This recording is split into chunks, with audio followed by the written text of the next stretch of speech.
welcome everyone to day 3 of the 2024 PMSL Americas North America Qualifier. 2 days have been concluded, and now only 1 day remains to determine who will be the top 2 teams to earn their spot at the PUBG Mobile Super League Americas Fall season. 16 teams entered, only 2 will exit as champions and will be able to progress their career forward for not only $250,000, but also a spot at PMGC. I'm your host, Taylor Reflections Noble, and today I've got a special crew of casters ready to call the action. Of course, I am talking about Enigma and Mustache Dave. Dave, great to see you, man. I missed you on the desk the past 2 days. How's everything been? Hey, man, I'm doing good. I heard the Golden Eagles are performing here in this this weekend, so they had to call me up and be like, listen, Dave, we need you. We need you to clock in, man. We got the Golden Eagles popping off here. So I got the call, I saw it in the sky, and hey, now I'm here, baby. Hey, I know you love your animals, man. You always give them props. And you know what? I love your predictions, too, because you're typically on point with them. So I can't wait to hear your predictions in a little bit. Enigma, you've been here, though, the past 2 days calling the action. You've seen these teams progress from day 1 to where they stand now. Today, it's going to be intense. We know the scores are very close. How you feeling about it? Oh, I'm feeling great. And for the most part, the last 2 days, I guess you could say just exceeded my expectations. And unfortunately, everyone wants these sort of games to go on forever, but it's going to come down to that top 2. There's going to be a lot of heartbreak tonight, but I'm still excited to see it. A lot of heartbreak indeed, but that's how it goes when you're trying to compete at the top echelon. Let's talk about how today is going to work and in general how this tournament has been working. As I said, 16 teams entered to play across 3 days, 6 games per day. We have concluded 12 of those games. Now we have 6 more remaining. The top 2 will move on to PMSL Americas once again for $250,000 in prizing and a spot at PMGC. The stakes are high. The competitors should understand what is at stake and what they should be going for. For those who are not in the top 2 at this moment, they understand the importance of, performing today. The past 2 days were great. It set you up for championship day, at least the final day, but it doesn't guarantee you success. Those top 2 teams at the moment, which is Titan Gaming and Golden Eagles, they're going to have to work even harder than they did because they've got a target on their back, and we saw that target, getting hit a couple of times on the Golden Eagles. But let's talk about PMWC, right? The PUBG Mobile World Cup, it was incredible over in Riyadh, Saudi Arabia, and has now concluded, and Alpha 7 are your champions. If you don't believe me, just watch this. Ladies and gentlemen, PMWC champions, Alpha 7 Esports!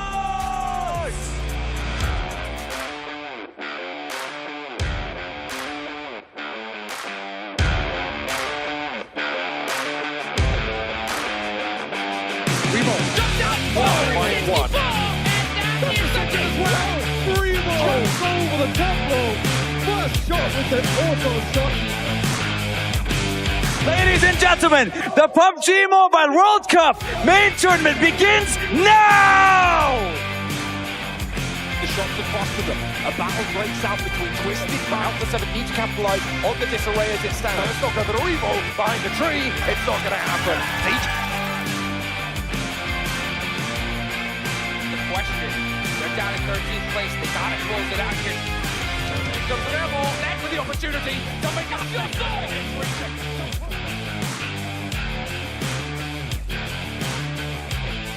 the points off the back. Alpha 7 takes themselves.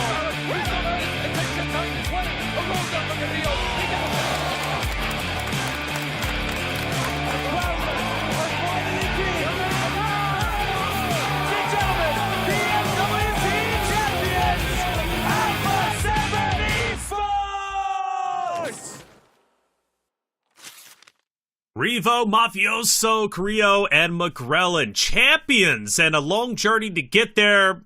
Dave, we watched them day in and day out, right, throughout 15 days of competition. So I forget how many maps now that they played, but I know that was a big talking point. To become champions, where does this put Americas, at least on the radar in terms of international PUBG Mobile competition? I mean, we're the best, right? America's number 1 in the world. So now we are the region that these other regions need to beat. And that event, very good event. Shout out to Hot Jukes, did a phenomenal job. Yes. I mean, I'm repping his background. I'm in the studio right now while he's out. You know, he let me Airbnb it. So, but yeah, I mean, there was like 3 more games to go. There was 2 matches where Alpha 7 got 0 points, but they just clutched it out on that final map. And that's something that we've seen personally here on our stage throughout the season. So congrats to Alpha 7 without a doubt.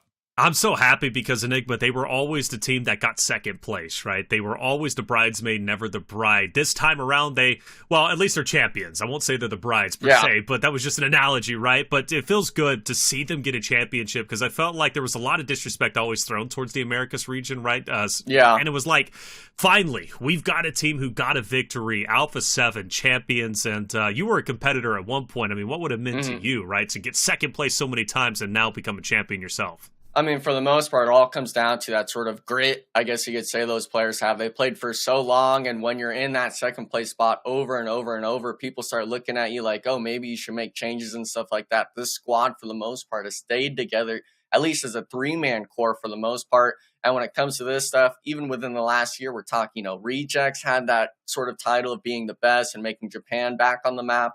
And now we're bringing it back to the Americas side of things. So for the most part, the nice thing is PUBG Mobile is completely changing. It's evolving, and I can only enjoy seeing all of it. That's it. Well, from PMWC, now back on board with the PMSL Americas North America Qualifier. Let's start running you through what Day 2 had to bring. Of course, 6 maps, as you know and love, throughout the normal rotation. We did have our first back-to-back. Throughout Day 1, we had Xtreme Ice and I believe 1 Esports who were able to at least get 2 wins throughout the day, but we didn't have a back-to-back winner up until 4 and 5 yesterday, and that was Dauntless on Sandhawk and Miramar, and that was really important day because Dauntless, they were a little bit further down the food chain when it came to the standings. So getting those Map 4 and Map 5 wins put them in a position to go into today in 4th place and a real chance, honestly, to place top 2.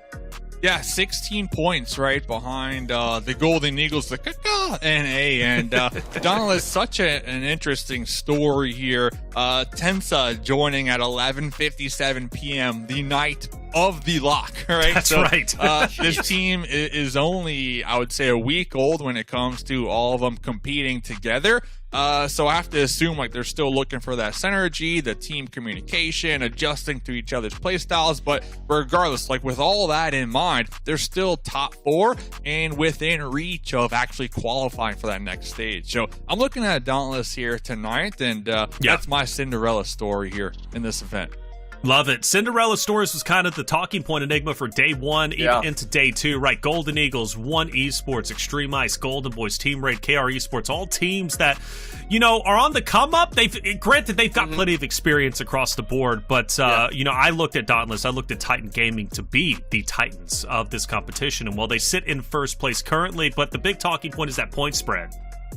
Yeah, I mean, the point spread itself, I'm really only looking at top 5 right now. Obviously, the Golden Boys could maybe play a part in that aspect if they're able to get a win or 2 tonight. But we've seen a lot of these teams, when they're going for these sort of plays and stuff like that, the next game, they're almost dropping 1 or 2. They're going from 0 to 100 back to 0. And then unfortunately for them, it's someone next to them kind of showing up.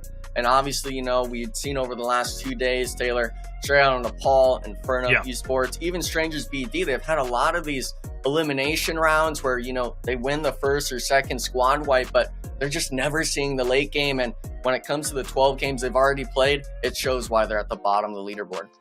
You'll notice, winner chicken dinners, there's only one on the 2nd page. That's StrangersBD. That happened yesterday during Miramar Map number 2. That's what's lacking for all those teams down on the bottom page. They need to start getting those victories because that is what's going to put them in the victory lane top 2. Their eliminations are on par with some of the top teams on top of the list. But again, it's those placement points where they are struggling. IGLs, you have to go big today and start guiding your teams appropriately. Let's start breaking down the teams, though, and Enigma, let's go to Titan Gaming, a team that came in as the previous qualifying champions. They're looking to go into the fall season, and they're very close to doing so currently in 1st place. Yeah, for the most part, Day 1, they finished 5th place, maybe a little bit of a poor performance on what they thought, but yesterday they came in swinging, especially with Juancho. This was a 3-man match for them in that 1st game. They were able to drop double-digit elims and almost were able to get in that winning position. And then for the most part yesterday, they were able to really show up in the eliminations between Juancho and EXO. And by the way, Juancho, day 2 MVP could have been either one from that squad, which if you're having 2 players on your team fighting for MVP, that's typically a good sign. 100%. Titan Gaming, I mean, that org, Dave, has been competing in Titan Series, been competing in Americas for so long, right? Juancho, he kind of coached it up right when it came over to the spring season. Now he's back as a player. Of course, we love to meme that. But the big story was EXO joining. He was a new addition. He comes over. He's actually been playing in Germany, Dave, and he's been tearing it up. Guten Tag out here. Yeah, I mean, we're looking at Titan Gaming. Like, they're always a team that performs so well in, like, the qualifiers and then even the normal season. But then when they get bumped up to that next round, they kind of fall flat, right? So kind of to your point, maybe with EXO, now the new addition, representing Germany on the squad, maybe that's all they needed, right? That was that missing puzzle piece. And, you know, we've all been a huge fan of the Titan Gaming's squad throughout the multiple seasons here. We just want to see him kind of take it to that next level. And, hey, this new player might be that. Yeah, he's been incredible. He was brought in to assist that of kindness, to assist Juancho in getting those eliminations, and I think he's done exactly that. You will notice he has 30 eliminations, but Enigma, me and you were talking yesterday about it. It's like he has, you know, a lot of eliminations, but he also isn't picking up the most damage. That's mainly because Juancho is the one getting the most damage because he's getting the elimination. So EXO is doing his job, and I'm really happy to see that. Titan Gaming, they've been incredible. Can they be incredible where it matters most here on the final day? But another team that's hot on their heels in second place, who's been in first place for a long time up until this point, is Golden Eagles. These guys are flying high, and they have been really making waves. In fact, in terms of overall elimination points, they're tied with Titan Gaming at 78. It comes down to placement points to separate them, which is just 4. Titan Gaming at 118 points overall in the standings. Golden Eagles at 114. But in terms of like talented players on this roster, Frady is incredible. He's got 26 eliminations. You look at the overall damage leaders, he's up there in 3rd place as well. But the guy that's been making the biggest headlines has been Legends. Enigma. Legend has been absolutely instrumental in so many fights. You've noticed he gets in tough situations, but he manages to get out of them consistently. Yeah, I mean, I'm thankful that his name kind of matches his performance. That's right. That's being a legend, and for the most part, when it comes to him, I think it's almost that dynamic duo of him and Frady kind of making these plays. We could see it. This team has a lot of team synergy compared to some of these weaker squads in the lobby, and for the most part, it shows here. The first day especially, Legend was an absolute pop-off player for this squad. 26 total eliminations over the last 2 days, and 5,800 damage. That's not something you really play around with.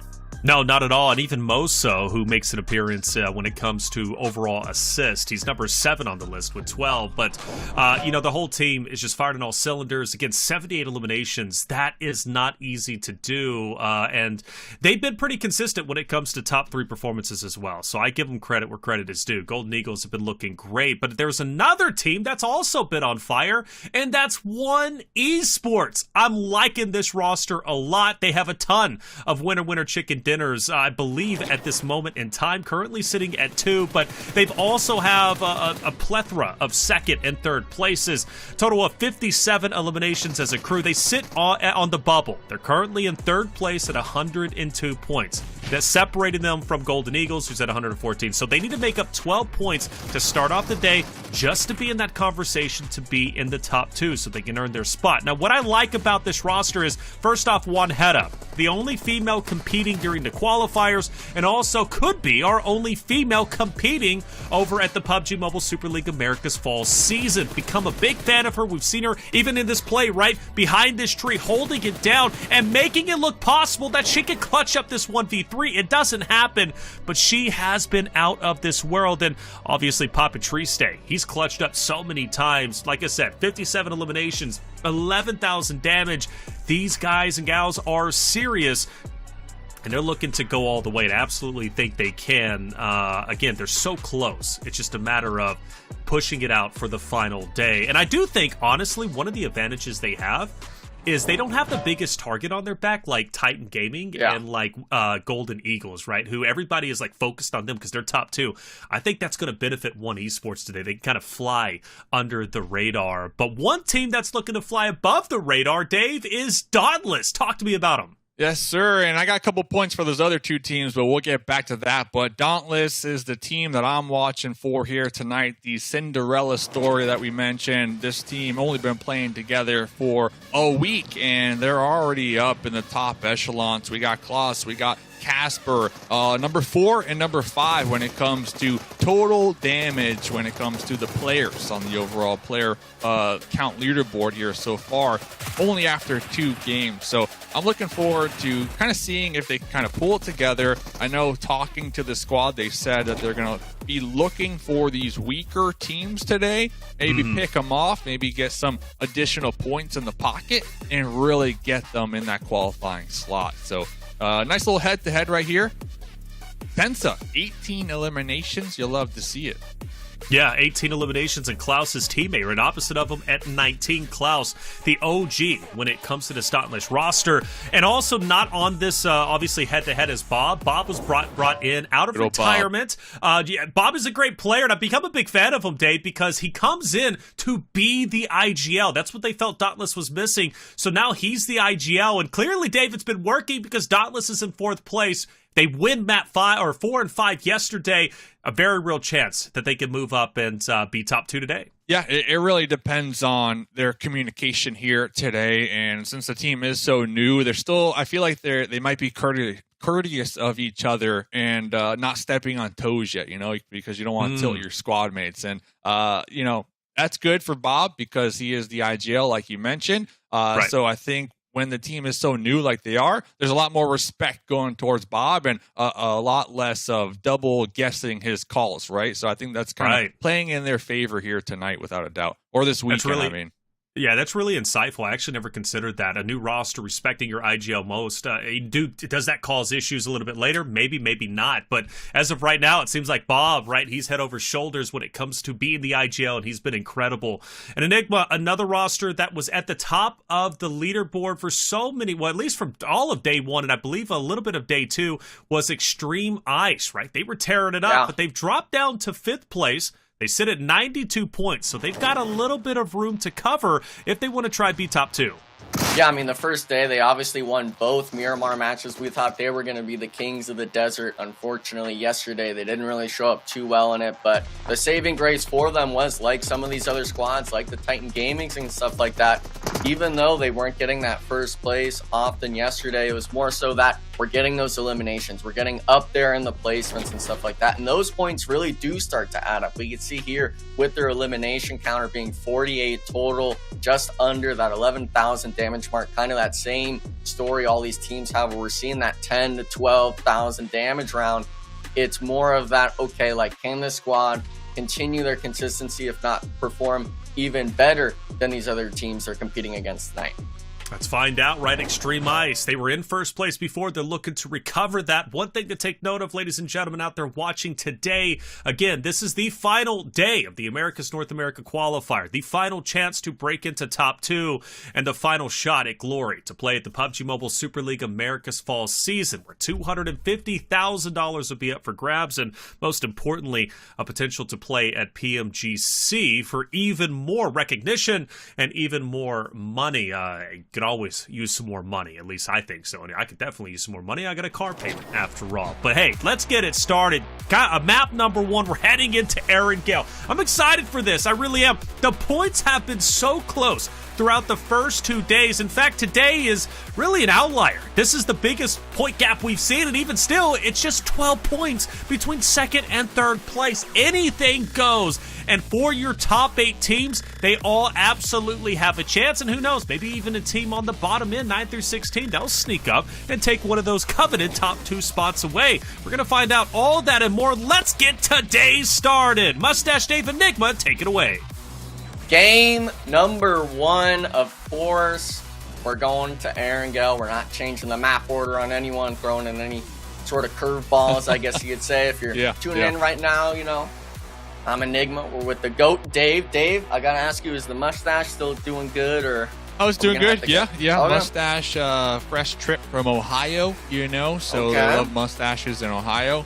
Pretty good trip, but looking to wrap things up tonight. I had to be here, like I mentioned. Golden Eagles, second place overall. Been one of their biggest fans for at least a year now, Enigma. So I'm just hoping they can kind of keep maintaining their consistency here tonight, and you know, just keep their eyes on the prize here, and that's that top two. Yeah, the top two, obviously, like the main goal for most of these squads. And you know, Titan Gaming, I think they were expecting a repeat of last season's qualifiers where they had that 30-40 point gap. They didn't have to really even worry coming out of day two, but now it seems like the competition, especially with these new teams, these new names, I guess you could say, like Esports, like Xtreme Ice, kind of coming in and shaking things up a bit. That's kind of something I like to see out of our region. I don't like seeing the same names because I'm still a fan of that, you know, out with the old and in with the new with everything. Love shaking it up here, and well, we already hear some shots ringing on out. I don't believe there's any conflicts quite yet. We do see a ton of teams all on top of each other. Have we been experiencing any hot drops here, Enigma? Got to ask you real quick. For the most part, it's usually just been MANIC, I think, on some of the matches, like Sandhawk and Miramar. They've taken their fours. Unfortunately, I think they've lost every single one of them. Day one, they were dropping a lot of eliminations. I believe they had 20 total, but only one placement point. So them and straight out of Nepal, kind of in that same boat of they had a lot of eliminations. They just were never making it to that late game position. But it seems like XYQ, Dave, if you didn't know, yesterday, they were focusing the Golden Eagles and actually kind of preventing them of maybe making it their story into that top two. Fortunately for the Golden Eagle boys, they were able to kind of swing it back around. But now they've kind of changed their sights towards KR Esports this time around. Yeah, this is going to be a couple teams on the bottom. KR, 8th place, fortunate for them. And when it comes to XYQ, XYQ, 13th overall, 70 points behind that second place, that golden ticket to make it to that next round. So they understand the objective here today, and that is get as many points as possible starting from the drop. So I definitely respect that when we are looking at XYQ. I mean, heck, all these players, veterans in the game, they've competed multiple times in similar events just like this. So I'm not going to say they're nervous, right? I'm just going to go with maybe the story that, like you said, out with the old, in with the new. So maybe they're kind of adjusting, right, to these newer players and their play styles and the RNG, right, that goes with competing in a brand new, fresh lobby. Yeah, the lobby itself is always going to be that telltale sign of who's able to really fail-proof some of their plans. And, you know, XYQ, this is a repeat of yesterday where they were able to get this opening knock and stuff like that, but maybe just forgetting that, hey, you know, there's vehicles in the games. People are able to actually move around the map and get angles on you. Valak, unfortunately, getting thirsted out from his squad. But this team, you know, I really had expected more from them, with it being that core trio of ICU from back in the day. They were just short last qualifiers of making it on. I believe they finished 5th, so essentially 1 or 2 placements short of making it to Americas. And the squad, you know, they have a lot of nice namesake players, I guess you could say, like you had just mentioned, but unfortunately, you know, today they've got to really start going almost back to back to back in these high point games, or else we're already going to have to discredit them. Yeah, exactly. And it starts from game number 1, right? 70 points. That is a tall ask. That's a tall order. But today is the day. You know, it's do or die. And that's kind of the similar storyline that a lot of these players were telling me in the Discord here earlier on, that it's all or nothing tonight. I mean, the stakes are high. Only 2 teams are moving to that next round. So you really can't afford to have 0-point games anymore, now that we are on that final day. But fortunate for these teams like Esports, Dauntless, Xtreme, the point gap's not that big, right? We got 12, 16, 22 points behind that second place, the Golden Eagles. So when we're looking at teams with the most pressure, I have to say, I mean, we're looking at one right now. It's Titan Gaming and Golden Eagles. I feel like they have the most pressure on them because they need to stay in that top 2, and the point spread isn't that much considering we got 6 games to go. Yeah, I mean, 6 games, anything can happen. I believe after game 4 yesterday, it was a 4-point spread between first through fourth, so 1-1, 1-1 difference between all of them, whether you go up or down. Thankfully, though, for the Titan Gaming squad, something that kind of breaks the ice is getting a little bit of a freebie knock and thirst onto the no-risk squad. So hopefully for them, they're able to kind of keep cleaning this up and they don't lose anyone early on, because they're still not even across the bridge. They might get bridge camped and stuff like that. They've got a foolproof any sort of plan they have, and the best way to do that is to be able to keep all 4 of your players alive. But another team that's kind of losing players off rip seems like MANIC. I'm not sure if they were dropping for vehicles and just got left in the dust, but they already lost 2 players, a little bit of a spread. And Team Raid, I like this sort of idea from them. They were able to pick up 2 little freebies and they just kept rotating the zone. The shift is towards Yasnaya, Dave, and from all the action we've already seen, no one's anywhere near there.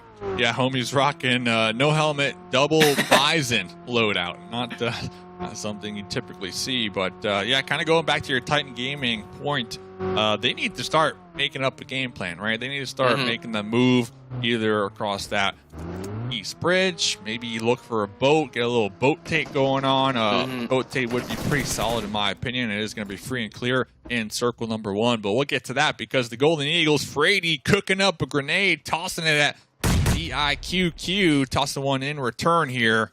Looking at the mini map in the top right, looks like the Golden Eagles are somewhat set up in a little better position. I already see one of their players getting that wrap around the alternate angle, trying to provide the support and hopefully put a stop to Team Raid's push.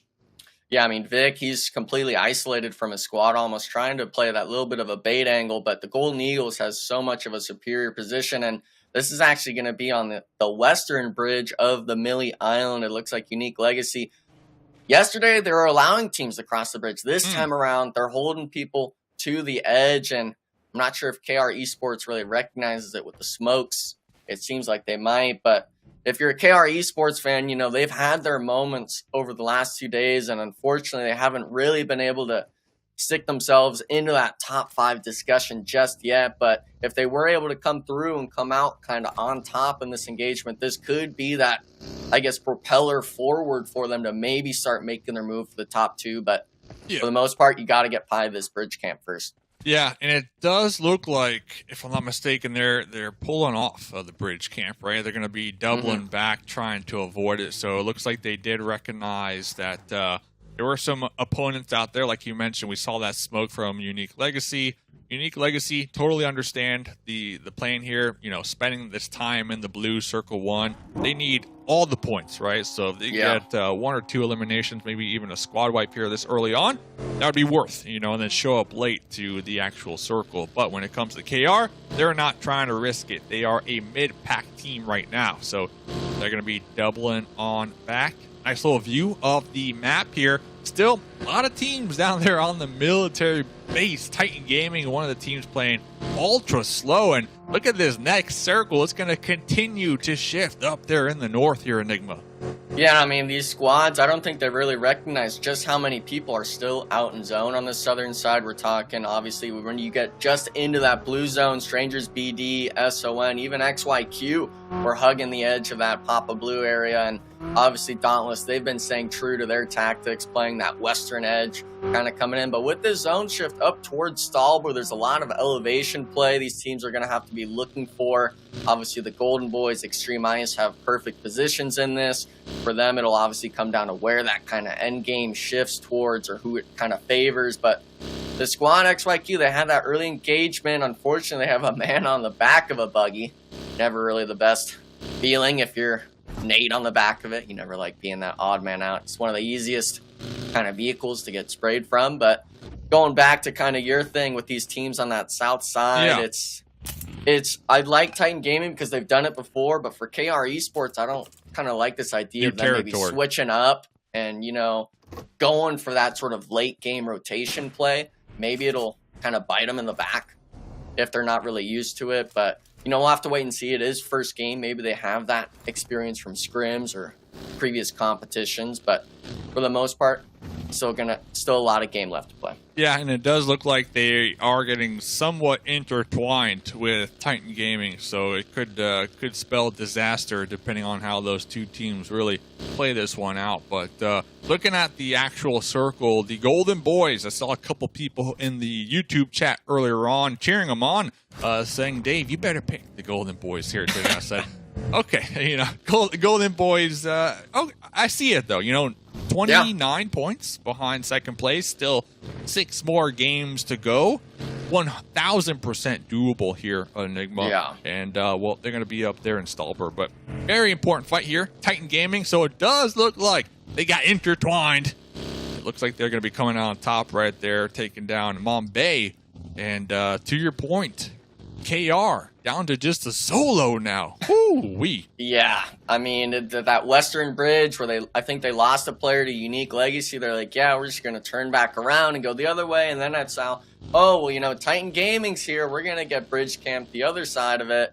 Really unfortunate stuff to see out of the squad. They were in that sort of bubble range if they had a pop-off performance in game one, but that's unfortunately not going to be the case. And we're still talking this sort of blue zone action going on. Old Gangsters, Clown Carnate, I believe, on this western kind of edge. They might actually still be looking for the other Unique Legacy players, but the zone does pop. It pulls towards Yasnaya. Stalber Mountaintop is still in play, so the Golden Boys will be able to keep playing that elevation game. But I mean, look at this, that southern side, no risk. Titan Gaming even having to make the great migration into this next zone, and after this, I mean, the blue zone's really going to start ticking at you. At least they got a tasty snack, to hold them off before on that long road trip when we're talking Titan Gaming. And yeah, kind of going back to the KR play, they're 1,000% going to be scratching their head and probably wishing they would have just zoomed on right past Unique Legacy and took their chances, right, instead of doubling back on that west bridge and playing a little slower. Running into Titan Gaming. So see these little decisions that it's going to have you losing sleep at night, especially on days like this when only top 2 will be qualifying. But let's get into the fight here, because I do believe there's going to be 2 players from MANIC, the last 2 alive. Make that one. Whoa! Trying to hold down this compound from StrangersBD, but they were not able to do so here, Enigma. Yeah, it seemed like MANIC was playing this sort of rat angle. Maybe one of them made one singular step, because I don't believe Unknown or any of StrangersBD knew that this squad was here, or at least the duo of MANIC was here. So little unfortunate to see. Imagine, this idea of if they were a 4-man, could they have maybe wiped StrangersBD here at the compound? But unfortunately, that's not going to be the case. Kind of just 2 free points for the squad of StrangersBD. We're also seeing Titan Gaming with their rotation, losing a player on the movements. And surprisingly, Crow actually has all 3 of the eliminations for the squad. Let's down go. by that bridge play early on. You love to see it. He was kind of that name in this squad, Dave, where he wasn't really the one putting up numbers or, kind of being called out for being that European player or anything. So I'm happy to see that all the players on this squad, they don't let the news or the fame affect them. They're all able to put up and start shooting their weapons. Yeah, it does look like there was some type of issue with Kindness. I know Kindness was having power issues, I think, on day 1. So hopefully that's not the case here today, especially with them just trying to be in that top 2, right? Just trying to hold it down, essentially. But here we go. Another big fight. The Golden Eagles NA currently trying to defend the apartments over here. XYQ. Remember, this squad, they need to take as many fights as possible, win them, and then continue trucking on along, because they are, minus 70 points behind that second place spot. So let's see what they can accomplish here. Yeah, I mean, for the most part, it's you against Golden Eagles. They name-dropped the Golden Eagles. If they were going to be the ones that were going to focus yesterday, the first 2 games, they did just that. Really throwing them off the ball, I think. Luckily for the Golden Eagles, they're able to bounce back near the end of day 2 to kind of stay in that potential for moving on to Americas. But now the issue is, when you're XYQ, you're at apartments. I get that these buildings are great for you to hold, but that also means it's hard for you to push the Golden Eagles, and we can see it just now. The smoke grenades, all the util is going to have to be dumped, but XYQ, they find an opening knock. We got to see if they're really going to be able to make the move or not. Yeah, we see the little smoke tunnel here, but it does look like they have decided to pump the brakes and not push across the way. Nice little laser beam right there. And the zone did favor both of these squads, so they don't necessarily need to be ultra aggressive, but we did see that knock, and I did see one of the Golden Eagles squad mates decide to cross that road here. We do see and hear the shots out there in the distance, but I believe the Golden Eagle is kind of getting distracted with another squad rotating past them, and well, that provided the perfect window for the revive over here on XYQ. Yeah, no risk. It just went straight down the Asnaya road and just said, oh, hey guys, this is taken. We're just going to go right by you. They went a little bit deeper into the zone, and obviously we see the KR Esports player just on the edge trying to go for that placement, but with top 15 teams alive here, you're not really going to be getting any until you're in that top 8 range. And for the most part, those teams that were on that north, Dave, on that western side, they're going to have to start moving in, because when it's mountain play, like I'd said before, around that Stalber area, when the zone starts closing, that means there's less room for you to play. And unfortunately, that means teams are going to start taking casualties. Yeah, exactly. And that kind of goes back to the point, like the Golden Eagles, XYQ, pump the brakes, you know, let the lobby handle itself. Like you mentioned, in the north is just a mess now. We got Team Raid holding it down, Dauntless right beneath them on the low ground. But we got about 5 different teams trying to fight their way into the zone here. So we're going to have some squads get eliminated here very shortly. Klaus looking to get a nice little Molotov in the Harry Potter, trying to confirm the knock they had on a limb. But the teammates, the smokes, beautiful smokes to kind of block those sight lines and give a limb a chance to crawl back. But it does look like they were spotted after all. Yeah, I like this sort of play from Dauntless. They were having this 1-2 split because you need to be able to hold this backside down. Obviously, Tensa, he is one of those stellar players we've talked about with a very impressive track record, to say the least, playing at PMGCs, playing in those sort of PMPLs back in the day and stuff like that. And to have someone like him as a squad, he's able to recognize, hey, we need to make sure we're watching all of our angles. Now, necessarily, he's not the IGL, but it doesn't help when someone's able to check all your T's and dot the I's, so to speak. But unfortunately, that's not going to be the only action, Dave. Inferno Esports now making their move towards the StrangersBD squad. And it's not actually going to be just them. It's going to be Golden Boys now coming down from the top of the mountain. Yeah, Inferno Esports kind of just falling apart at the seams right there. We saw one of their players in a bush, pretty well hidden. Wasn't even spotted by the Golden Boys, but decided to pop up and pretty much give the Golden Boys a free elimination here. So now Inferno Esports down to just Jazz, the last one alive here, trying to take fights on multiple fronts. If I had to guess, the Golden Boys from the high ground are probably going to be spotting them out here very shortly, once when the smokes dissipate. But this is going to be giving StrangersBD the much-needed time to get the revives, as we did see a couple of their squad mates knocked out in that whole engagement. So perfect, perfect time for them. The zone itself is just making a sort of time. Wow, look at the zone. Yeah, holy cow. Like, we're seeing Xtreme Ice and the likes of them will probably rotate towards this engagement. Inferno Esports, Jazz, he understands he has to kind of make a move. The Golden Boys are going to make their action, so to speak, happen in the next few seconds, but for the most part, you honestly need to just back up and give it. There's no way you're going to be winning this, and if they just drop the dime on you, Dave, it doesn't matter. StrangersBD able to keep 2 players alive, and now this is that western side. Unique Legacy coming in and taking the action to Xtreme Ice. Hit him with a fadeaway right there. Yeah, we got Xtreme Ice over here and Unique Legacy all clashing it out here for this west side of the zone. Looks like Unique Legacy trying to avoid the grenades and, well, popping over here to Titan Gaming. Hello! How's it going? This is my boulder. EXO just said with the shotgun. Gonna be popping up, going for another one. Can we get 3? Yes, we can!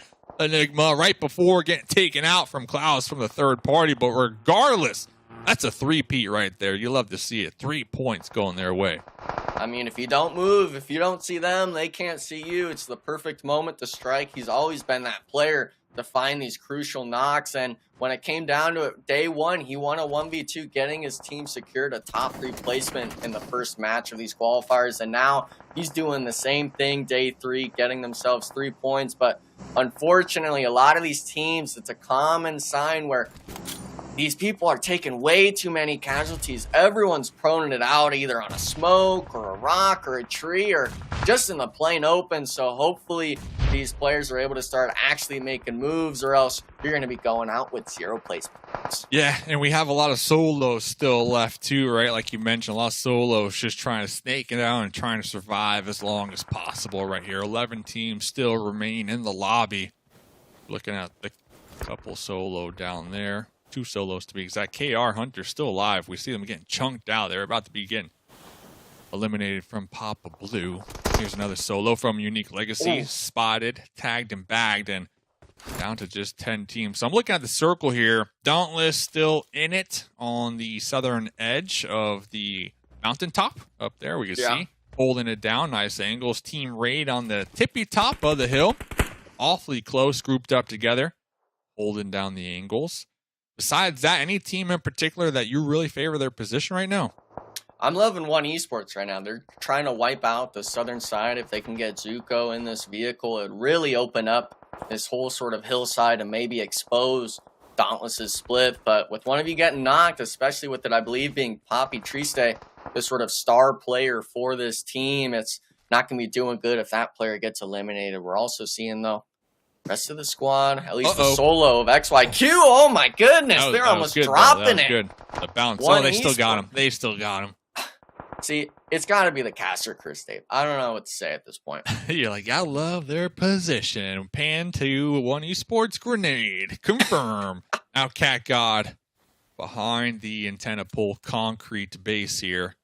Position is compromised, and I don't even think Cat God is aware of the solo to the right of him from XYQ. Ooh. That's not going to be it, Dave. Xtreme Ice as well, starting to rain their own little red zone down. Unfortunately, is going to still be on the One Esports squad, so kind of that fight on 2 fronts on this hillside is not something you want to be in between. While I'm seeing it as well, looks like StrangersBD will be moving down as well, but you know, if you're, I was going to say if you're the XYQ player, but you did just get eliminated. If you're One Esports, I was going to say, you know, if One Esports gets wiped, you might be able to snake in and get a few extra placements, but unfortunately, that won't be the case. Now, One Esports having to make that their playbook sort of idea, only being down to, I believe, just a solo. And surprisingly, a lot of these squads still have 3-4 players alive. We know just how important it is, kind of. What was going on with the Golden Boys here? What are they doing? What was that? Okay, we'll have to get a confirmation from the Golden Boys. I don't know. I don't know. But talking about teams and positions, I love right now how Xtreme Ice are playing this one really slow. They had the 3 up in the zone. They were tunnel vision onto One Esports, trying to clear the southern half of the circle, but also kept Robert GG up in the north, pretty much protecting their backside from StrangersBD. And once when StrangersBD, once when Robert recognize, okay, they're not going to be pushing the hillside, they're going to be on top of the hill, that's when Robert decided to group up with their teammates. And I'm really enjoying just Xtreme Ice Game 1 right now, Enigma. Yeah, this squad, you know, they had a pretty good performance day 1. Day 2 was maybe a little bit less than what they expected as a team, but very much still, they have a chance of being one of our 2 NA representatives from this qualifier. This team has shown to me, at least, and I know a lot of the fans and other talents and stuff like that, that they're here to play. You cannot discredit them just yet. And like that play you just said, I like using that term caboose. He's caboose in the back. He's making sure no one makes that same rotation, because we've seen time and time again, people have these great ideas, but they just do it too early. Thankfully for them, they didn't make that mistake, allowing themselves to still, I believe, have 4 players up. Sir. And the man advantage in any fight is always something you'll take. Yes, sir. They're going to be holding down that west side. StrangersBD, they have a duo on the tippy top of the hill, just right ahead of them. Dauntless still holding down their positions. Everybody has a couple moments to kind of breathe and really plan this one out. Robert GG repositioning that vehicle and making sure it's secure. Those tires, you never know. We might need to use it. Only in stage 6 right now. All these players just pretty much waiting to see where the next one goes. And there it is, the circle pop. It's interesting, to say the least. I mean, I'm looking at Dauntless's position. I'm not sure what their game plan is going to be, because there's no way kind of you're going to be separated. able to hold. Yeah, there's no way you're going to be able to hold this split comfortably unless maybe Klaus rats it out. Xtreme Ice as well. They're going to look for their piece of the pine zone. It actually looks like they're going to focus the southern side, already trying to pressure Tensa and stuff like that. And I mean, look at this. He's instantly running to this ridge. He understands, hey, if these guys take it, it's over for us. Yeah. We'd be out in 6th place. So he's trying to be that sort of, I guess, thorn in the side of Xtreme Ice. But at some point, the man advantage, there's going to be too many angles for you to deal with. And unfortunately, now with the zone closing in, it's only a matter of time. And it goes back to that caboose, right? Tensa's going to be out here on the plateau, tossing grenades, smokes, taking shots, but is not going to be aware of Robert GG, right? And once when Robert GG gets the intel, we might have the sight lines onto Tensa. But we do got Bob up here on the high ground, kind of playing the guardian angel, making sure Tensa has the room to maneuver around here. But now they are going to be hunting. They're trying to lock down Tensa's position, take him out. Rushy, ISO grenade right there. Will be flushing out Tensa from behind that boulder. Remix trying to secure this elimination here, trying to take out Tensa so we can take this position. And there it goes. And there's, look who got him. Robert GG. Yeah. The caboose. I mean, he had the vehicle as well. I think he just pulled up as well from the side. Too many angles to watch with Klaus being eliminated, trying to help. It was only really Bob giving support, and now we could see it just raining down nades, the pre-fires. It doesn't matter. Even if you get a knock, they're going to get the reset. Maybe, actually, if you get 2, there's something that can be done, but for the most part, Xtreme Ice still in the power position. They don't have to worry too much about this sort of third-party potential from another squad. The North had their own little mini 4v4 battle, and Bob has 6 grenades right now, down to just 4. So Bob has, I'm gonna say like a level 5 shield with this little boulder right here. It blocked 2 grenades already. Can it continue to block more? There goes another grenade blocked right there from this jagged edge here that Bob's holding down. And Bob he's getting onto Rushy. Poppy Sour, that is, still gonna be down and out over there. So Xtreme Ice, they are just getting battered by Bob himself right now.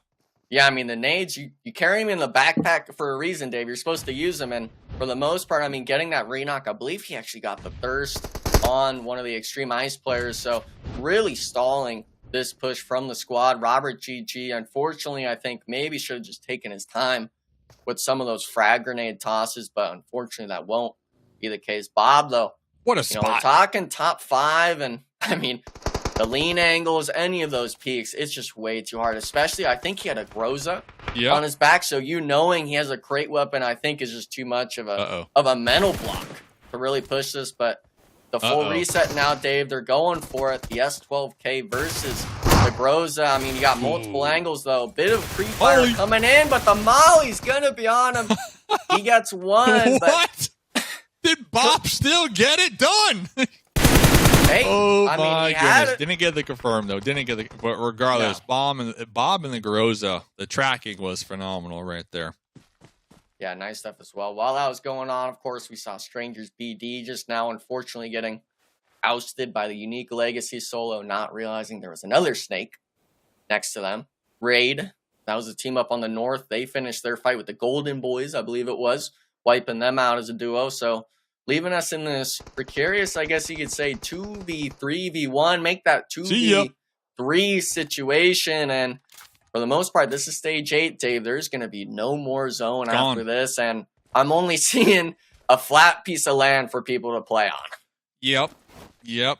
And both of these teams desperately need this win to kind of kickstart their journey, right, when it comes to trying to qualify. So Team Raid, they came in this match 7th place, 38 points behind 2nd place Golden Eagles. Xtreme Ice, 22 points behind that 2nd place. So both of these squads have a nice chunk of eliminations going their way. So if they can get this winner chicken dinner, they're going to be right there within reach. And, well, 3-point, living up to their name. Going to be thirsted right there, making this a 3v1. Yeah, unfortunately, there's not much you can really do in that situation. Right as you make your rotation, your teammate gets knocked. Great plays, though, out of the Xtreme Ice squad. This is that team, you know, where they were kind of out of that bubble a little bit, but one solid game would be able to propel them forwards, and they're able to do just that game one. Without a doubt. Nice stuff, though, of course, with this squad. I mean, I'm really kind of just impressed with this sort of mindset the squad has developed over the last few days, especially Taylor. I want to get your kind of opinion on it, with there being, you know, the likes of the Xtreme Ice players. With being the trio, did you think they were going to maybe fumble it against Bob at the end, or did you think they had it in the bag? Well, all I know is it's the best case scenario for Xtreme Ice to be able to come in and get the 9 eliminations, man, especially given the fact that Titan Gaming, well, they finished off with 6 eliminations, and I don't believe any overall placement points. And then you also have the boys and gals from One Esports getting 2 elims, no placement points, and then Dauntless finishing in 4th, which is respectable with 7 elims. That was a great game coming out from them, and the reason why I point those teams out is because Xtreme Ice was in contention to be up at the top. They started off the day in 5th place with 92 points. So they had a bit of a gap to catch up the Golden Eagles, but the good news for them is Golden Eagles ended up finishing up a little bit too early. Because of that, well, they could now potentially be in trouble. So good news for Xtreme Ice. They've got to be feeling solid. And also for Raid to be at the top, right? In 2nd place, a solid game with 8 eliminations, plus a 2nd place finish. Well, in terms of the teams that we were discussing in the top 3, well, they've got the most catching up to do. They were in 7th place with 76 total points. So at this point in time for Team Raid, they did the absolute best they could possibly do. For Xtreme Ice, that was the best case scenario they could have possibly had. So good on them. I like it. We'll see how far they can continue to go. But what do we take away from Game 1, right? Golden Eagles falling a bit short, Dave, and that's the biggest story, right? They get finished off by XYQ. Yeah, Golden Eagles getting taken out. Titan Gaming as well, not having the best games, but they got some points on the board, and that's what's important, right? But Xtreme Ice NA, I think, going to be walking away the happiest, obviously, with the winner wearing chicken dinner and their amount of eliminations. But shout out to Bob. Bob was putting in some work right there behind that little jagged edge. It was a perfect blocker for all those grenades that Xtreme Ice were tossing his way. But then I believe Xtreme Ice were like, listen, we need to take out this player if we want to win this game. They sent all their resources that way towards Bob. The Molotov was clutch, forced them out behind that boulder. And, well, we saw what happened there. But GG's. I mean, that was a pretty solid game, in my opinion, all things considered. Oh, without question. That's honestly the best case scenario, right? Number 2 gets taken out early. Titan Gaming, they do decently well in terms of total eliminations, but not necessarily placements. One Esports fell off way too early as far as I'm concerned. Dauntless did okay. Yeah, that was great. Xtreme Ice getting 19 total points. Wow. Shouldn't put them in 2nd or top 2 at this point. Maybe it does, but it at least gets them closer. And again, Enigma, I look at Team Raid, right? A team that has a lot of ground to cover. That's an excellent start. If they can stay consistent like that, they might have a chance. I mean, it's all about if they can do that sort of performance, or maybe something even better back to back to back. Because that point gap, I mean, it's nothing to joke around about. And with there only being 6 games, now 5 after that one remaining, we know these other squads like Titan Gaming, like the likes of Xtreme Ice, they're still here in the lobby. It's not like they've gone anywhere. So these squads that are looking to make up points, you're going to still have to perform better than those top teams. Golden Eagles, because they fall short at game number 1, Dave. Well, that means they are now at risk of dropping down out of the top 2. Just 3 points separate Xtreme Ice from Golden Eagles. Yeah, Golden Eagles, I mean, that's what's going to happen when you get a 0-point game, right? Especially, with the point spread not being that much coming into the final day. And, well, now it's down to just 3. And listen, fellas, you know me. I'm a big fan of momentum. I believe in it. Xtreme Ice with that winner wearing chicken dinner and all those eliminations. They're going to be feeling pretty confident after their game number 1. So I'm hoping the Golden Eagles could kind of find that confidence and forget about the 0-point game they just had and just focus on the day. We still got 5 more games to go. We got it. Lock it in. Lock it in is what I'm saying, because if they get another similar game to this one.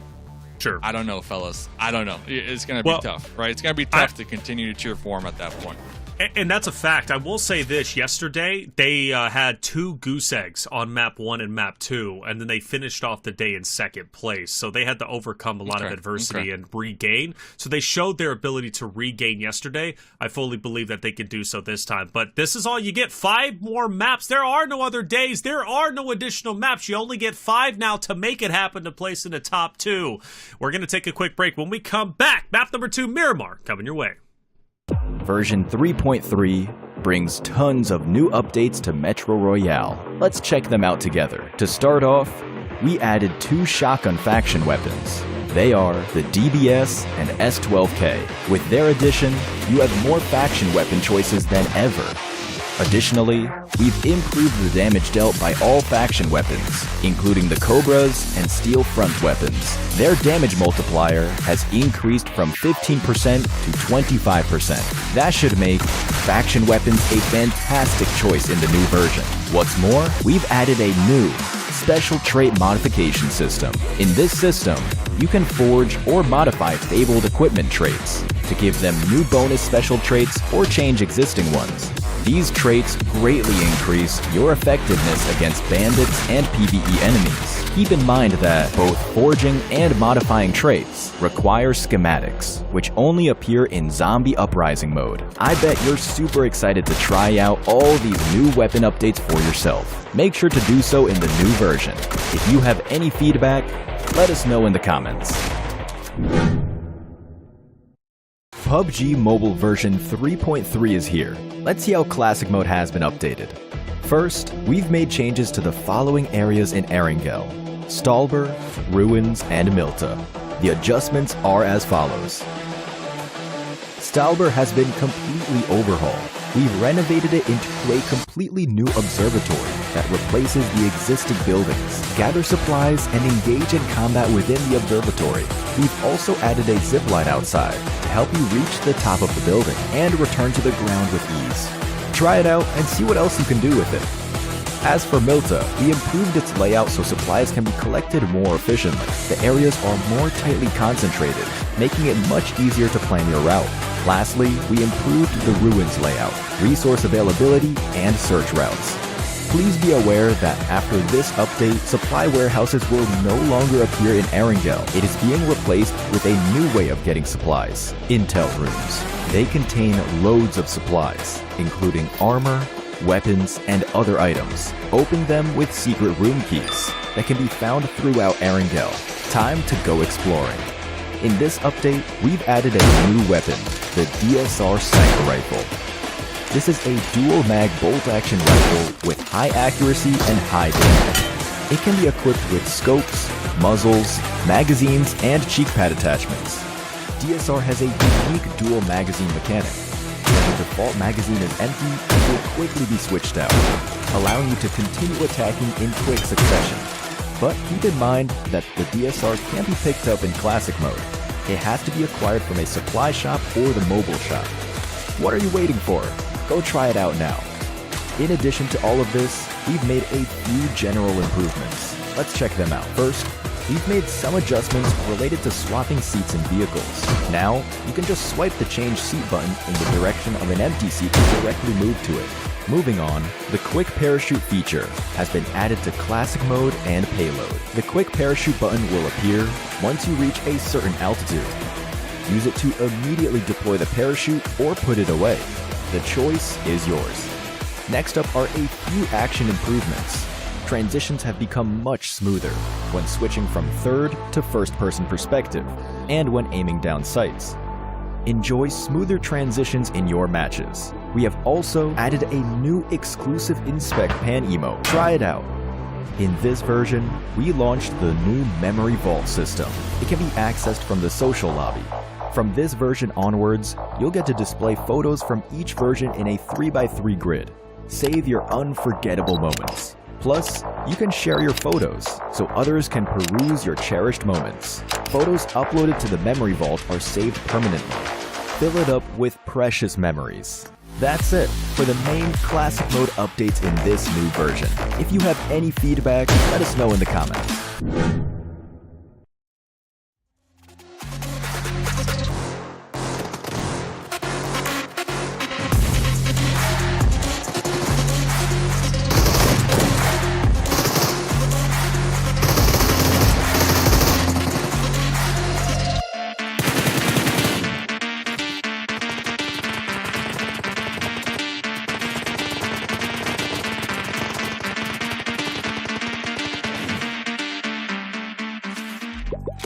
All right, map 1 down. That's Erangel for Xtreme Ice. 5 more to go to determine top 2. Who's it going to be? Chat, get your predictions in early because I'd love to hear what you have to say. Miramar Map, that at the start of this whole thing was Xtreme Ice. They dominated it, winning both Miramars on day 1. And then StrangersBD, well, they ruined that along with Dauntless, winning themselves yesterday. And Dauntless, a team that did fairly well in game number 1. And well, they've got some catching up to do if they want to be top 2, and they're looking to do exactly that. Now at 108, where Golden Eagles are at 114. The door is wide open at this point, Dave, right? For Dauntless and for Esports, for, more importantly, Xtreme Ice to jump up after their incredible win after map 1. Yeah, especially like you mentioned, Xtreme Ice, you said that they're pretty good on Miramar, right? And that's where we're headed next. And you have to imagine after that game 1 performance, they're going to be feeling confident. They're going to be feeling good. And they're just looking to lock in, right? Lock in and confirm themselves that top 2. And has me a little worried about the Golden Eagles. You know, they got the goose egg, but you did say that they had 2 goose eggs yesterday as well in game 1 and 2, and then they kind of bounced back. The thing is, with today being the last day, I feel like that pressure, that knob, that dial is just cranked up even more, right? So compared to yesterday, hopefully they can pull it through. I'm a big fan of the Golden Eagles, but I got to tell them, listen, we can't have another 0-point game. We got to get at least some eliminations on the board to keep us afloat here, fellas. Yeah, you don't want to have to resort to going to the final map and have to bring out a 20-point game in order to win. And Dave, right back at you. Since you're bringing the knowledge bombs, bring me your prediction. Who you going with for map number 2, Miramar? Can I just pick Bob? Can I just pick Bob as a prediction? Just Bob. Just Bob. Yeah, Dauntless. Let's go with Dauntless. I think, Bob had 800 damage done that game, was trying to get a couple of confirms at the end. But if Bob had the rest of the squad, you know, they were playing a little too separated, in my opinion, in that late game. And I think it goes back to just like how new they are, trying to gel or whatnot. But if Bob would have had some additional support at the end right there, I feel like they would have had the win. So I'm going to go with Dauntless here for game number 2. That's a great pick. I actually might go with Dauntless myself, but I'm going to wait until Enigma does his pick. Who you going with? Okay, I'm not choosing one player. I'm going with the whole team. I'm going with the back-to-back kind of idea. I'm going Xtreme Ice winning Miramar here. Xtreme Ice, and you know what? That's not even a risky pick, man. They win game number 1. They won 2 Miramars on day number 1. Xtreme Ice is a solid pick. For me, though, I'm going with Dave. I'm going Dauntless. I think Dauntless it has to be my pick. I supported them off of day number 1. I love their story, and I think their story is going to continue to develop. They're developing as a team right before our eyes. They're getting better and better, and I love Bob as the IGL. I really do. I love the fact Tensa was brought on, you know, just 10 minutes before roster lock. You know, I love the fact that obviously Klaus has been this OG member here, you know, Casper being on this roster too. Like, they just make magic happen. And I think Dauntless' story, well, there's still a lot more to tell. We haven't reached a final chapter yet. They're going to break in the top 2 after this Miramar. Let's find out, right? Map number 2, Miramar. Chat, get your predictions in and let us know if we're right or wrong. Mustache Dave Enigma, take it away. You know, I'm not too sure if Miramar is that magical of a place. I guess you could say it's kind of hot, and you know, there's a lot of sand and there's dirt on the ground, Dave. But I do like that idea Taylor said, where it's, you know, these squads, they're able to make magic happen. It's them being able to come forward and really show that they're able to evolve and kind of adapt to the competition. And you know, what's at stake here for everyone, in case you've forgotten, is top 2. That's the number we can see on this left side. They're at 108 in 4th place. Second is just a few points ahead of them. So these squads that are all in that bubble, they've had their own magical moments, but we'll just have to wait and see if Dauntless is going to be that team at the end of it all that is going to have that last laugh. Yeah, I am definitely cheering for Dauntless, but I am somewhat conflicted, right? Because only 2 teams from this lobby will make it to that next stage. And honestly, like, I don't know who I'd want Dauntless to kind of replace. I'm a big fan of Titan Gaming and the Golden Eagles. I just can't decide, so I guess the players will have to decide for me here. But talking about deciding, the Golden Boys looking for some golden points here really early on. I already see a couple knocks. This is going to be MANIC, the last place team in the lobby. Going to be getting farmed right now from the Golden Boys, who, if I'm not mistaken, Golden Boys are 25 points behind that second place golden ticket spot here. So let's see if the last player from MANIC got the Bowie knife, got the green screen suit, if they can pull out the hero play right now, Enigma. Yeah, I mean, it's just a bit of deja vu from yesterday. That same exact wall was where their squad was wiped yesterday, and now the Golden Boys, they understand where the solo's at. The green screen outfit's not going to work if we don't have the chroma up, but for him, you know, he does find one, doesn't go for the thirst, so Golden Boys picking up 4 free eliminations, it seems, early on. No one near them either to try to kind of contest a third party, and if you're the Golden Boys, you know, you just said that 20-plus point range you got to make up. Obviously, we've seen a lot of these teams in that first, second, third, fourth place range. When they get their wins, they're dropping 8, 10, 12, even 14 eliminations. Yep. And it's kind of that idea, for me at least, where it always starts with 1. And you getting 4, you know, that's a lot better than 1. It's just a matter of, can they keep that momentum that you like to say going forward? And one of the teams that never really has found their stride yet is this XYQ squad. They always get these early engagements, but unfortunately it just seems like the Golden Eagles are just getting the better end of the stick against them. 4 is better than 1. And I guess the Golden Eagles are saying the same thing because they got 4 up compared to XYQ with only 3 up. And it does look like the Golden Eagles are slowly starting to surround XYQ, get them pinched down. I see Bray all the way down there in the south was able to acquire a vehicle. Might opt to try to get on the mountaintop to overlook XYQ, and Brady's still in the buildings, awfully close. Looks like a couple of squad mates from the Golden Eagles still going for some loot, you know, looking for some helmets, the most optimal gear here to take the fight, but they are 1,000% going to be slowly contracting and pinching in XYQ here underneath their grip. So it's really going to come down to if XYQ can hit these shots and get these quick thirst before the Golden Eagles can use their numbers advantage up against them. Yeah, I think the main part is going to be this sort of mountaintop. The elevation play is always something you can't play with in the competitiveness of PUBG Mobile, and we see it right now. Brazen, he was able to actually use that vehicle and rotate up and regroup with his squad. It's actually going to be 3 players up here. I thought it'd be just 2 from the Golden Eagles squad. Balak now, 1v3 situation. No help from the team, but Frady's not going to check it. Knock and instant thirst from XYQ. So 1 for 1 so far, and Nate, he's kind of in a precarious spot trying to give support. I think the Golden Eagles were just surprised with where the XYQ members decided to rat and make their stance, I guess, in these fights. But now Mozo, he's got the high ground. He understands a bit where Valak's at, but not enough. The nade's going to be missing. And this is one of those fights, you know, where I really just feel bad for the Golden Eagles because every player you lose early on is just going to be that much harder in the late game for you to overcome. And unfortunately, you know, with this being only the second match of the day, you having a 0 point and now potentially going out early, it's never a sight to see. Love Mozo's outfit, by the way. Definitely dressed for the occasion. Let's see what Bray could do, though. Going to be cooking their 1 grenade, no helmet, really looking to hit the mark here. Will be doing just that. Huge grenade right there.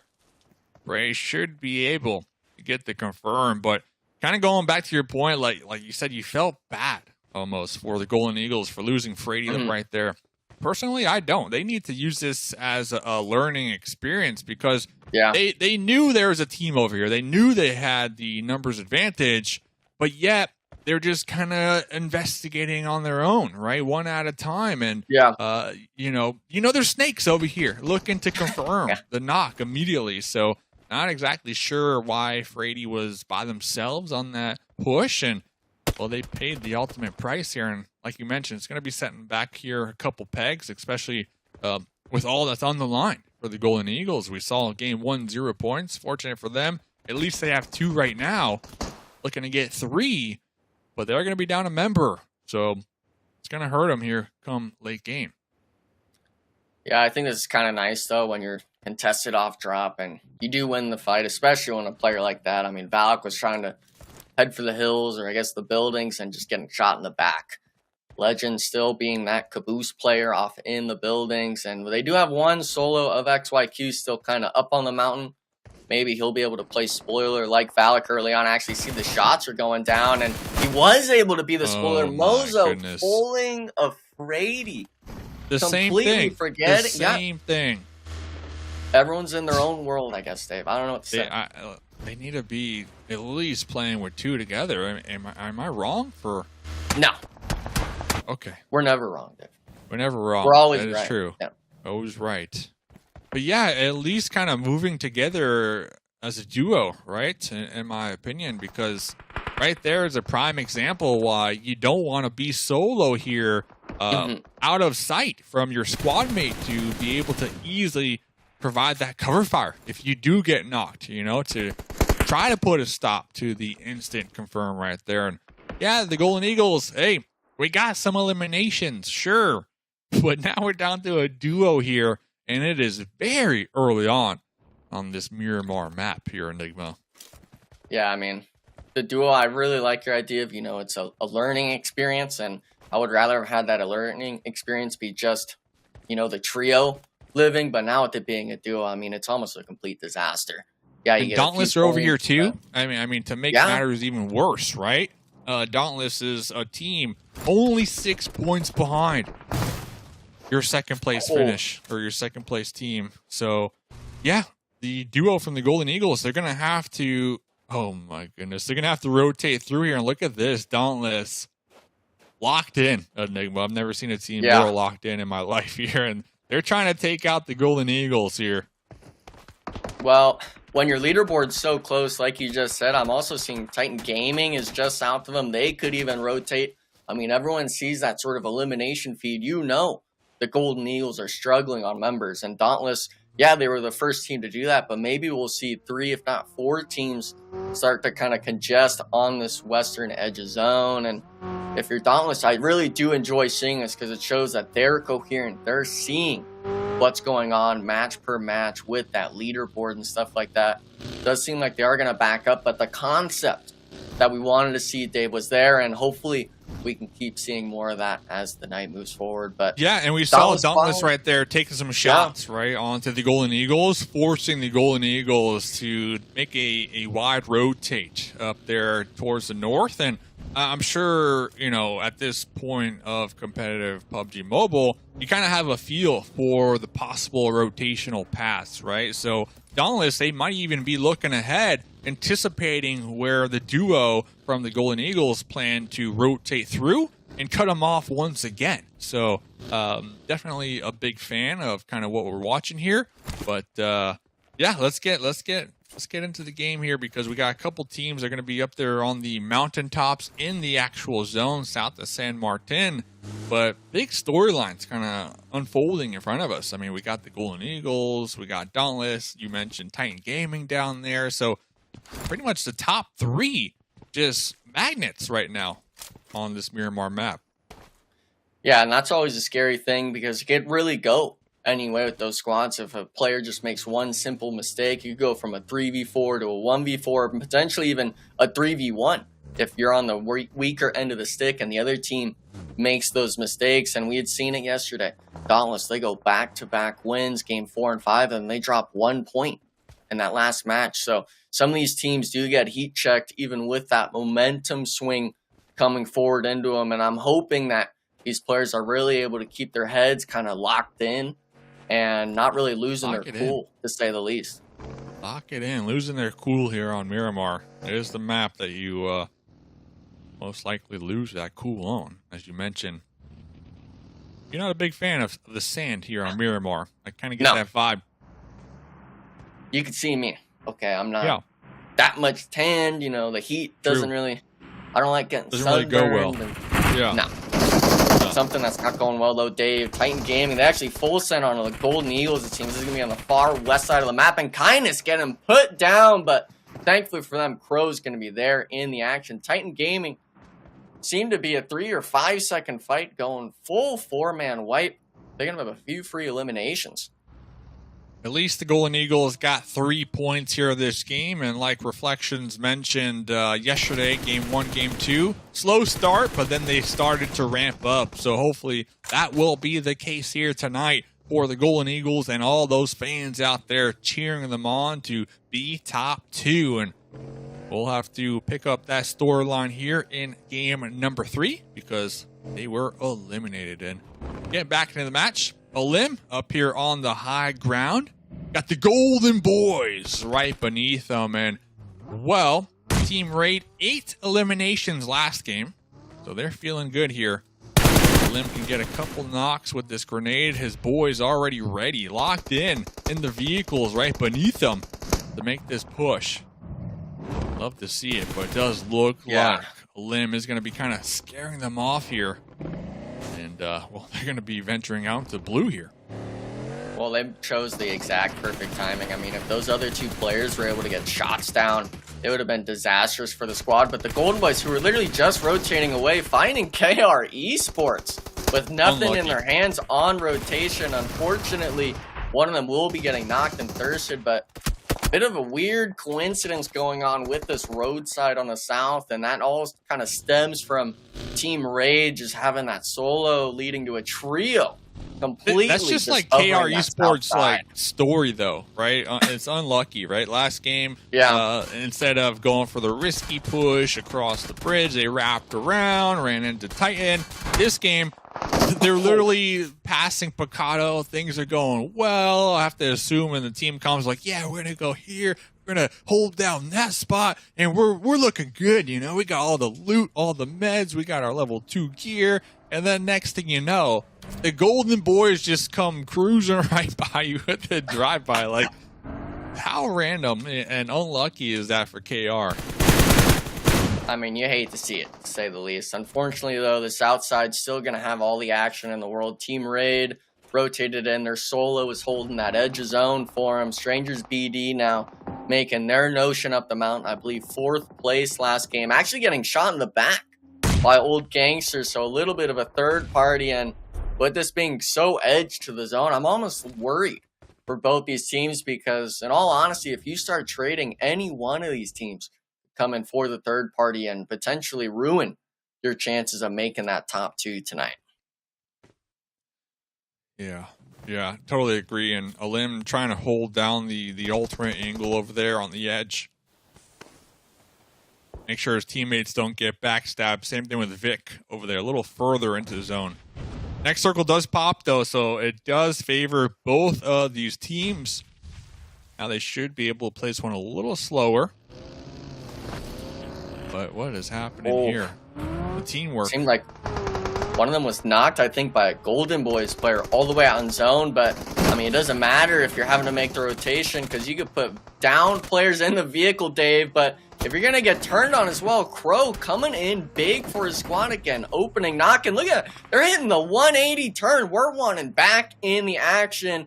Unfortunately, though, for the Titan Gaming squad, I don't think they realize Dauntless is now coming in for the third party. And at some point, I mean, you got to either choose, Dave. Are you going to the zone or are you picking this fight? Exactly. Big fight happening right now. And Klaus, the only one down here, their 3 teammates are going to be up there in the north. Unfortunate for them. So they really can't commit everything to this fight. And I do believe that, Titan Gaming recognizing that, going to be getting the pickup and repositioning, opting to kind of play the zone here a little more compared to taking out Klaus. And Klaus doing the same thing. So both of these teams, Titan Gaming and Dauntless, will be able to pull back to safety for the time being to kind of live to fight another day, essentially right there. But yeah, that was almost bad, almost a disaster for Titan Gaming. That was a close call. Yeah, I like the idea from Golden Boys. They really had a moment of brilliance there with getting a knock in blue zone and then all 4 of them full sent it in, but maybe it was just a little bit too much of blue zone damage. It seemed like they were wiped pretty quickly from the likes of Crow and them, so fortunate to see. But a lot of these teams, they opted not to mess with that sort of blue zone. They're actually going to be down in San Martin here. I believe it's at least 3, if not 4 teams now with Titan Gaming coming in. So these players, there's still going to be 11 teams alive, but A lot of them keeping 4. Actually, it's all of them but Inferno Esports having 4 players alive. So basically a full lobby still in here coming into zone number 4.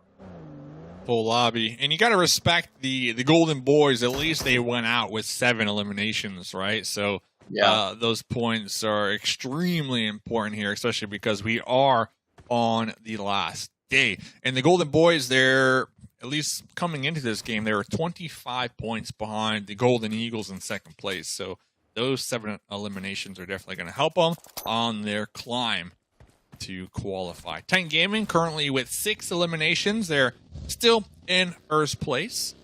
Got a nice little lead between them and the Golden Eagles. The Golden Eagles, they were the team that was on the cusp, only 3 points ahead of Xtreme Ice.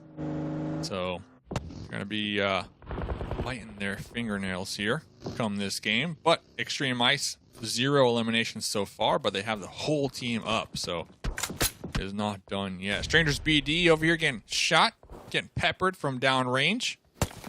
Do have a nice little spot for the time being, but they're trying to locate exactly who is shooting them and from what direction. I believe it's going to be Team Raid. Trying to get it confirmed over here. Fishy going for the revive. Should be able to get it. Yeah, this spot's one of those things where you're kind of just waiting for that next zone to pop. We do see it because they're wanting to leave this place immediately. But Team Raid kind of circling around you. Obviously, Inferno Esports as well, getting shots from down below. You're really needing to make sure that you're not going to be the ones caught out in the blue zone. Everyone starting to make the rotations. Obviously, we see the likes of Dauntless and stuff, but StrangersBD, they have yet to make it out of here. And I think off that knock, Dave, Team Raid is finally going to be making their aggression and trying to wipe out their backside. Yeah, Unknown peeked up their head and like, yep, they're still here. And that knock was the knock to pretty much make the call for Team Raid to just flush them out. Little jump shot right there, 360, but fortunate for them, 3-point had a teammate there ready to provide the support so they don't get thirsted. And, well, I'll take those 4 points all day. Let's see if we can get the last one on the Jess. This is a completely separate team. Jess using this window of opportunity to try to survive a little longer, group up with their teammates. Looks like they were able to do just that. But Team Raid, I mean, once again, they are in need of points, right? They recognize how far they are behind that qualifying spot. Team Raid last game, a bunch of points going their way, and they're going to continue that storyline here in game number 2. Yeah, game 2, we're seeing it as well. Unique Legacy made the rotation in towards Inferno Esports, who was the trio coming into the zone. And unfortunately for them, it seems like this hillside is not going to be in their favor. The pre-fires come out. Unique Legacy getting the wipe. They do lose 2 players, potentially even 3. But for them, you know, any points is good. But old Gangsters, they've had this spot since the get-go, Dave. And for them, now it's starting to give them fruits of life. Yeah, starting to come together without a doubt, and I do believe they recognize that Team Raid are going to be down in the south as well, so that might be another skirmish that they're going to be forced to take here. Unfortunate for the old Gangsters, though, is I feel like they've been putting in the damage, but not really able to capitalize on the actual points, as they only have 1 elimination. Unfortunate for them, but the game's not over yet, and they got a nice little spread down there in the south, overlooking straight out of Nepal and Team Raid, so we'll keep tabs on them as we're going to be tuning on in with Titan Gaming. Looks like EXO was knocked out in the push, was able to get picked up. That is going to be One Esports right across the way. Friendly neighbors, of course, for the time being. But for how long? I like how we have this circle, that main road, just kind of, you know, dividing it right in half. You got the teams in the north and the teams in the south here. I see it as they kind of got their own little world going on, you know, like they're playing different games right now. Even if it's to the east, like straight out of Nepal, you could even say is in their own little third world. But, you know, these zones, I really kind of want to make a note of it, is especially with every single team having 4 players alive, depending on where the zone shifts, we'll see it right now. You're going to see a lot of these teams have to really commit to these 4-man plays, whether it's going from building to building, whether it's going or that smoke play across the road. It's going to really come down to who's able to execute better than others. And Dauntless now, they're making their execution. They had this far north side, Dave, now turning their sights to no risk, but the nades aren't really going to connect just yet. You got to get the solo player at some point. Yeah, they're just applying so much pressure right now onto No Risk, and No Risk, they're just trying to avoid the fight, essentially, with Dauntless. Of course, Bob is going to be knocked out right there. They should be able to get the pickup. Benny trying to third party, trying to help his teammate from getting thirsted, not able to do just that. Benny with a little lean peek, but they are going to be in the circle. So Dauntless, they do need to reposition. It's either going to be through No Risk or go for that wide wraparound. Regardless, it's going to be difficult, especially with Xtreme Ice over there on the northeast. I mean, if you're in the game here and you're Bob, what are you seeing right now, Enigma? I mean, I'm seeing No Risk made a fatal flaw having a solo back there, and I think you're going to have to just look at and say, hey, we got to start pushing either this team we just got a solo player on, or we got to start moving around and seeing what actually is open, because we can see this west side of the road is potentially free. It looks like they're not going to make that cross just yet. None of those players being knocked yet, and actually looks like Klaus getting another opening onto the No Risk squad. So a duo now. They're still out of zone now, just reaching in, but why would you stop here at this point, Dave, if you know this is the same squad you just got one down on? And the nades now, these got to be coming in clutch. Havoc, he made it happen with one, but is it going to be enough to halt Dauntless? Yeah, it comes down to the utility count and how many more grenades they got in the pocket. I have to assume Havoc down to none right there because we did not see the follow-up. So now Klaus going to be popping out with their Molotov, their M249. We got tons of ammo. Nice little molly to stop the window peek. Klaus is just hitting these shots through the window. Now Casper knocking on the front door of Havoc, waiting for the Molotov to dissipate Havoc. Back against the wall, and we got the whole team of Dauntless looking to flush them out here. Teamwork definitely making the dream work. You'll love to see it. Havoc was knocked out, but Crow with a third party getting a clutch knock right there on to Dauntless. Yeah, I mean, for the most part, it's just Havoc, just too many numbers, too many angles he has to watch for. And then if the player's hitting that sort of jump angle onto the windowsill, there's not much you can really do about it. Unfortunately, his teammate was knocked as well when the Dauntless players were crossing, so there was no additional support when these plays were happening, and we can get this nice overhead view. Dauntless still able to get the reset and have their full squad up. So these teams, we're still seeing that the eliminations are starting to rack up for some of these squads, but for other teams, they're falling under the pressure.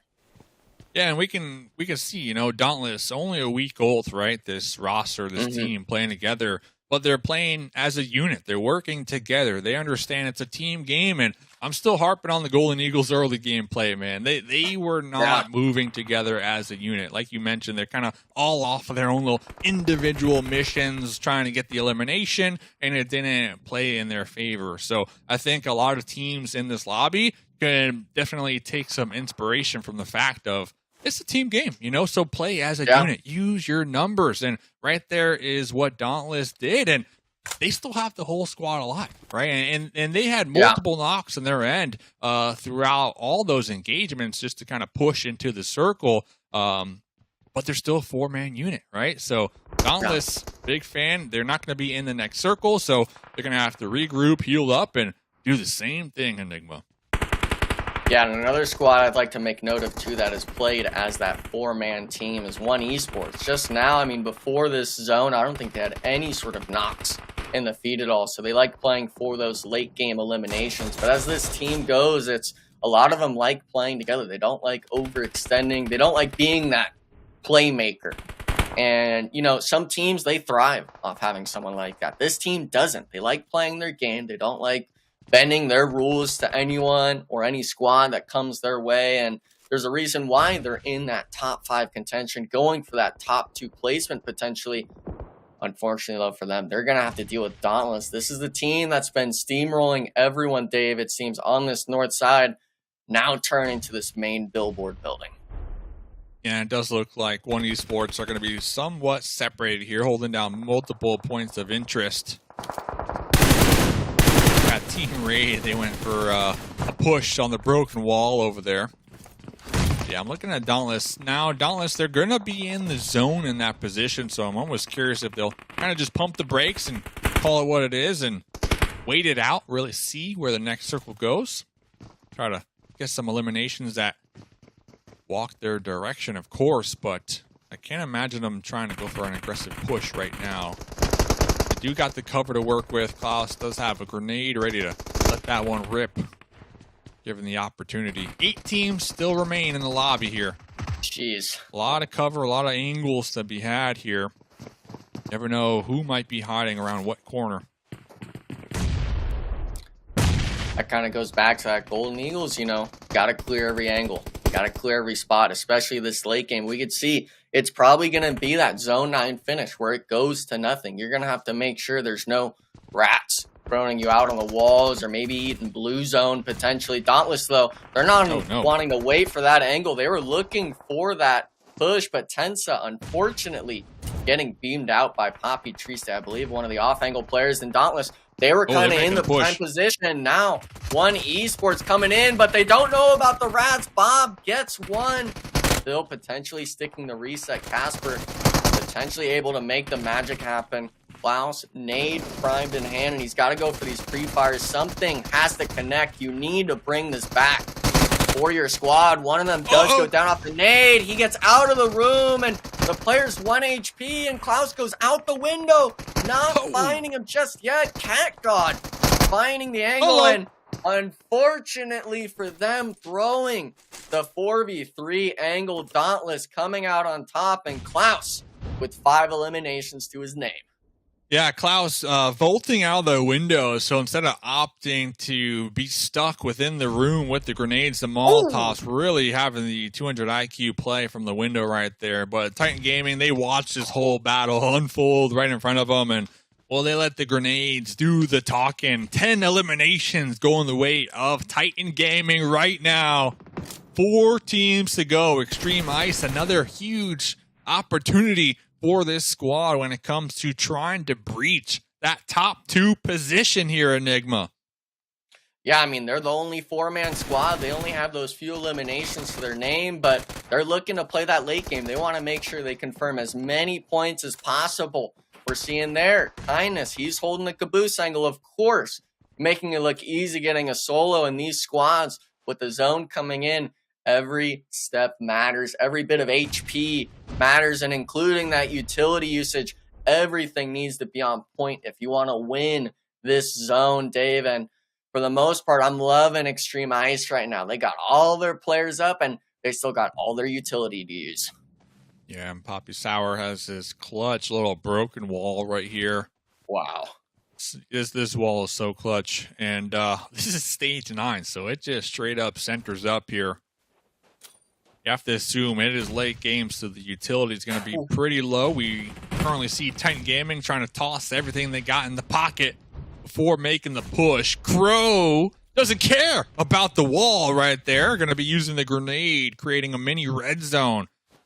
Take out Poppy Sour, crawling behind the RV. Let's see if Russia can pick him up. I'm surprised. Across the way, straight on Nepal, not really making noise right now. Kind of letting this engagement unfold across the road here. Crow still with 4 more grenades, looking to connect it, tossing the long arm. Is it good? It is good, baby! I mean, this is why you wait. You save the utility, and Crow is making it look easy from downtown now remix. I mean, you had the full squad up, and you just get pieced apart without even getting to shoot your gun. Titan Gaming from 0 to hero, wiping the likes of Xtreme Ice, making it look easy out here on Miramar. Wow, the grenades right there. I believe Crow had 6 eliminations, over 1,000 damage done. EXO, 4 eliminations. Kindness with 3, and Wancho with 1 elimination. Titan Gaming they didn't want to leave it to chance. You know, today's the last day. They want to qualify. They're in first place. They said, listen, we're going to get this win, and we're going to get a bunch of eliminations to strengthen their first place on the overall. Right here, Reflections? Yes. Without a doubt, you know, they started off day one. It was kind of like, oh, Titan Gaming, it's a bit hit and miss, but they've been coming into their own from day 2 to day 3. Again, it's still a relatively new roster, right? So they had to get their legs underneath them, figure it out, what's going to work, what doesn't work, and I think now they're hitting their stride. I mean, that's 2 games that are relatively decent. Game number 1, granted, they did finish off a little bit earlier than they wanted, but 6 eliminations. So they take that to the bank. They were already in first, so they extended their lead, and this game is going to help them out tremendously. First place plus a ton of eliminations. EXO as well as Crow really holding their own, and it's nice to see Crow stepping it up because he's been relatively sluggish, not only from last game but a little bit from yesterday as well. So Crow coming into the mix, showcasing why he's here and what he wants. But from one high note to a low note, Enigma, let's go to you because Golden Eagles, it just appeared disconjointed. I know Dave was hitting on that. Their pushes, they're a little bit lackluster. We mentioned yesterday, you know, they started off with 2 goose eggs, and this is their 2, right? They need to step it up in map 3, but right now they're not looking the best. Listen, I mean, the broke clock is right twice today, I guess, in that regard, but I'm not really picturing this squad being able to bounce back when it's the last day of the qualifiers where you have to be in that top 2 range, having a repeat of yesterday. I think that mental strain is just way too much for some of these squads, and if you're the Golden Eagles, it was really just a showcase, this game especially, of them not really checking their corners, crossing their T's or dotting your I's, whatever phrase you want to put to it. Just the fact of the matter that maybe they're just mentally disconnected. And for our teams that we want in that top 2, we want the best of the best, and that means you got to be connected as one. That's right. And you can't been clipped. Wings might have been clipped, and I hate to hear that, I really do, especially coming from you, but it's true. The thing is, you can't have a lot of lackluster games or inconsistencies when it comes to the PUBG Mobile Super League Americas Fall season, and that's what everyone is currently playing for. One Esports, another team that hasn't performed the best off these past 2 games. They started off the day with a real chance to break into top 2, but Dave, at this point, I'm getting a little bit worried that Titan Gaming, first and foremost, looked to be solidifying first place without a doubt. But now it comes down to Xtreme Ice, who's been on fire the past 2 maps, putting the extra pressure on One Esports, on Team Raid, right? And even Golden Eagles at this point. Yeah, Titan Gaming already locked in. I just got done licking the envelope. I sent it in the mail, so we should see them come that next stage. But going to your point with One Esports, Golden Eagles, haven't seen anything, in my opinion, from these 2 teams. Yeah, they got 1 or 2 eliminations going their way. Sure, that's cool. But Xtreme Ice, NA, and Dauntless, they're just playing at another level here tonight. Yeah. Dauntless game 1, 7 eliminations. Dauntless game 2, another 7 eliminations going their way. So they're just playing consistent, right? Right.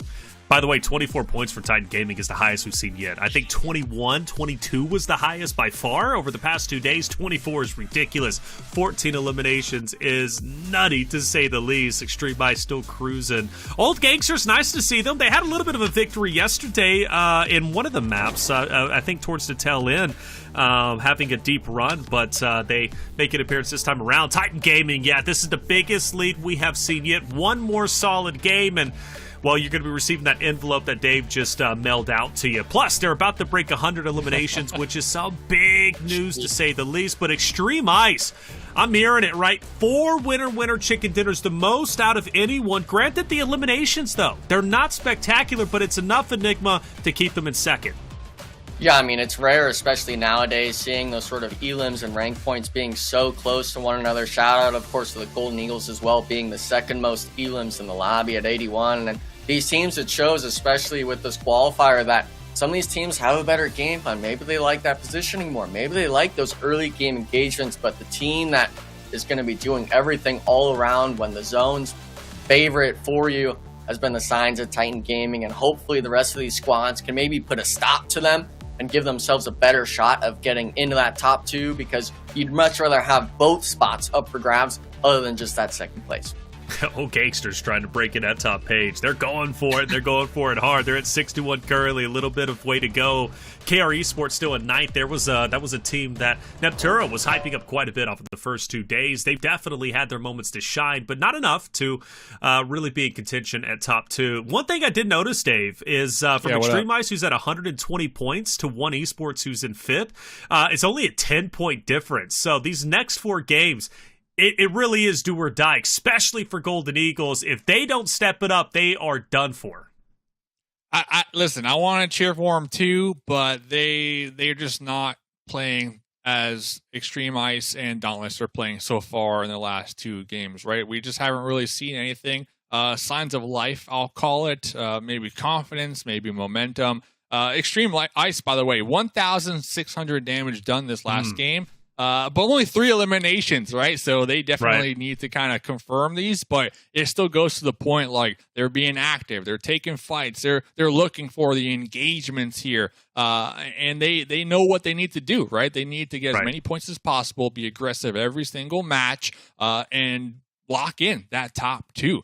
Compared to the Golden Eagles, who I felt like were being a little more passive game 1, game 2, just not playing on the same page. Same could be said with One Esports. So it still is kind of early, right? In day number 3, we still got some more games to go. But just the fact that Xtreme and Dauntless are already competing at the level that they're doing, it's going to be even more of a challenge, right, for those 2 squads to catch up, in my opinion. Well, from 2nd place down to 5th, only 10 points separate those rosters. And again, the goal is to be top 2. So there's a lot of contention at this point in time. Titan Gaming fans, rejoice. You guys are looking great. But if you're a fan of Xtreme Ice, Dauntless, Golden Eagles, or One Esports, it's looking a bit testy. Only 4 more maps to go. We're going to take a quick break. When we come back, our halfway point will be breached. We'll be hopping into map number 3, Erangel.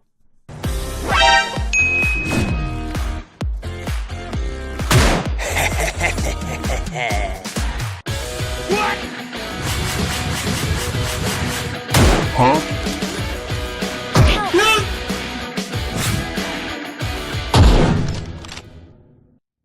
In this video, we'll be introducing 5 new items: the Trident, Gleaming Stingray, Water Orb Grenade, Water Orb Blaster, and the Whale Escape Pod. The Trident is sealed within the Ocean Palace. It can be retrieved after some time passes in the match.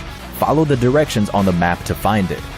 Wielding the Trident grants the following: a special underwater swimming animation, faster swimming speed for moving about quickly or entering the play zone, and an exclusive water spout ability. Use it to turn into a water spout that moves around and can knock players and vehicles up into the air. You can use this ability to pull nearby enemies into the air, where teammates can focus fire on them, or give teammates cover to evacuate. Please be aware that water spouts cannot lift up enemies hiding in buildings. The Gleaming Stingray vehicle can be found in the waters of the Ocean Palace. Get close to it to ride it, or pick up a Stingray core in the Ocean Palace to summon it. Gleaming Stingrays can glide through the new underwater areas in the air, and can seat 2 players. After dismounting, it can be stored as a Stingray core. The Gleaming Stingray can then be summoned again from the quick item menu. In water areas, it can be quickly deployed with 1 tap without needing to be placed. Gleaming Stingrays have a special ability that launches bubbles and can be targeted at enemies to restrain them. When enemies are restrained, the passenger and other teammates are free to eliminate them. Bear in mind that the player in the back seat must be in the air to fire. Enemies restrained by bubbles cannot fire. Furthermore, hiding behind cover or moving quickly can reduce your chances of being hit by a bubble. The Water Orb Grenade is a new throwable item that can be picked up around the map and thrown to generate a huge water orb where it lands, engulfing players caught in the explosion. Enemies must swim to the edge of the water orb to escape, while you and your teammates get a dash ability inside the water orb. While in combat, hit enemies with this throwable to let you and your teammates get closer to eliminate them.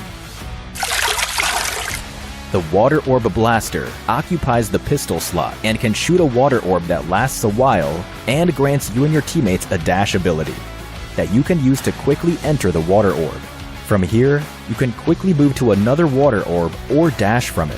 When fighting in buildings, you can use this item for quick movement and counterattacks. The Whale Escape Pod can generate a water orb where it lands. Enter the water orb and wait a while for a whale to appear and take away everyone inside. It can carry your whole team, and you can also change its route or get off midway. It's a great option for getting to the play zone. That's it for this video.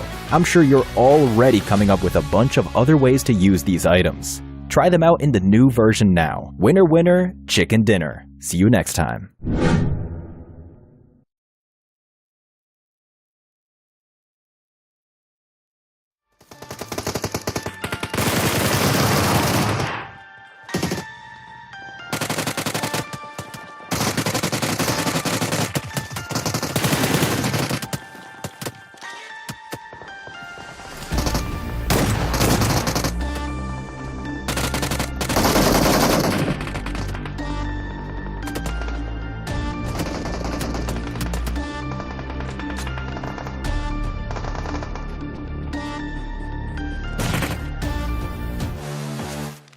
All right, it's time to reach our halfway point of the day. 2 maps have been completed, and map number 3, Erangel, is about to be underway. Again, the top 2 spots is what matters. 16 teams are all fighting to be in the top 2, so they can earn their spot at the PUBG Mobile Super League Americas Fall season to play for $250,000 and earn their spot at the PMGC. Who will it be? Well, let us know, chat. Get your predictions in. I'm thinking there's going to be a spicy drop between XYQ and Golden Eagles. They've been going at it, not only on Erangel, but also Miramar today. And for Golden Eagles, well, they've got to clean up their rack. They've dominated the first 2 days, but they're not dominating today. Will this be the turning point? Without further ado, let's head into map number 3, Erangel, with Mustache Dave and Enigma. $250,000, Dave. I would like a cut of that, to say the least.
Alrighty, we back at it.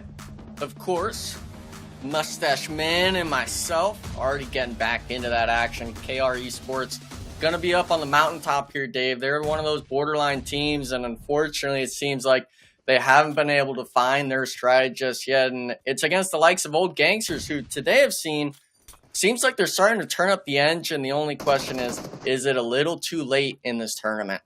Yeah, let's see what they can do here. Already 2 members of KR down, bleeding on out, calling for the revives. OG now going to be pressing the envelope right here, sending it, trying to get the full-on collapse right now.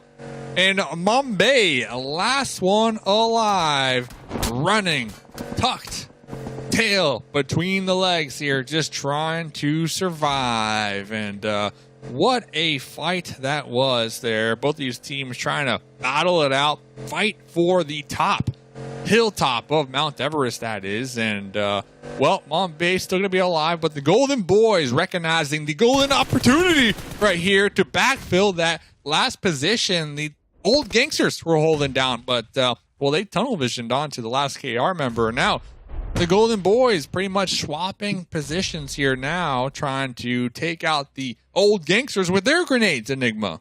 Yeah, and I mean, for the most part, it's really tough to see with old Gangsters because they understand just how important that hilltop position, I guess you could say, is. And if you stay like this, you're really kind of working against the odds you just had. And the Golden Boys, they were looking solid for the last game or two. You know, they were having their moments of brilliance, but as of right now, with it still being so early in this match, are you really wanting to kind of test the waters and see if you have it in you to win this sort of fight? And thankfully, both these squads, they do have a few eliminations under their belt, so it's not like they're not in it to win it just yet. But for the most part, it seems like they're going to be at a little bit of a standstill. I'm not too sure if which of these teams is going to really opt to leave this spot first, but maybe it's just one of those moments, Dave, where they just like kind of taking shots and padding the damage numbers.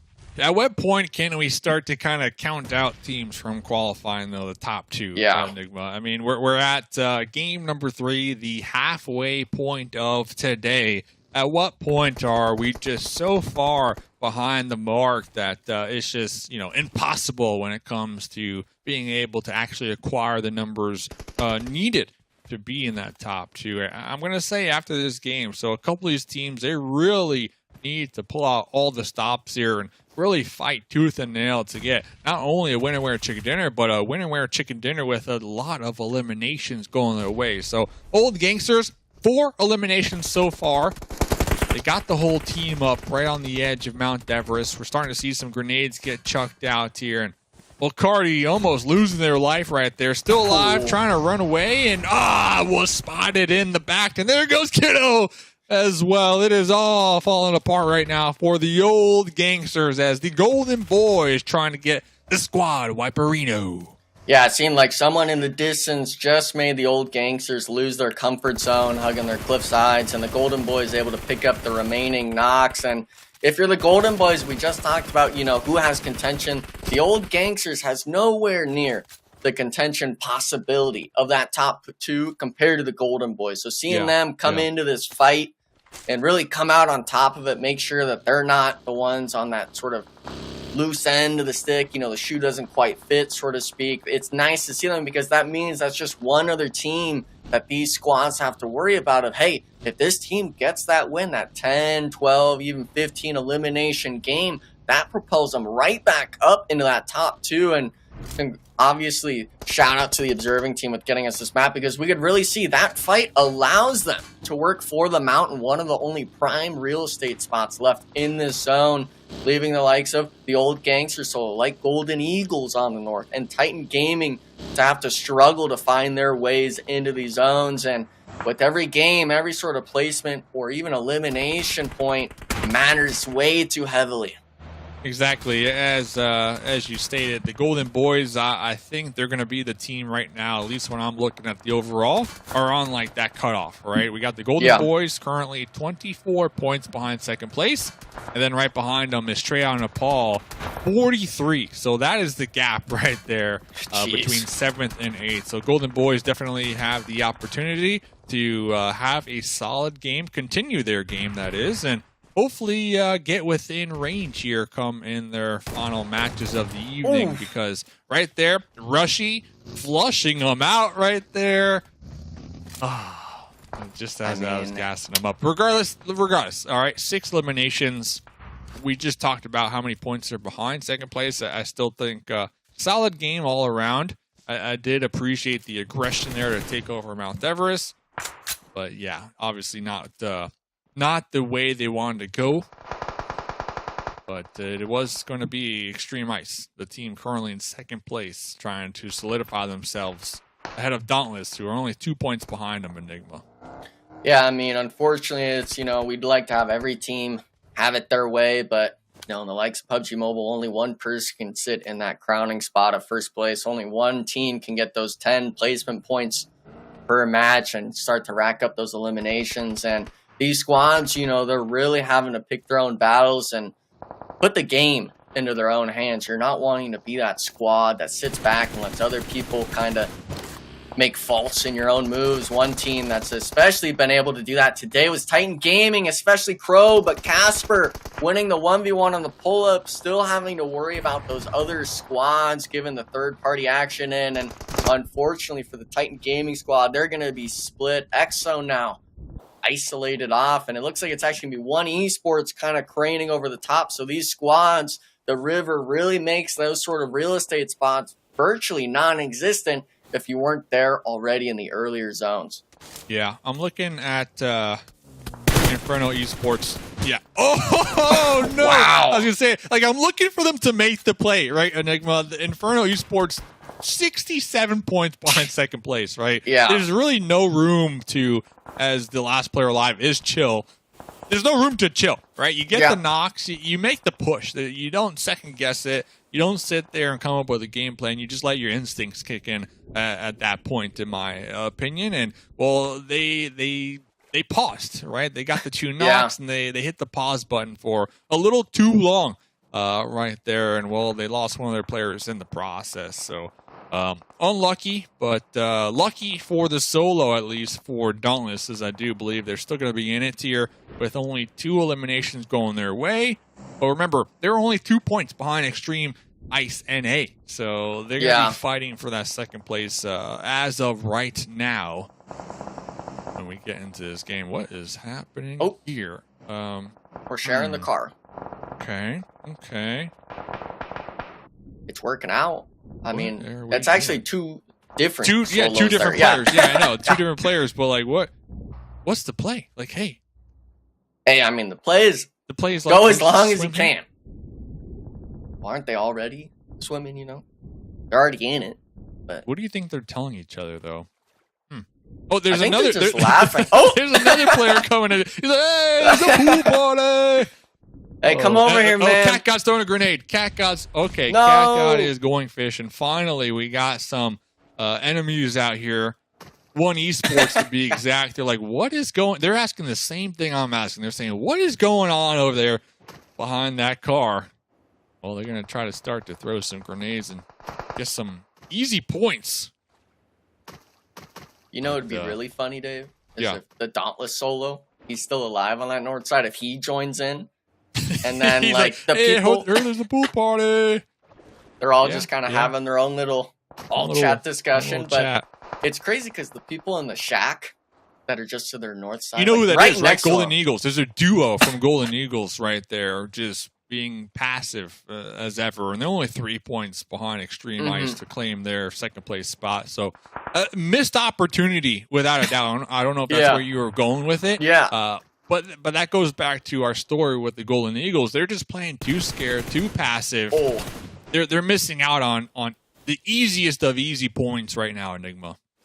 Yeah, I mean, points is what gets you into that next phase. And one team that I had the pleasure of messaging before the day started was One Esports. And Cat God's exact words when I asked him, what's kind of related to your team's success and what are you looking to do today? He said, we're looking to do everything we can.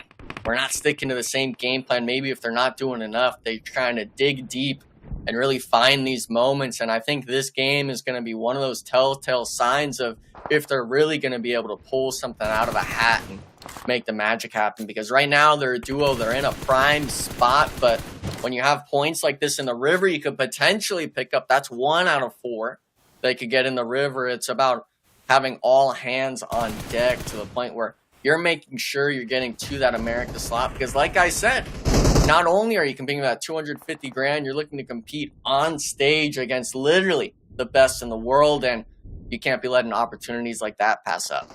Points in the river. I feel like that's an unreleased country song that we're coming out with here soon. And you know what? #1 on the billboards coming your way. A lot of players just kind of buy some time in the vehicles, going for those heals, I guess you can say. XYQ, they're going to be up here on the top, actually, going to be overlooking the potential points in the river. So we'll see if they can have a nice little come up here. And going back to the Golden Eagles, so instead of prioritizing those points in the river, they sent Legend to actually join the players in the river. And they're going to be swimming over there instead of trying to get some points here, Enigma. See, this is one thing that I really want to make note of that a lot of people maybe don't really realize, is if you have a player in the water, one of the best things you could do is have him swimming on top of that enemy player, because obviously your hitboxes, you're going to be able to run into one another, and your teammate can see your name or your HP bar, whatever it is, above your player. So if you're able to be right on top of him, you're just screaming to shoot me, essentially. Don't take that one out of context, so to speak, but it allows you to really find people in the water and maybe pick up 1 or 2 extra points. Now, obviously, the river has been thinned out a bit from the fishing and stuff like that, but XYQ, they were the team holding this sort of God spot compound on the north side of the river, actually having 6 eliminations already in their name, so a little bit of off-screen action from them, but they're making sure now that we're going to be seeing all of it. Points in the river, that should be their name next season, XYQ, because right now they got 6 points going their way.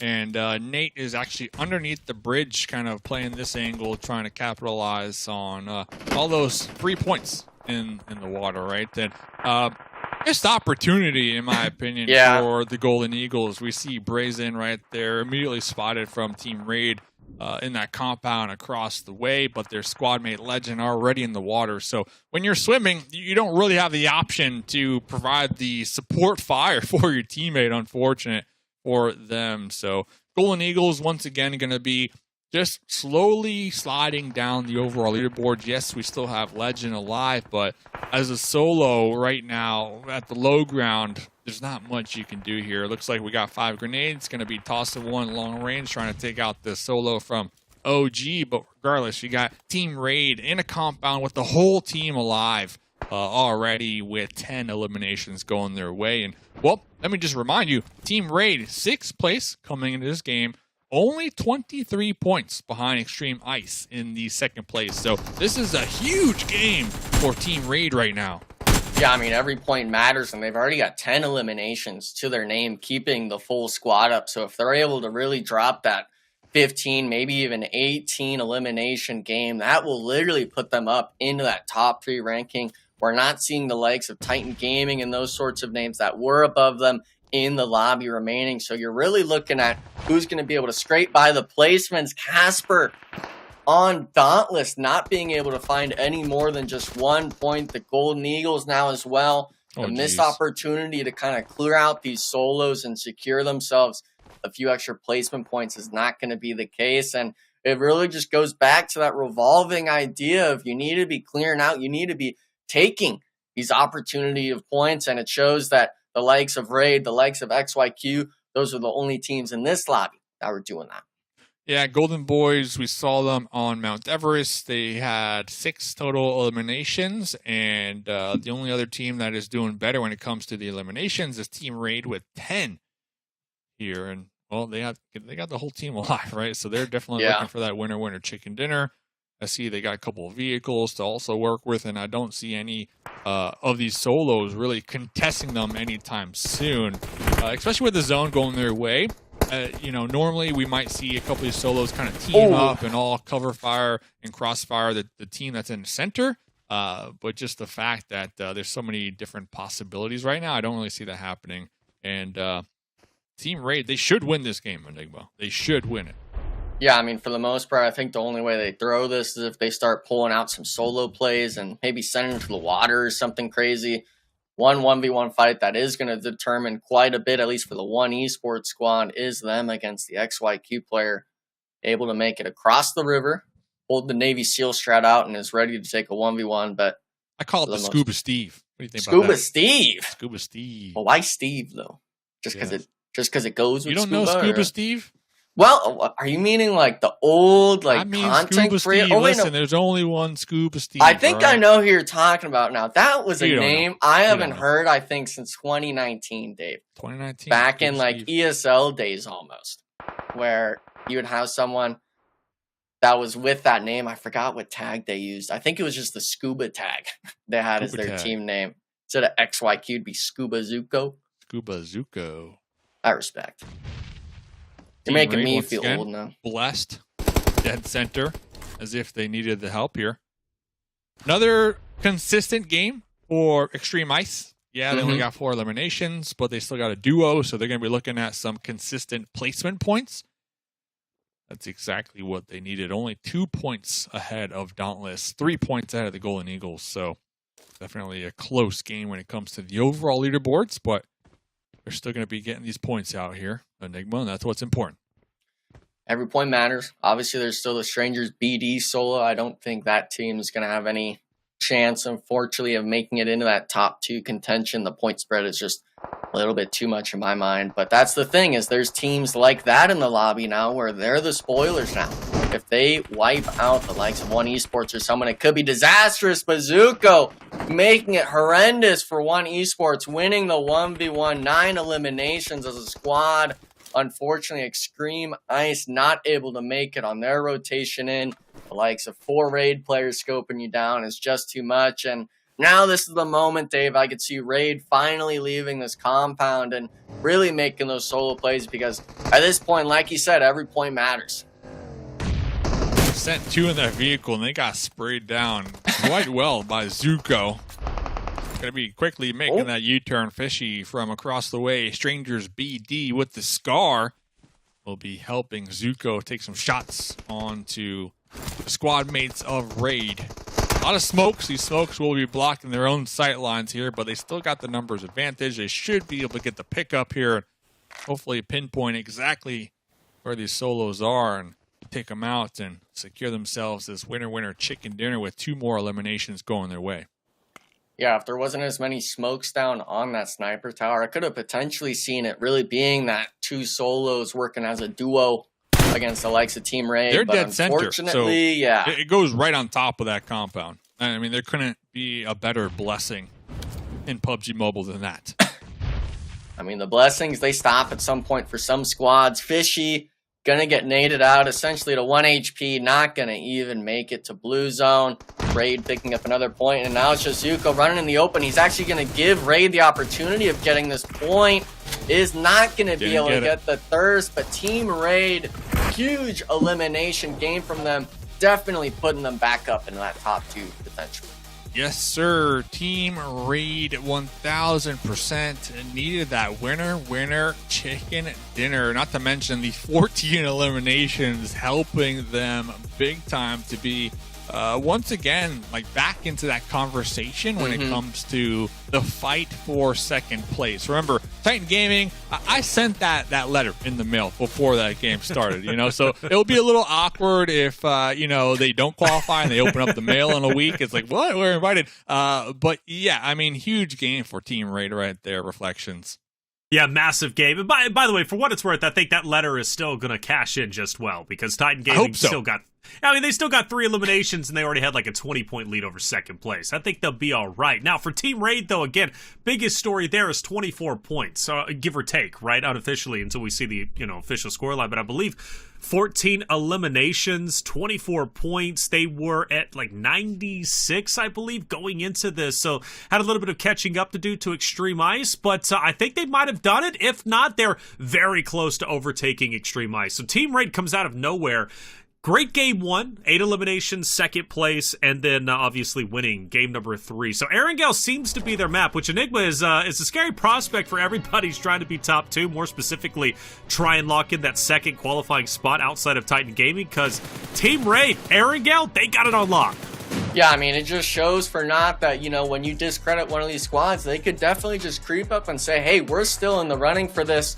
And if you're the likes of Titan Gaming, if you're the likes of Xtreme Ice, you're not wanting another name in the mix. You don't want someone else's tag in that hat for them to pull out. And it really comes down to these moments of these games where, yeah, maybe you weren't in that top 3 finish, but were you able to pick up some elimination points? Were you able to scrape by maybe with some placement points? You got to be able to make the bad games decent in these situations. And today especially, we've really seen some teams fall under that pressure.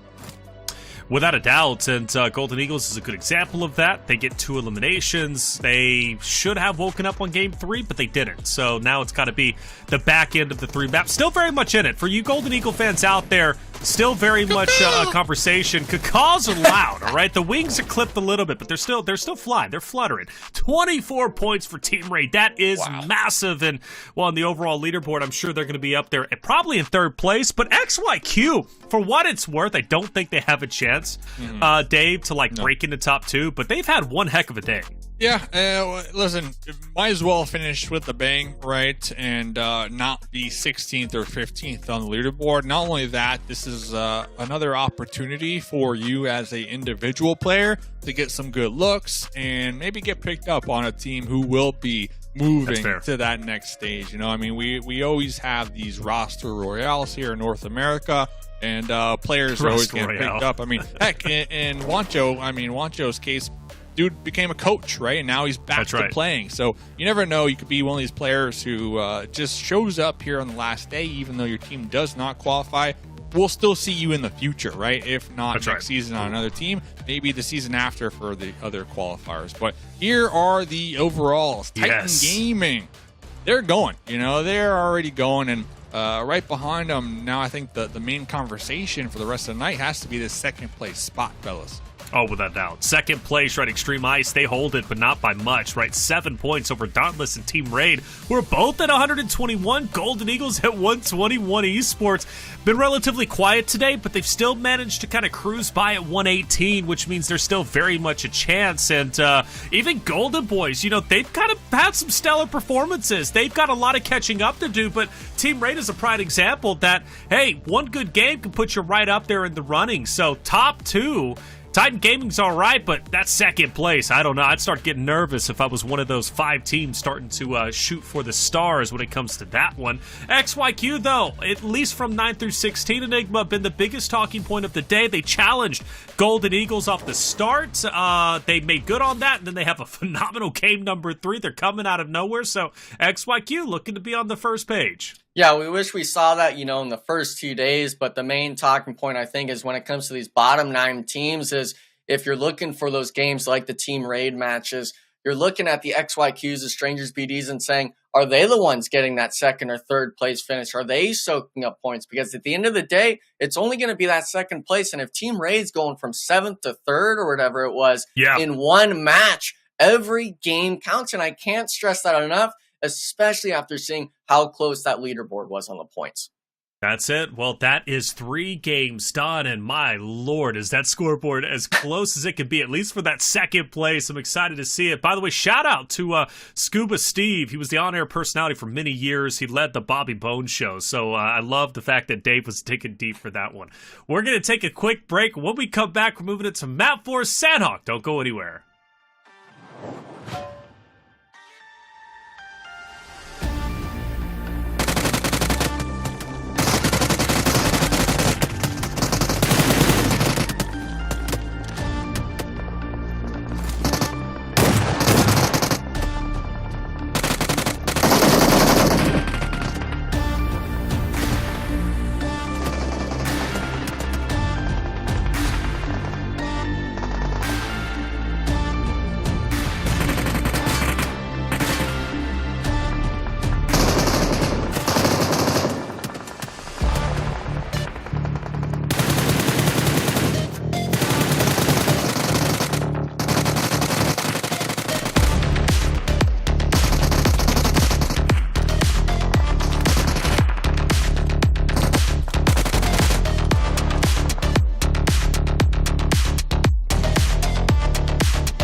welcome back, everybody, to the final day of the 2024 PMSL Americas North America Qualifier. I'm Taylor Reflections Double, joined by Enigma and Mustache Dave. We have officially passed our halfway point, about to hop into map number 4, Sandhawk. The only time you see Sandhawk throughout the day, but it's been an impactful one, especially now, Dave. I mean, we're talking, seriously, what is it, just 5 point, not even, like 6 points? From Xtreme Ice on down, it's as close as you could possibly get. Sandhawk, you might not be a good team here, but you better be a good team today because you're going to need all the points you can get. Yeah, and when we're talking about teams that are kind of in the conversation, Golden Boys in 7th, currently 26 points behind that second place team, Xtreme Ice NA. That's who I'm looking at. You know, the Golden Boys on up. Straight out of Nepal, 49 points. If they don't get a winner chicken dinner and like 20 eliminations in this game, any of those teams, you know, beneath the Golden Boys, you know, next season. I'll see you next season, fellas. But yeah, I mean, Sandhawk definitely like the toss-up map. You know, you never know what's going to happen. But what I do know is going to happen is Titan Gaming are going to be moving on to that next round, and you know, that's good to see. The Titan Gaming has been a team that they always make it through the qualifiers, maybe even a longer season. But then once when we send them to the big stage, they just fizzle out, right? So maybe with EXO now on the team, kind of like the new puzzle piece, I guess you can say. This is a Titan Gaming that we might see really represent North America here when it comes to the regions.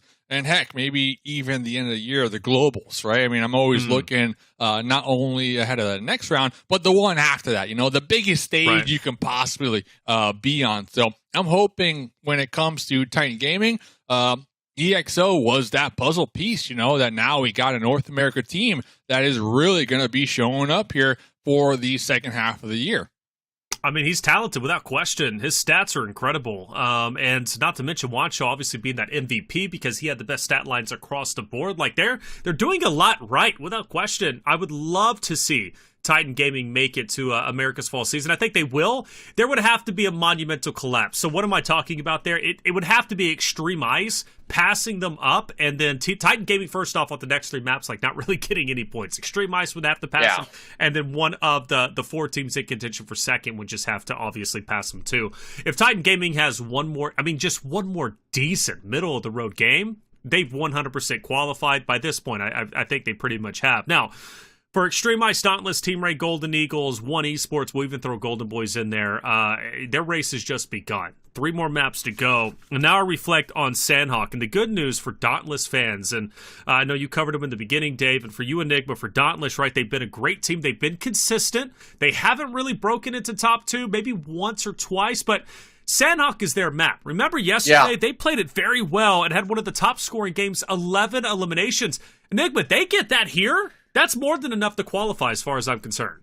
Yeah, I mean, that might just secure their ticket, so to speak. I mean, the first day they had that sort of mountain zone, it pulled down south, meaning they weren't gifted the zone. They had to move in. They made a top placement that first day. The second day, they come in, they actually win virtually a repeat of that zone. And hopefully for them, obviously, you know, the start of the day, obviously that game 1 was decent, but we need great games out of them today. And this is their starting point. Obviously, everyone's going to be looking at where that first zone kind of looks at, especially with it being Sandhawk. It's very zone dependent.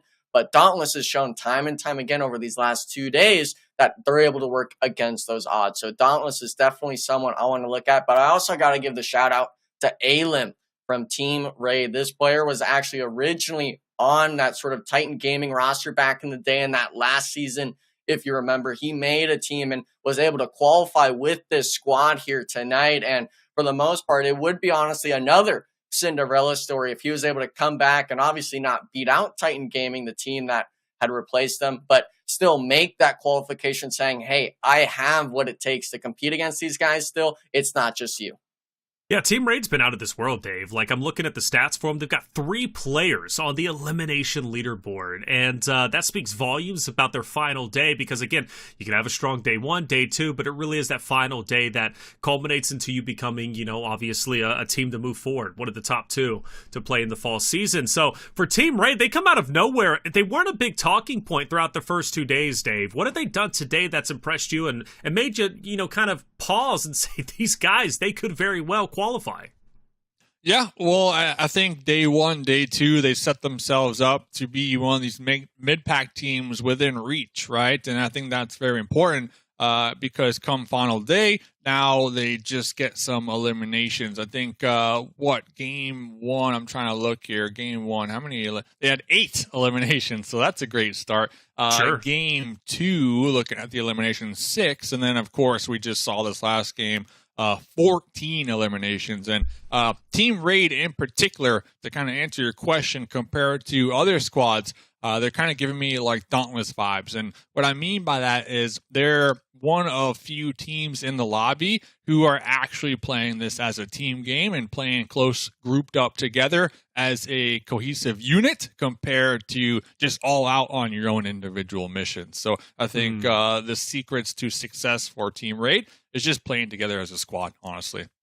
Well, to add all those up, by the way, 28 eliminations. They lead as a team over everybody. Over all 15 other teams, they are at the top of the food chain when it comes to Elim. So good on them. And by the way, just to go down the list, Titan Gaming's at 23. It makes sense. They've had a stellar day. That's why they're in first place. But then it's all tied up from Dauntless, XYQ, Xtreme Ice, Golden Boys. They're all at 16. Who's going to be the outlier and, well, not play disconjointed? We know Golden Eagles are having that issue. That was pointed out by Dave, I believe, in map number 2 on Miramar, especially after seeing their performance off of Erangel and then obviously map 2. But map 4, time to get serious. It's Sandhawk. This is where Dauntless dominated yesterday. If they can do so again, they could very well qualify. Let's see if they can. Enigma, Mustache Dave, take it away. Sandhawk, and I really can't stress enough that idea of the food chain. Dave, obviously we've got Titan Gaming, we can see on the bottom left here. 151 points. They've definitely just got to get a few points in my mind to secure it, but underneath that, it's all the same size fish looking at one another, really seeing who can kind of devour each other, who maybe will come in after those Goliaths kind of battle it out. Because we've seen, the Golden Boys, the Golden Eagles, they've been stressing a bit on some of these matches. Dauntless, Team Raid, they've been able to succeed in those moments of weakness from these other squads. And with there now only being those 3 matches left, it's really going to come down to who's able to succeed and use the most out of their opportunities. Yeah, without doubt. And as these games continue to progress and Titan Gaming keeps, strengthening their lead in that first place, I'm getting a little worried for other teams like One Esports and the Golden Boys, who we heard from Wancho themselves saying, listen, I don't like these teams, right? I don't like the Golden Boys. I don't like One Esports. So as we come into the last couple matches, when Titan Gaming are solidified and very comfortable, those teams like One Esports and the Golden Boys, who are on the literal cusp, right, within range, they're going to have to be watching out, right? They're going to have to make sure not to get hot dropped or gate kept on their rotation. So we'll have to pay attention to that, because right now we got ourselves a good old fight here in boot camp. Yeah, I mean, it's of course the repeat. Day 1 and 2 back at it for day number 3. The old Gangsters against MANIC. MANIC this time actually was able to keep their player alive on the roof. He didn't get immediately flushed out by the old Gangsters drop spot. And this is just one of those spots where you really question, like, are we really going to keep doing this, guys? Like, I guess we're both near the ends of the leaderboard, but... Might as well. You might as well. Why not? Why not? Yeah. I mean, what do you lose at this point? 3 more games to go. What do you really lose if you get taken out early on, Enigma? I think it's the respect factor. You already have no respect if you're in 16th. Come on, though. no. Come on. If you're in 16th, you're 97 points behind second place. If you have an individual player, we can't stress enough. You have an individual player that is able to perform even on the 16th place team. Okay, maybe some people don't notice it, but I think there's instances of brilliance even still from some of these players. It's just a matter of, do you respect it enough when it's so little of opportunities? Now, though, MANIC, they had an opportunity to strike. Unfortunately, only going 1 for 1, not getting the double knock with that sort of vector spray. But seems like Quade, he has something to speak for. Trying to actually just get the thirst, really just kind of shooting everyone in each other's foots. Old Gangsters now, they're going to get the reset, and we're back to square one, Dave. But you respect it. right? Yeah, I respect it. You respect it. The I've been watching a individual lot of plays, Gordon I Ramsay respect. lately, and if I was in the kitchen with these fellas and I had some risotto, I would have tossed it at them by now. No respect. I got no respect. StrangersBD also showing up. Another team.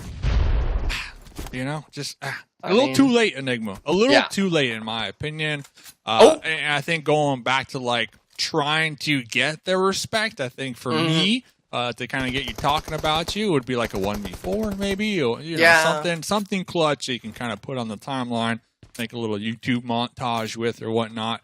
But at this point of the game, like, chalk it up. Chalk it up. Gotta chalk it up. Chalk it up, man. I mean, StrangersBD, I respect them. They understand this fighting is going on every single Sandhawk match. They've been doing this play where they at least either get shots down and at least pick up one elimination, or full throttle send it into boot camp here. And, even though they are near that bottom, they're not cooking in the kitchen. I still got to give their flowers in some respect of, at least they're making this play. They're not just throwing in the towel, dropping 4 corners of the map and everyone plays solo. They're still looking to keep it competitive in their own right. But one team that definitely has made it competitive for themselves, at least, is Team Raid, now fighting against Unique Legacy. I believe this is going to be at Camp Charlie, so a little bit isolated out. But with them being out of zone, I kind of wonder, is it worth, honestly, to be taking this fight with you being in such a gray zone of qualifying? I think so. It's a feeder team at this point, so you might as well try to use your resources here early on and play together like we were just complimenting them in the pre-show. Play together as that unit and just focus on your opponents and just take them out one by one, essentially get the confirms. Team Raid currently 7 points behind Xtreme Ice NA in the second place.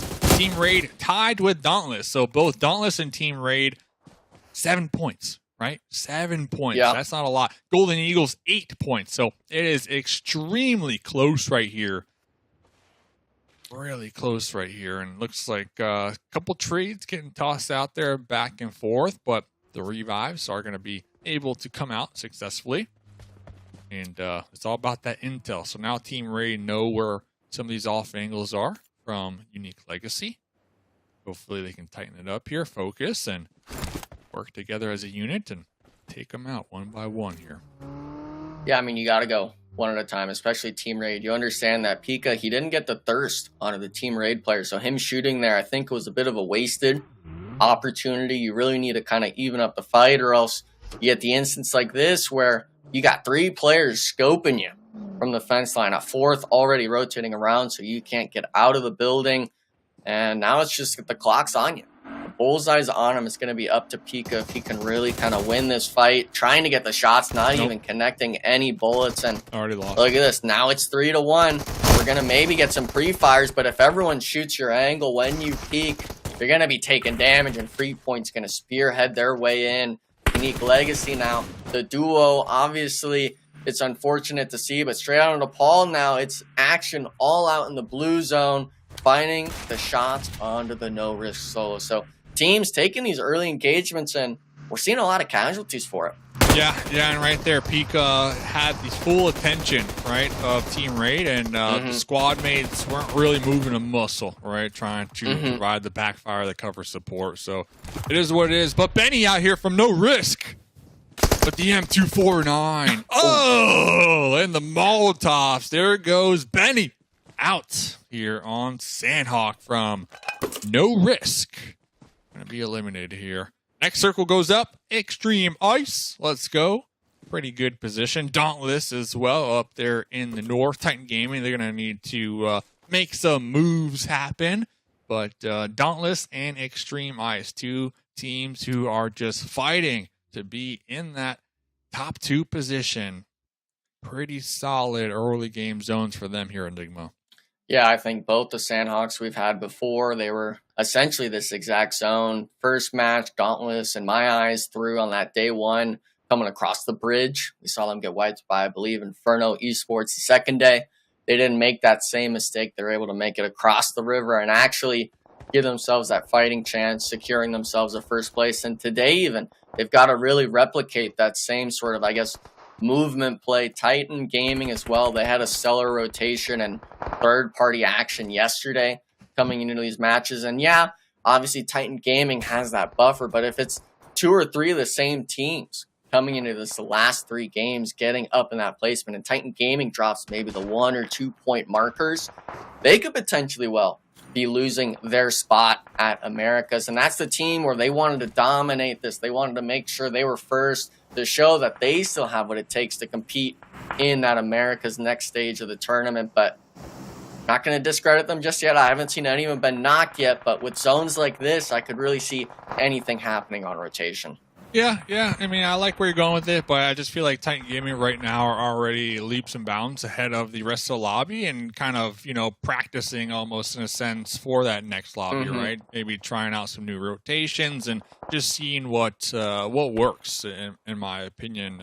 Already have such a good point gap between them and third place that, they're standing out, in my opinion. They're standing out amongst the rest of the lobby, and I think they're going to have a really good fighting chance come that next round, right? Compared to these other teams that I'm looking at, if you do qualify in second place, sure, you made it, but how are you going to do in that next lobby, right? With those other teams, like the Golden Eagles, even if they get one solid game, are they going to perform well in that next lobby, right? That's what I'm looking at here. Titan Gaming, they've been really consistent throughout the last 3 days that I can see them performing well in that next lobby. It's not just they had one great game, here they are now, right? I think Dauntless have also been showing their consistency, their true colors here tonight and the last couple nights as well, so I can see them performing quite well in that next lobby. Xtreme Ice, I'm still on the fence. I'm not going to lie. I'm still on the fence when it comes to this squad, just looking ahead. But as it stands right now, they're in second place. So we'll have to see with only 3 more games to go. I mean, what are your thoughts? I mean, you see where I'm going with this, right? Next lobby, how are they going to perform in that next lobby is kind of where my head's at.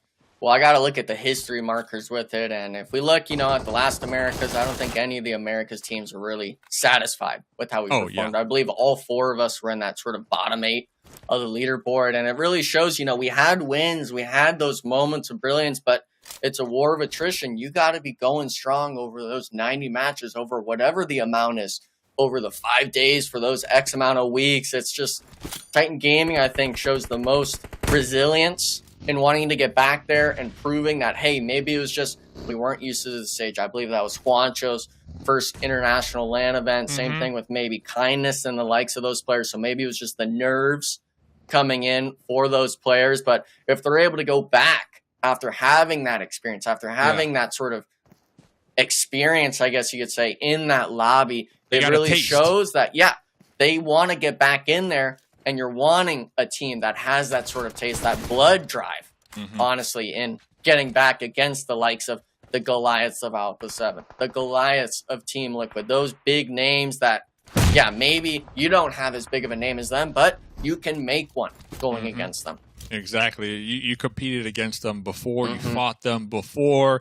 Yeah, you didn't perform as well, but the fact is you're going to have another chance, right? And that hunger, that desire, that drive, I can see from Titan Gaming. So looking forward to seeing what they could do as Juancho out here popping through the smokes on the Papi Triste, catching one to the dome. Crow is going to be pretty low over here. Kindness going to be bleeding on out. Cat God with a very clutch grenade right there. So Titan Gaming are somewhat falling apart, but they still got a duo alive.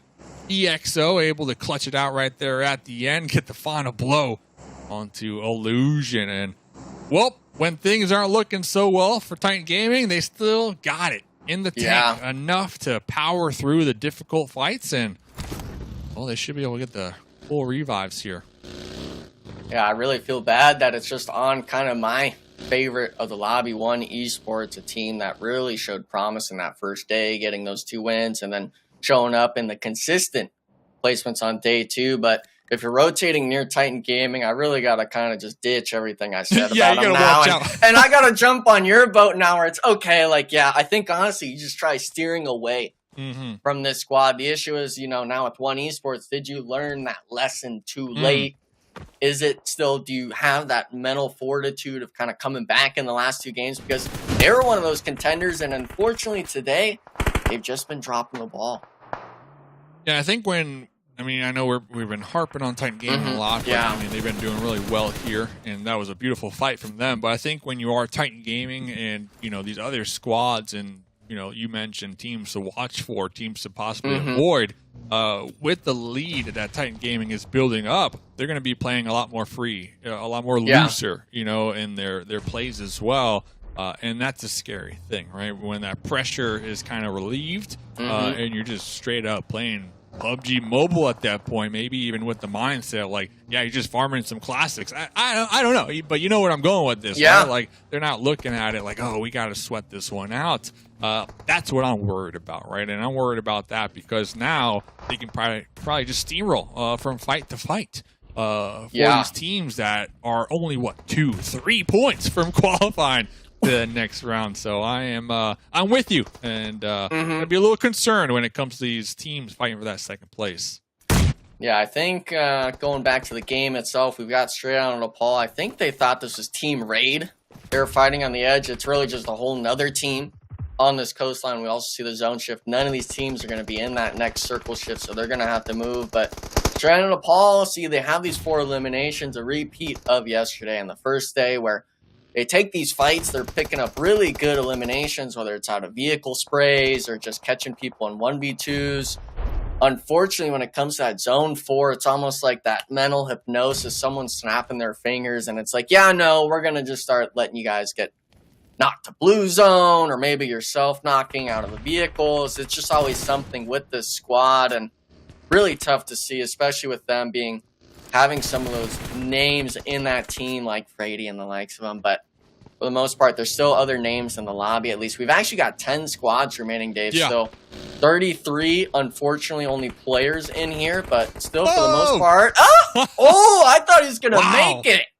See, I think honestly him popping a wheelie right there. Yeah, I think him popping the wheelie kind of ruined it for him, because then his head's exposed. It's kind of crazy because they had like the angel skin on too, right? So they flew up to the air. Like, you can't make this stuff up. But Team Raid, I believe they're going to be playing the bridge trolls right now. They're going to be underneath that bridge right there on the edge. You got XYQ on the high ground. Yeah, here we go. Inferno Esports trying to make their way into the zone, and then to make matters worse, Xtreme Ice right across the way. Really just applying so much pressure with their third-party potential. I believe out of the sight lines for the time being of Team Raid. So Inferno Esports, I think you're done. I think you're done here. Yeah. I mean, there's just no way that I see you breaching into this circle without getting taken out from the blue zone here. Yeah, we saw it day 1. They were able to make that feat, but then just got eliminated immediately after. So is it really worth even making this play? Team Raid, I believe, was getting the initial knock, but it was actually Dauntless finishing the Inferno Esports players. So it's really kind of 5-6 players maybe even looking at you. Yeah, not even going to make it in from the blue zone. We see the zone shift as well. Full centers onto the Xtreme Ice compound. This is something you are looking up and you're saying, thank you, the PUBG gods, because this is your moment to really make sure you're able to stick up in that top 2. Dauntless as well has a pretty good spot on that north side. A lot of these teams in this top 8, Dave, looking for as many points as possible. Yeah, and this is the game for the Golden Eagles to really get back into the conversation. They got a soft little 4-man split over there on the edge, but they're in a nice position to gatekeep these squads on the rotate, like the Golden Boys and Titan Gaming. So they're really going to need to have their communication, their comms on point, and they're going to be able to hopefully work together as a team and crossfire, cover fire each other to come out on top here, as now we're going to be seeing the Golden Boys looking to crest over the hill. Ooh. They're going to be getting third-partied from behind, but the Golden Eagles, they're missing these points here, Enigma. They're getting third-partied from Titan Gaming, but these are points that I am seeing just slip through the fingers of the Golden Eagles. Yeah, they should be peeking over this and really kind of just laying down the law of the land from the high ground, but that's not going to be the case. It's really just this passive play. They have maybe just a mental block of being too scared to really make moves themselves. Dauntless, but at least they're playing a 2-2 split now, right? Not like in game 1, game 2, where they're kind of off on their own. At least they're playing a little more grouped up together, and you know, that's what I like to see there. They're using their bad games as learning experiences and improving as the night progresses. Yeah, I mean, that's kind of what you want, especially on the last day. You want to make sure that your points are going up, not down in any way in terms of your consistency. Unfortunately, Dauntless, this was kind of their game. They needed to have that sort of better performance. Unfortunately, Klaus is going to be knocked rotating up, but they forgot that there's 2 players left on this north side. Titan Gaming losing. EXO 2 down now for Titan Gaming Squad. We can see the map as well. It shifts to the west, meaning every team's going to have to move in, but really unfortunate stuff to see the Golden Boys were eliminated. And Titan Gaming, even though they were getting those knocks onto those teams, now them being on the back foot. On the back foot, but with 8 eliminations, right? So even if they get taken out right here, right now, they are going to be walking away with some consistent points here. And Xtreme Ice, the whole team alive. Once again, the zones, Papa Blue, will be favoring their compound. Unlucky for Dauntless, who came into this match only 7 points behind Xtreme Ice, just not able to catch a break. And oh, there goes Casper as well. So Xtreme Ice, this is their game to get the winner chicken dinner and try to strengthen their lead in that second place. I am liking as well Team Raids, even though they got a solo. I mean, that's 7 elims for his marker. StrangersBD somehow making into these upper placements. Obviously, they only have the 1 elimination to their name, kind of like that last Erangel, but the same familiar names. Actually, he's going to be self-nading. He didn't even get knocked to the Golden Eagles. So another missed point, Dave, for the Golden Eagles, just right through their fingers. Let's see. Are they going to be able to get some more points out here? They now need to reposition, no longer in the play zone. They're going to be using the south, using this hillside to rotate in and avoid the sight lines from Xtreme Ice. But they have to fight their way through XYQ. Yeah, it's going to be Valak. I mean, he has the 1v2 potential. The nade doesn't really do much damage, but he gets one with the S12, man. Brazen looking on the wrong side of the rock. Valak just whips it on him and gets another knock, and then the third player nowhere near him. Mozo, I'm not sure where he was looking, but Golden Eagles from 3v1 to 2v1 to just being completely wiped out, losing the crucial points they need now. I mean, it's only top 4 in XYQ. They somehow get the reset as well. Crazy. Valak right there with the clutch 1v2. Going to be tossing the smokes here after getting the pickup. Going to be making their way across the road. And a limb from Team Raid, the last one alive. 7 eliminations on the team. As a whole, 3 for a limb. We're tossing these grenades, looking to get 2 more here. And you know who's just laughing this whole time is Xtreme Ice in their compound. Just straight up chilling. A limb with a nice knock onto Valak. Unfortunately, he won't get that thirst. I believe it was Xtreme Ice finishing him out, but he knows there's another player somewhere in front of him. He's got one last frag grenade. Hopefully, he can maybe find the mark. Not going to be the case, and this is kind of back. Swimming? I mean, maybe he can get the placement. I'm not sure. I don't think that Spire in the water is really in play, but I mean, look at this. Maybe there's a potential if Crow can maybe fish out Robert here. He's going to be standing up, going for the shots, and not finding it. Yeah. This kind of a game of cat and mouse, Dave. You're honestly just looking for placements at this point. Yeah, Robert just straight up sending it right there. Lucky enough to avoid the sightlines from Crow. And there goes Crow. The Molotov forcing them from behind that boulder. Now we got 2 solos fighting it out here for an additional elimination point. Meanwhile, Xtreme Ice looking for the win here. I mean, Zuko's been found, I guess. Alim's the one making noise, so it's kind of up to Xtreme Ice. Who do they want to really eliminate first? Got all 4 players up. Obviously, you want both those eliminations, just 2 extra spots on it. Zuko full swings it. A bit of a butcher on the end, but still gets the 1v1 down. And now at the 1v4, Xtreme Ice makes light work of him, Dave. Great game. Winner, chicken dinner on the map of Sandhawk.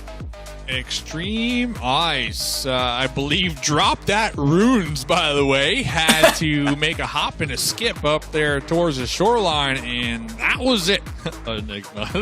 I mean, that was it. That was it. And, well, that's the game they needed, right? The winner chicken dinner. They were, 7 points ahead of Dauntless and Team Raid. So that's definitely going to help them here come these final 2 maps reflections.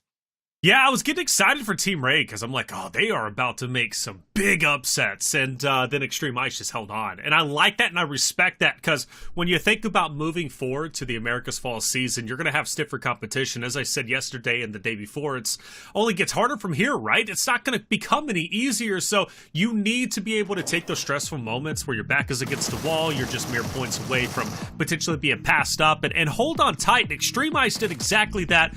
Big victory. They were already in second place. Now they net themselves 17 or so points. So good on them. But also good news for Titan Gaming. We already knew that they were in first place. We already sent that envelope out with their, introduction into the Americas Fall season, of course, sent by Mustache Dave himself. And I think this game solidified that 4th place with 10 eliminations. I don't see them falling down below second place. So congratulations to them preemptively. I might have to eat my words, but if I do, it is what it is. But other teams, though, like Golden Eagles, they stepped it up a little bit, David. You actually mentioned, they're playing together a little bit better. But again, it's like the final nail in the coffin for this map is Xtreme Ice, the team that was in second, got first place. Yeah, that was a crazy little play right there, by the way. I mean, you can't write that stuff. But Golden Eagles, they had 4 eliminations, right, with 1,300 total damage done. So they're putting in a lot of damage over there on that east side, just not really capitalizing and getting the elimination points when it matters. But like you said, they are playing together now, which is good to see. But is it too little too late? And right there, that play, prime example of a little miscommunication when it comes to timing. When you're pushing a player behind a boulder, you want to do it at the same exact time from both angles to get that crossfire. But instead, they slightly mistimed it and it went one at a time, allowing Valak for the 1v2. I mean, it's unlucky. But hey, talking about lucky, here it is. The zone right here. Dropping runes and crossing the road, and well, the eliminations come to you, right? That's it. They definitely do. Well done, Xtreme Ice. Give them the credit where credit is due. That's 17 total points. You'd love to see that. Now, XYQ. Want to talk about them for a second because they have had Golden Eagles number basically all day long, and it's interesting because yesterday was Inferno Esports, who was like kind of being the reaper for Golden Eagles, but they still recovered. But today, XYQ has been all about Golden Eagles from map 1 to now map number 4, and they have been talking trash to each other in the game chat. I mean, they have been going at it. So Golden Eagles picked a fight, and it's resulted in them dropping down to 4th place. And you hate to see that because they've done so well. And then they just picked the fight with the wrong team. They now sit at number 4 with 127 points. Enigma, talk to me about 1st and 2nd, the lead that they have, and what could conspire. That's not the right word, but either way, we'll move forward with it going forward for the next 2 maps. I think Titan Gaming is the only one out of those top 2 where they could really start looking down the board and saying, who do we want next to us on stage? Xtreme Ice, even though they've got that 12-point buffer between them and Team Raid, I don't think they're secured that much essentially just yet, but the likes of the teams below them, I'm looking at Dauntless, I'm looking at One Esports, even the Golden Boys, today has not really been their day. With that being said though, around that mark of that 7th place, we're talking 40 points. If you're able to go back-to-back solid games, it is definitely possible. But do you have that in you to do it? Do you have that sort of grit and stuff like that? Obviously, XYQ, with those last 2 games, so to speak, they've been able to move up a bit. I still have them out of the running, of course, in making that top 2, but at least for them, they're showing those signs of life as a squad, even with being on that bottom 8 of the leaderboard, still keeping the lobby competitive. Hey, you always got to have that dog in you if you want to reach up and become a champion. All right, Dave? I know we love our dogs, as too. Enigma put it. It's got to have the respect, baby. R-E-S-P-E-C-T. That's what it means to me. Dave, though, come on, seriously, this whole XYQ Golden Eagles thing is just wild. I want to talk more about that when we come back for break, because they are just going at it, and it's so wild. Why throw it away? Why throw it away on the final day when you're just mere points away from qualifying? But, hey, it's not my decision. I'm just hosting this thing. We're going to take a quick break. When we come back, 2 maps remaining. We'll be heading into map number 5, Miramar. Don't go anywhere. Ladies and gentlemen, PMWC champions, Alpha 7 Esports!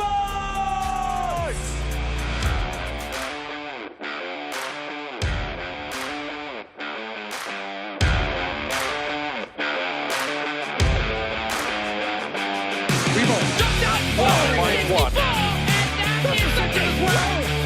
Jumps over the top rope. First shot with the auto shot.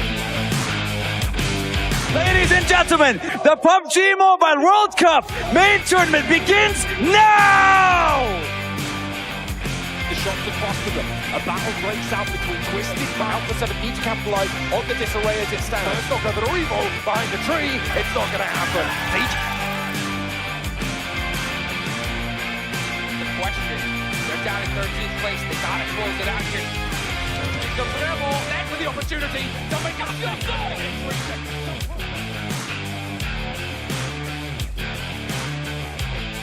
The points off the back. Alpha 7 takes themselves.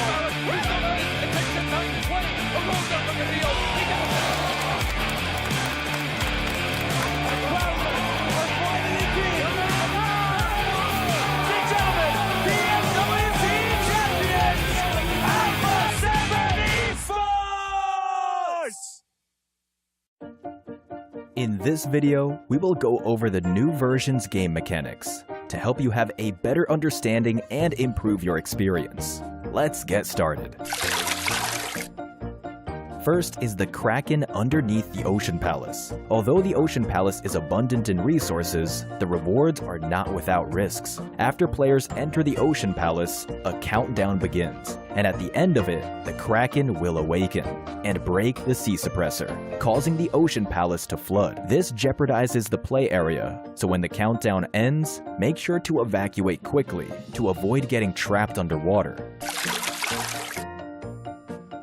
Next is the special respawn. Upon entering the Ocean Palace, you will receive the Heart of the Seas protection and get an additional special respawn chance. This special respawn only works once per match. When eliminated in the Ocean Palace area, the special respawn chance will be used up. When you leave the Ocean Palace waters, you also lose the Heart of the Seas protection, and your respawn chance will be removed. Furthermore, when the sea suppressor is destroyed, the Ocean Palace will flood. If you enter the Ocean Palace area at this point, you won't get a respawn chance. Next is the Sea Treasury underneath the Forsaken Ruins. If you wish to enter the Sea Treasury, you will need to find it within the Forsaken Ruins and activate the switches at the Treasury entrance. Pass through an underwater cave to reach the entrance of the Treasury. To open the Treasury door, you need to light up all the pillars. Once you get the treasure, a portal will appear. Go through the portal to be teleported high in the air within the play zone and parachute back in. There's also another feature to explore, the Water Prism. Water prisms are scattered throughout the map. Barriers surround them, and they can be unlocked by approaching them. Enter to reach the crates inside, and get precious supplies and items. Last is the Celestial Sea Treasure. In the new themed mode, you can pick up a new airdrop, the Celestial Sea Treasure airdrop crate. The Celestial Sea Treasure is delivered by water column. Loads of supplies lie within. We hope you all discover more fun and surprises. That's it for the game mechanics tutorial. We hope you have a better grasp of Ocean Odyssey now. Rewarding game mechanics and challenges await you. Be sure not to miss out.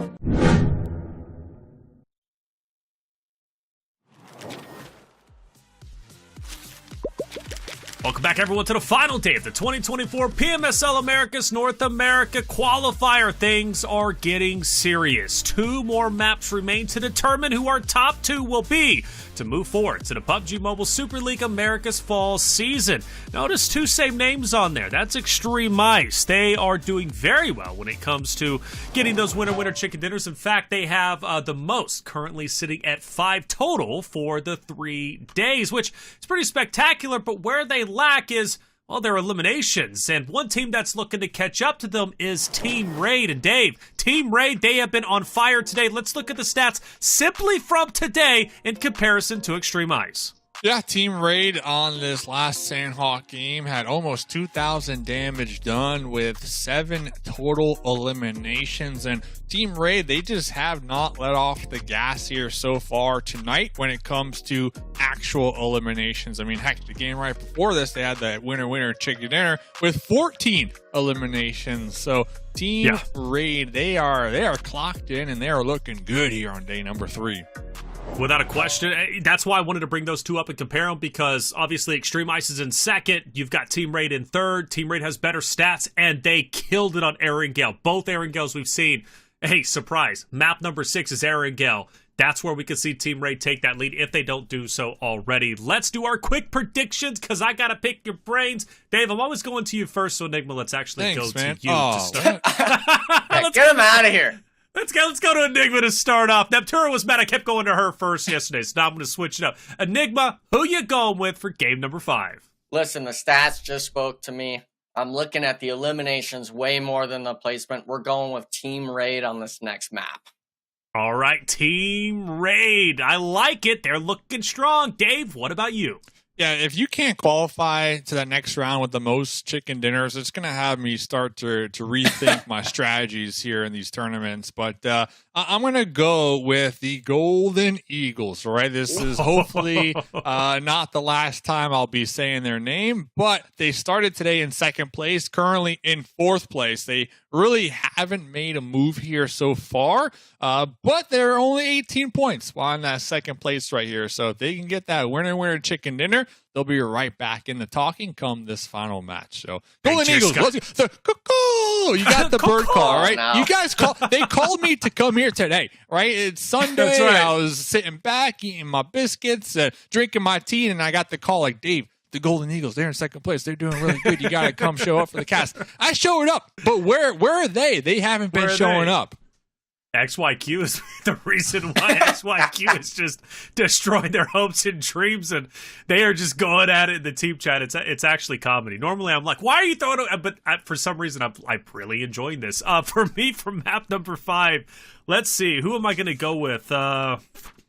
Tell you what, why did we forget about him? Dauntless. I think Dauntless is going to take this map number 5. Let's not feel like they're still in conversation when it comes to breaking up into top 2. Now, they've got a lot of ground to cover, 21 points. But off the back of 2 games, we're going to get to see what Dauntless is truly made of. Now, I am hearing a birdie, though, that XYQ is looking to shake things up even more.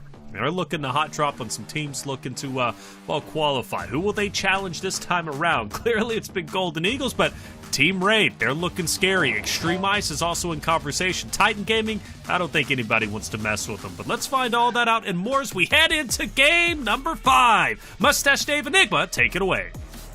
Back to Miramar, and I really kind of like that idea of, the conversation, the names we're talking about is starting to dwindle down little by little. We talked with about top 6, 7. Now we're really looking at top 5, maybe in that top 4 range with who's really on top of the game, on top of that 8 ball, so to speak. And with the playing path, I don't think it's really going to be setting anyone's plans up for disaster too much. But with these sort of games, Dave, I really kind of just look at those teams that might have it out against you.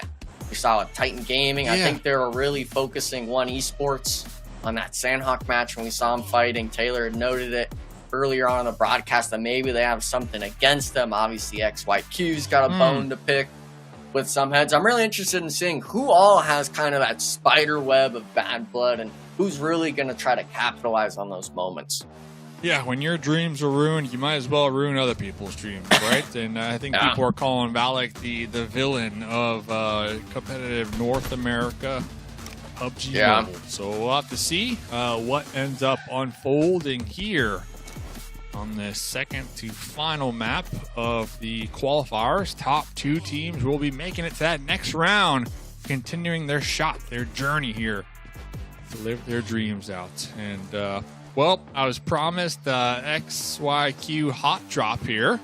I see them in San Martin. Okay. And it looks like Valak the only one on the trail of Kiddo from OG. I guess the teammate's not getting the memo. But hey, at least Valak is showing up here, living up to their name. Yeah, I mean, it looks like he's forced in the 1v1 too. I'm not sure doing it with no vest or helmet's really the right play, but kind of the idea with it. XYQ, of course, they've had not really that many brilliant moments out of them. We've actually been seeing them on the worst end of it, and a lot of these kind of discussions or replays we get from them. But Valak himself, I mean, he's competed for however many seasons. It's got to be at least 5 or 6 of these tournaments in a row. He was back to back to back, I believe, for PMPL qualifications with his original squad. Unfortunately, with that last PMSL qualifier, they fell short. And now here, you know, it's really just tough to see his squad kind of going from greatness to nothing almost. Thankfully for them, they will actually pick up the OG Kiddo player you were noting. That squad was kind of chasing down, but for XYQ, you know, you really wish the story ended well better for him. When are we bringing back Enigma fan club? Oh, people Because always ask me. if you are in the market, I got some possible pickups, you know, with individual players who have been performing pretty well in this weekend event. We got Hayes M from KR, currently 9th overall in the tournament when it comes to total damage done. All right, so possible pickup right there. AJ from straight out of Nepal, number 14 when it comes to eliminations, and number 12 for total damage done. So we got some, you know, highlightable players who, yeah, their team might not be in the conversation, but as an individual, you're up there on the top damage. I mean, you love to see it. So Enigma fan club next season? Question mark. Listen, I'm triple down and on the respect thing. Now I'm going back to it. Is, you know, that's the kind of player where you want to really digest the stats and stuff like that. And I don't know what the legalities would look like if EFC was to make a comeback. I'd have to talk with the giraffe himself, Spring, if maybe he'd want to allow that to happen, because it was him and I in that original discussion. But yeah, for the but most it's your part, I mean, trademark, man. Hey, it's your IP. I mean, it's you. It's your face. What do you mean? Hey, I mean, the photo looks amazing, of course, because, you know, it's me. But for the most part, maybe on the jersey, it wouldn't look as clean. I'm not too sure. We'd have to still work that away. But, you know, this is back to that squad. You know, AJ, the player you literally just noted, Dave. AJ. Still putting stuff up in the elimination feed. This is one of those moments where maybe someone doesn't make the event when they qualify. Maybe they can't go to it for personal reasons. And they got to say, hey, we got to bring in someone from the qualifier. Their first instance is going to be, okay, let's pull up the stats. They're going to see AJ. They're going to see someone. Pull up the stats. Pull up the numbers, because the numbers don't lie, Dave. We can see who's putting in the work and who's not. Real quick, talking about pulling up, I want to pull up Dauntless, because they are 1,000% hunting down our bottom team in the lobby, MANIC. They saw them in the plane path, the drop, MANIC trying to go all the way to the corner of the map in runes. I mean, yes, there's a runes on Miramar, just in case you didn't know. But Dauntless are straight up sending it here, trying to hunt them down. This is something else. Dauntless, they recognize they're in 5th place. They're 21 points behind that 2nd place, that golden ticket. They need all the points possible. And for them to be going this far out of their way to try to take out MANIC here first. Oh, no! Oh, no. Don't get but thirsted. the fence! Didn't get thirsted, though. Didn't get thirsted. We're still good. We're still okay. Okay. We're still okay. But this goes to show you just their heads-up play with knowing where teams drop and just kind of recognizing the plane path and the possible enemies and who might be over there. So this comes to show you like that experience that some of these players might be contributing to the squad here tonight. Yeah, and that's kind of that mentality change. They were that squad that really just wanted to stay put on their drop spot in that first zone, really eat the blue zone damage. But this time around, they're like, yeah, we know if it's a different team, it's going to be one of the weaker teams that lands next to us on a map like Miramar. Let's go out and look for them. Now, they're not fighting them, near the zone. They're still isolated out, so there's no third-party potential. So really nice stuff to see out of that squad. And with them being, of course, really only developed about a week ago, it's really just nice stuff to see from them. I'm not sure if it's the experience from Tensa or the longevity from Klaus or even just Bob coming in and recognizing, hey, you know, this is the play we should be looking at. Even if it doesn't work, we can still play our game plan. But one team that's been trying to stick to their guns was the Golden Boys, picking up elimination on the unique legacy squad. And that's one of those teams, you know, where they're going to need a pop-off performance if they want their name back in the mix. But with only 2 games left, it's really got to be that back-to-back pop-off for you to breach into that top 2. Yeah, Golden Boys currently 38 points behind that second place, so they'll need back-to-back, but also they'll need like Xtreme Ice, Team Raid to not really do that well either, right? So there's a lot of factors involved with that. When it comes to the Golden Boys with 38, so when we're looking at teams with maybe more of a realistic shot who are being proactive here this game, I have to say it's Dauntless, right? We see them on the hunt, 21 points behind that second place spot, and well, they know they got to accomplish here, and it's a tall ask, but at least they're attempting to do it, and that's what you love to see, Enigma. Yeah, I mean, they came back in that 4-5 yesterday, really gave themselves that position to aim for these top 2, and obviously they're looking to repeat that in 5 and 6. I think today they've been a little bit under it for their performances, same with the one esports squad, but we're seeing the difference between those two, right? It's Dauntless the one trying to make moves. Some of these other squads, they're leaving it up for other teams to take the notions, and we've seen time and time again, the ones that make these decisions when the pressure's on like this are usually the ones that come out on top. With the zone shift like this as well, Dauntless will not have to stress too much about taking a fight out here in the zone if need be. And the rest of these teams, I'm seeing them kind of take the same similar spots they've already played. And if you do the same thing over and over, at some point, someone's going to change their strategy and they're going to start catching you off guard. Going back to the Enigma fan club, who would be one player that you would pick up? One player from this lobby that you would pick up that's not qualifying. Not Gaming. Qualifying? Yeah, so no one from Titan Gaming. Okay. No one from Titan Gaming. I'm kind of liking Poppy Triste. I don't know if it's because I like saying his name or whatnot, but that squad itself, I feel I could maybe take 2 or 3 of them just in the mindset of, you know, I really enjoy seeing that team play. It's not really as flashy or as independent as stuff. They like playing together as a squad. But for the most part, this game now has developed a lot into you got to be able to stand on your own 2 feet. You got to be able to shoot your weapon. And Poppy Triste kind of fits that glove perfectly in what I'd want as a player. So if nothing works out and you want to take the name, hit me up on Insta. Of course, you know the social, but anything can happen. I'm not sure if that would be coming back, Dave, but of course, I think you kind of just confirmed it. You yeah, just said hit you up on social. Hit me up. Okay, but you know what I'm saying, okay? If he does want to do it, I'll leave it up to him, Dave. If someone wants to do it and I respect enough, if they've earned my respect, I'm going to keep using that word even though I know you and Taylor will give me stuff for it, but if they're looking to do it, I'll give them the access to it. Okay. Poppy Triste, I believe 26 total eliminations here in this tournament so far. So number 5 on the leaderboard when it comes to player eliminations. So definitely a solid pick. For our future Enigma fan club teammate here. Looking around XYQ, we were told they're going to be attempting to spoil some dreams out here. Gonna be up here on the high ground near Picado, playing it really slow, just trying to get away to the land here. EXO currently number 1 when it comes to eliminations. 40 eliminations on the side of Titan Gaming. Right behind him, you got Free Point from Team Raid with 31. And then still up here at the top, Legend and Frady from the Golden Eagles with 30 and 27. So remember, we started the day, Frady, I believe, had 26 total eliminations. And, well, only able to get 1 here. And I think Legend had 26 as well. So it goes to show you just how off of a day this squad, the Golden Eagles in particular, have been having here today, where their top 2 players really haven't been able to contribute that much here today. Yeah, that's where you kind of look at the remaining two players and see, you know, can you step up and fill those shoes?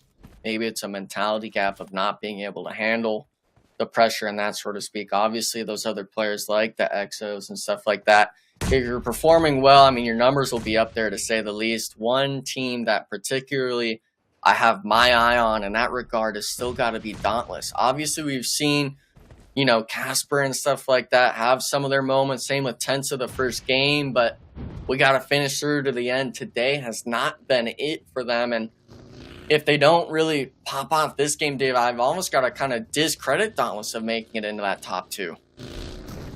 Yeah, talking about players who have been feeling it today, I was trying to look if there's any Dauntless player who's just really been standing out here today. I don't see anybody on the top 10. Right now we got Crow with 13 eliminations here today. Free Point with 11. EXO with 10. Olim from Raid with 10. But yeah, nobody from Dauntless, unfortunate. Still got 2 more games to go, so of course that can change. But just goes to show you, like, when one of your players is just having an on day, how much that can contribute, right, to your total points. So looks like Dauntless and Golden Eagles are going to be in a potential engagement over here in Power Grid. This is a big fight for both these teams, trying to fight for that second place position. Yeah, I think it's just a lot of this warehouse play. Klaus and whoever it is, Tensa next to him, are going to have to really be making moves here, getting that sort of elements of surprise being here before them. And these two squads, they need to win this fight, but they need to win it with all 4 players up. We've been seeing too many times these teams, whether they win the engagement or not, they lose 2 or 3 players, not allowing them to really play comfortable the rest of the game. And with this being Miramar, them, even though they're on the edge of the zone, this spot could potentially be a great rotational point.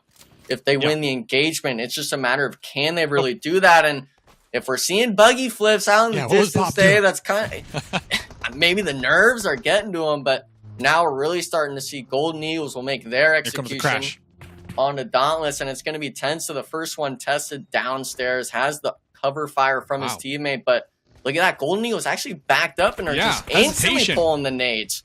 Little hesitation right there. Legend was inside the warehouse. Right around the corner was Tensa, but pulling back, getting third-partied from outside. And now Tensa vaulted through the windows, now on the outskirts of the building. Brady back against the wall. Looks like both squads kind of swapping positions here. Tensa about 1 HP. Shots are getting fired all across the way, and Titan Gaming rolling up with the third party. This is a huge fight right now when it comes to the overall leaderboards, and Titan Gaming taking out Dauntless and the Golden Eagles.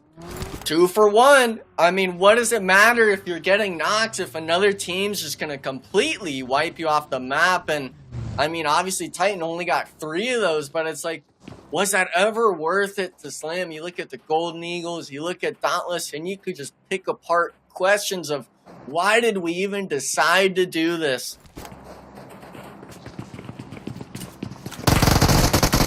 Crazy fight right there. Wow. Golden Eagles and Dauntless.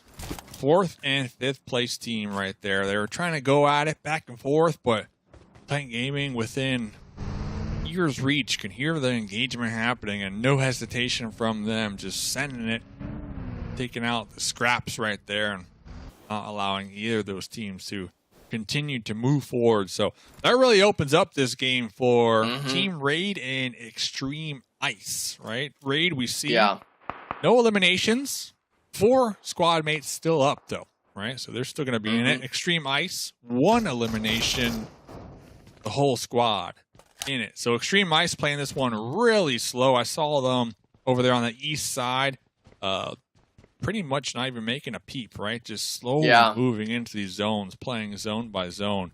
Meanwhile, Raid on the high ground will be overlooking XYQ, getting a little more involved compared to Team Ice. And Raid also has Titan Gaming ahead of them in the north that they need to worry about. So both of those 2 teams are the teams that we really need to focus on here this game, especially with the Golden Eagles and Dauntless, you know, being eliminated here so far. Yeah, I mean, it's all about, can you make it just a two-way fight between you guys? Can you discredit Dauntless at some point? Can you discredit that other squad at some point? And there's still that issue of, other teams could still potentially look to ruin your chances. The likes of XYQ, with the likes of maybe even KR Esports or MANIC, as we've seen them take those early game engagements on these maps. And with this, after this Miramar, Dave, it's literally just one match. You have one Erangel left to really secure yourself that plane ticket to Brazil to be playing on stage. And some of these teams, they understand what's at stake. That's why we see the likes of Xtreme Ice. That's why we see the likes of Team Raid realizing, hey, some of these teams might be making moves that they're not comfortable with. We're going to keep playing our game, it seems. And for them, it's been working out today. They're the most consistent in the lobby. Yeah. And Team Raid, they have been really good here tonight when it comes to getting elimination points. They've been really on their game, right? But when it comes to this match in particular, they might want to tune it back just a little bit. I feel like they have a lot more to lose in this current situation that they're going to be finding themselves in here on this Miramar map compared to Xtreme Ice. Xtreme Ice have a really big buffer between them and everybody else in the lobby, right? I can see them easily placing in the top finishes when it comes to placement points if these circles continue to shift towards them. Now, if the circle shifts away from them, that completely changes it. But when we look at Team Raid, they got a lot more possible fights in their general area, right, that they are going to be forced to contend with. So Team Raid gonna need to be on their P's and Q's here in this Miramar game. Looks like the next circle does pop. Both teams will be in the zone, but I'm still gonna be sticking with Team Raid. They're in the more dangerous position compared to their counterparts across the way. Yeah, the scary thing is if Titan Gaming was able to get a knock and thirst maybe onto a Team Raid player, they have the potential of saying, hey, this is a team that we don't want to perform well this game. They could look to force the fight, actually just go for that straight 4v4 at the compound. XYQ's next to them, they could potentially push off a knock. So it's one of those moments where even though you're in the compound, as soon as you give an opening to anyone, they might potentially try to aggress on it. And with Xtreme Ice, I was able to see it a bit. There's no teams really around them. They're able to kind of just... You got MANIC, but I mean, it's MANIC, right? I mean, those are points coming towards you. Can we really even count that? But for them, it's, they could wait and not stress too much. They have the ridge lines as well in front of them. They could potentially play. This western side is where all the action's at. It's just a matter of who decides to make certain plays. And unfortunately, some teams don't do well with those decisions because the decisions aren't in their hands. Yeah, you got XYQ, kind of the villains in the lobby, and then you got Titan Gaming with nothing to lose. Just playing free, playing loose, already qualified. So looks like Titan Gaming are going to be pulling up just a little further ahead, keeping their one-player Crow in the back line as the caboose, as we coined it here tonight. And, well, here comes the villains of the lobby. XYQ going to be starting to press the envelope. Nate with a couple grenades trying to land it in the compound here of Team Raid. So you have to assume XYQ are fully aware of these enemies over here. And they got the high ground too, Enigma. Yeah, I mean, I'm kind of interested if they're going to maybe try to spread out on the hill or if they're really going to just force this fight with Raid, whoever that solo was, kind of just trying to TPP and keep an eye on them. I also believe StrangersBD is going to be to the far south on the ridgeline with XYQ, just a little bit out of reach for either of them to really fight and see each other. SON, I believe, as well, and somewhere sort of spread on that eastern side. A lot of these teams, they're making these rotations a little late. Titan Gaming actually lost EXO at some point. Not sure what happened there, but a trio for that squad. Obviously, they're still in contention for that first place. I don't see them dropping out, but realizing that now, hey, okay, there's other... Since Titan Gaming is out of the lobby, Dave, nice knock. Every player that's gone allows you to really start getting out of your comfort zone maybe and making plays that would really be changing the landscape of this match. Nice little knock right there from Raid. Probably won't be able to get that confirmed. We do see the chunks being taken out there in the distance, and XYQ not opting to make the push, even though they are aware of some opponents right ahead of them. Going to be waiting to see where this next circle takes us here.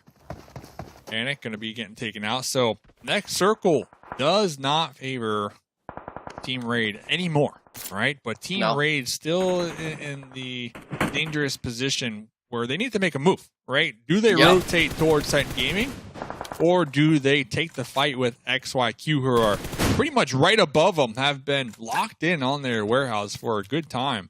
They're going to have to take the fight with XYQ if they even want a fighting chance. I mean, XYQ have been camping the Team Raid compound for a good amount of time, right? Like XYQ, they're going to be holding this one down, in my opinion. But there's a knock right there that might open this up.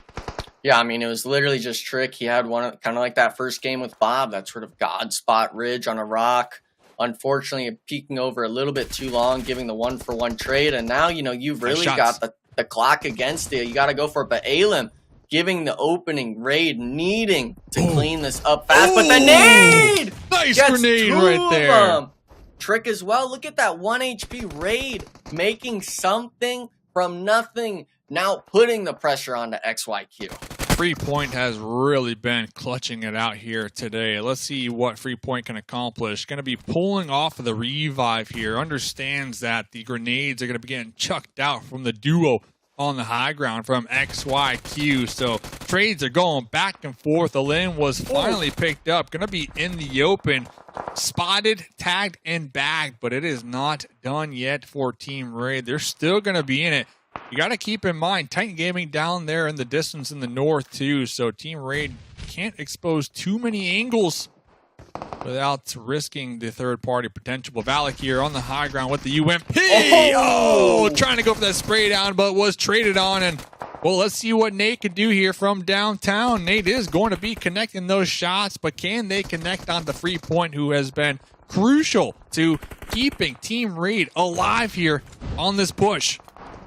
I mean, he got the reset off. It's a 2v2 situation. XYQ's trying to get the man advantage again, but you got to start scaling up. The blue zone's on you, 1 HP. You cannot even take a tick, but Titan Gaming coming in again, Dave, and the long-range DBS making it happen. Raid keeping 2 players alive. Titan Gaming not anywhere near close, in my mind, of really aggressing. Great stuff out of the squad. Now, unfortunately for them, it's still, if they're eliminated here, Dave, it's only 7th place. They're only getting 1 to 2 placement points. You cannot be going out of this game just yet. Yeah, and it's been their worst game yet when it comes to eliminations. Only 2 eliminations going the way of Team Raid. So Team Raid, they still got the duo, but they got Titan Gaming with their number, trying to hunt them down here all on the edge, and then StrangersBD down there on the low ground. So even if Team Raid wanted to hit the eject button and try to jump down these cliff sides, they're going to need to be mindful of StrangersBD, right? So still back against the wall. Nowhere really to go, so they're going to try to survive. Meanwhile, their counterparts across the way, Xtreme Ice, have been just big chilling. They picked up a couple eliminations over there in the north. They're going to have to reposition themselves, but yeah, Team Raid just in a very difficult position right now. Yeah, I just really stress for them because Xtreme Ice still has their 4-man, I believe, at that compound. They've got 1 Esports who haven't performed well today, but if they have a pop-off, they're back in the conversation. But Crow getting put down! And Juancho, he got both of them, it seems. So Kindness, the solo now at Titan Gaming, I'm not sure why it was that 2v2 push, not grouped up. Really unfortunate stuff to see, and I think Raid should actually honestly aggress onto the solo. Get him out of the lobby. Looks like Titan Gaming kind of just on their own individual missions right now, shooting at everything they see, and that pretty much opened it up for Freepoint and their DBS over there to really stick it to Titan Gaming. Yeah, Titan Gaming not going to be stressing this one too much, so Freepoint doing everything in their power to continue to survive. And there was a laser beam right there from the mini on to Kindness. Going to be forcing Kindness to heal up. Kindness does have the Molotov. Is going to be tossing that towards the direction of Freepoint. Freepoint has the DBS, though. Lock and loaded. Kindness hears the footsteps, but was taken out from Team Raid. Team Raid are still alive, Enigma. They're still alive with 5 eliminations. As a duo, I mean, they're making it work. It's just them two. Now, Xtreme Ice, they got to relax most of this game. They didn't have to deal with the mountain plays, Dave. But now they're on the back foot still as the 4-man before. I now think down to just 3 against the likes of One Esports. This might be the change we'll see in the leaderboard, but Poppy Triste moving forward. The frag grenades are going to start pouring down, but Poppy Sour, he's got his name still, trying to save it for the squad and running the open. He's got to hit some miracle shots here. Strafing it. Oh! There's only room for one Poppy in the lobby, and Poppy Triste, their grenade just spelling disaster right there for Xtreme Ice. And guess who's still alive? The duo from Team Raid. They were 12 points behind Xtreme Ice coming into this game. Enigma, top 4 situation. Hey, I mean, they've got the reset, I believe, coming in, but if One Esports is looking right next to you, the nade actually misses, so a little bit of a blessing for them. They are going to be able to try to work into this next zone, and this has kind of just been that theme of they've been against the odds in these positions. StrangersBD now, the ones having to hold hands with them instead of Titan Gaming like it was earlier on, and for the most part, you got to watch the angle. Straight Nepal is looking at you. Luckily, free point, the support needed when it mattered most, saving his teammate from getting knocked. And look at this, he still has the high ground for his squad. Free point is actually clutching it out here this game. Only 4 eliminations, but has been putting in a lot of damage and getting some crucial knocks for the team of Team Raid here. We're not done yet. We got the mini, we got the 6 times, we got some ammo. Now we got a little nook and cranny here, right there on the smidge of the play zone, I believe. StrangersBD downrange, no grenades, no Molotov. It's going to come down to the DBS, pushing out right there, but StrangersBD, the 3 guns, just too strong for Team Raid. Unfortunate for them, but regardless, pretty good game, all things considered. Team Raid, 6 eliminations here on this Miramar game, Enigma. Yeah, I think they're hoping now that One Esports isn't the squad that wins this match. You're hoping Stroud Nepal even kind of just accumulates as many points as possible, and the frag grenades are coming in, one from Stroud Nepal, the other from One Esports, and now it's looking like actually a 3v1 situation between AJ, the star player of SON, versus One Esports. Cat God is going to be spearheading it, but it's a tall order, Dave. 1v3s you don't see often. AJ, well. See ya. One Esports. All right. Okay. They came into this game 27 points behind second place. All right. The win right there. They had some eliminations, Enigma. One Esports, they might be in the conversation again. I'm not going to lie. They might be in the conversation again when it comes to the second place, if they can get another solid performance here on the last and final map of the evening. I'm not even gonna lie. That might have just blew this whole thing open when it comes to that second place between One Esports, Team Raid, Xtreme Ice, Golden Eagles. This final game is gonna be pretty intense here, fellas. Bro, and we set that narrative up from day 2, really. Well, really, at the end of day 1, because the score was so close. We knew game 18, right? The 6th and final game of day number 3 was going to be nutty. I want to focus my attention really on Raid at this point, because I am so impressed, not only about Freepoint, who is just absolutely in contention at this point for MVP of at least today of this tournament series, to join that alongside of Wancho, right, from Titan Gaming. But the fact that they made it out of low ground against XYQ, who was above them, who we know have been testing the waters when it comes to teams who are right on the bubble of qualifying for top 2. And then also Titan Gaming joining into the mix. Enigma, there was a nade that was hit. I call it the God nade. If they don't hit those nades and get the double down, I don't think they make it up the hill. From Free Point's perspective, like, dude, that showed to me, Enigma, if they make it to America's Fall season, like, this Team Raid has some serious legs. Yeah, I mean, we're all obviously impressed whenever it comes to the utility usage, but it being on the back of the same player over and over, I mean, it's like you're looking at Tom Brady in PUBG Mobile in this regard. He's trying to come in and make sure that his squad still has a fighting chance. And yeah, we could say what we want about the XYQ roster trying to be the gatekeepers of some of these teams, but after that notion, I think you got to give the flowers to Team Raid.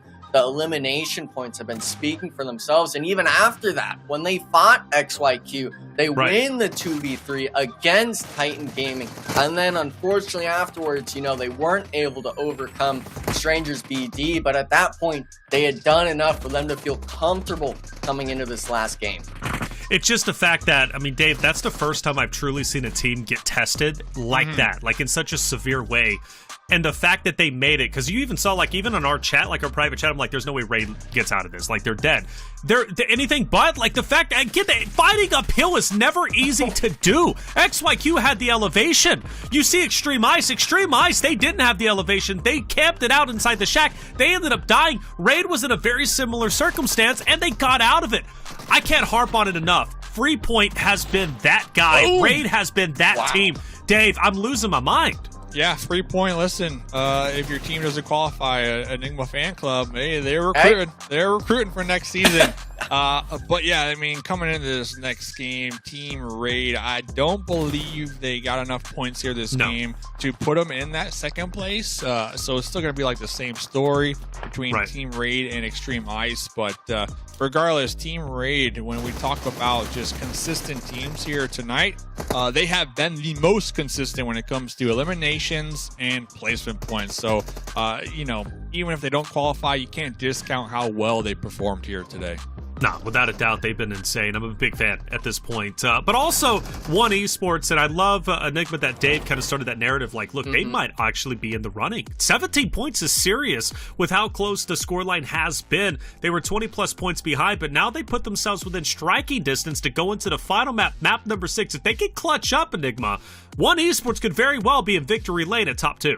Yeah, they'd have to essentially pull a repeat of this performance. And to be honest with you, that could have been said for the Golden Boys, the Golden Eagles, Dauntless. There was 3 or 4 names that were kind of in that loop of we hadn't really seen much out of them today, but they had done so well the first 2 days that if they just had a good performance, if they had their game at some point tonight, it could have been their name at the top here. But unfortunately for them, it's going to be One Esports taking that narrative. And we could see it already. The overall, everyone's eyeing that 2nd through 4th place. Obviously, it's a big gap between 135 and 152, but in my mind, it's still very well doable. Can I put this into perspective, though, real quick? Like Dauntless, they need a win and 15 eliminations, right? Golden Eagles, which is a record for today. Yeah, and Golden Eagles need a win, 13 eliminations. One Esports, they need a win with 7 eliminations, and Team Raid, they just need a win, right? So it's like, out of those teams, like, which one do you realistically see happening here, fellas, right? And that's who I want to look at in this last match of the evening. Yeah, Team Raid, obviously, One Esports, Golden Eagles, Dauntless. Again, those are like some big gaps, but One Esports for sure. And even One Esports, like with the way that Xtreme Ice and Team Raid have been so consistent, like they're going to have to pull up a godly game with Xtreme Ice and Team Raid dying very early on. So that's kind of their win condition. Team Raid, though, again, that battle, like you said, staying the same against Xtreme Ice. Xtreme Ice has held on for so long at this point. So if they can hold on a little bit longer, they got this. But, it's a nail biter. Without question, it's been insane. And the reason why it's been so insane is, well, XYQ's been shaking things up. And quite honestly, ruined it in a way for the boys on Golden Eagles. They were in such a good spot, but XYQ started challenging them. And for what it's worth, Golden Eagles started challenging them back. They were also talking trash. So it's like, it goes back and forth. It's not all XYQ. Golden Eagles, Enigma, they got into this ego battle. They didn't need to do that, but then they did, and now they dropped down to 5th place. They were in such a good spot, Enigma. Yeah, for the most part, I don't mind the ego battle. Everyone's got to feel like their stuff doesn't stink. But at the end of the day, usually wait till you're secured into that top 2. When you're doing this after the 2nd day, we're doing way better than you.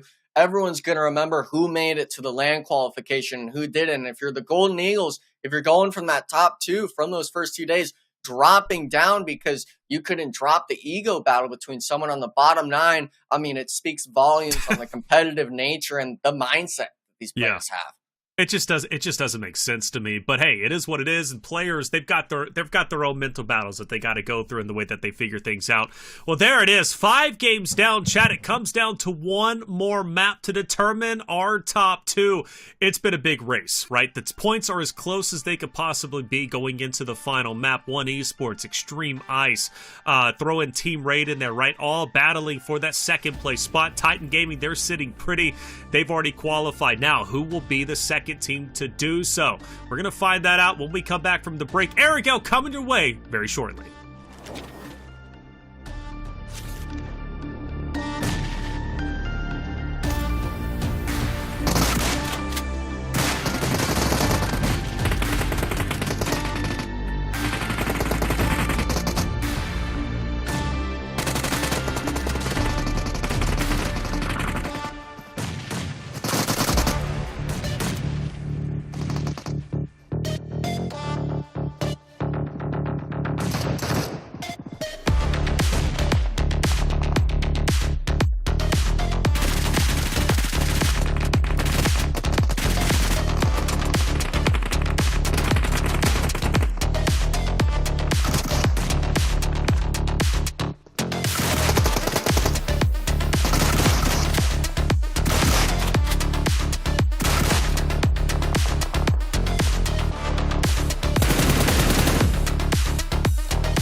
And welcome back, everyone, to the final day of the 2024 PMSL Americas North America Qualifier. It comes down to this, the final map, map number 18 of this 3-day series to qualify just 2 teams out of 16 for the PUBG Mobile Super League Americas Fall season. Who will it be? Who wants their chance at $250,000 and their chance to compete at PMGC? Well, at least for Titan Gaming, we know they're sitting pretty at the moment. But for 3 other teams, Xtreme Ice, Team Raid, One Esports, well, they still have very much a real chance to qualify, but they've got to grab the bull by the horns and go for it, because if they don't, well, hey, it's all going to fall to the wayside. And these 3 days was a good experience, learning anyways, but it doesn't amount to a future, at least whenever it comes to America's Fall season.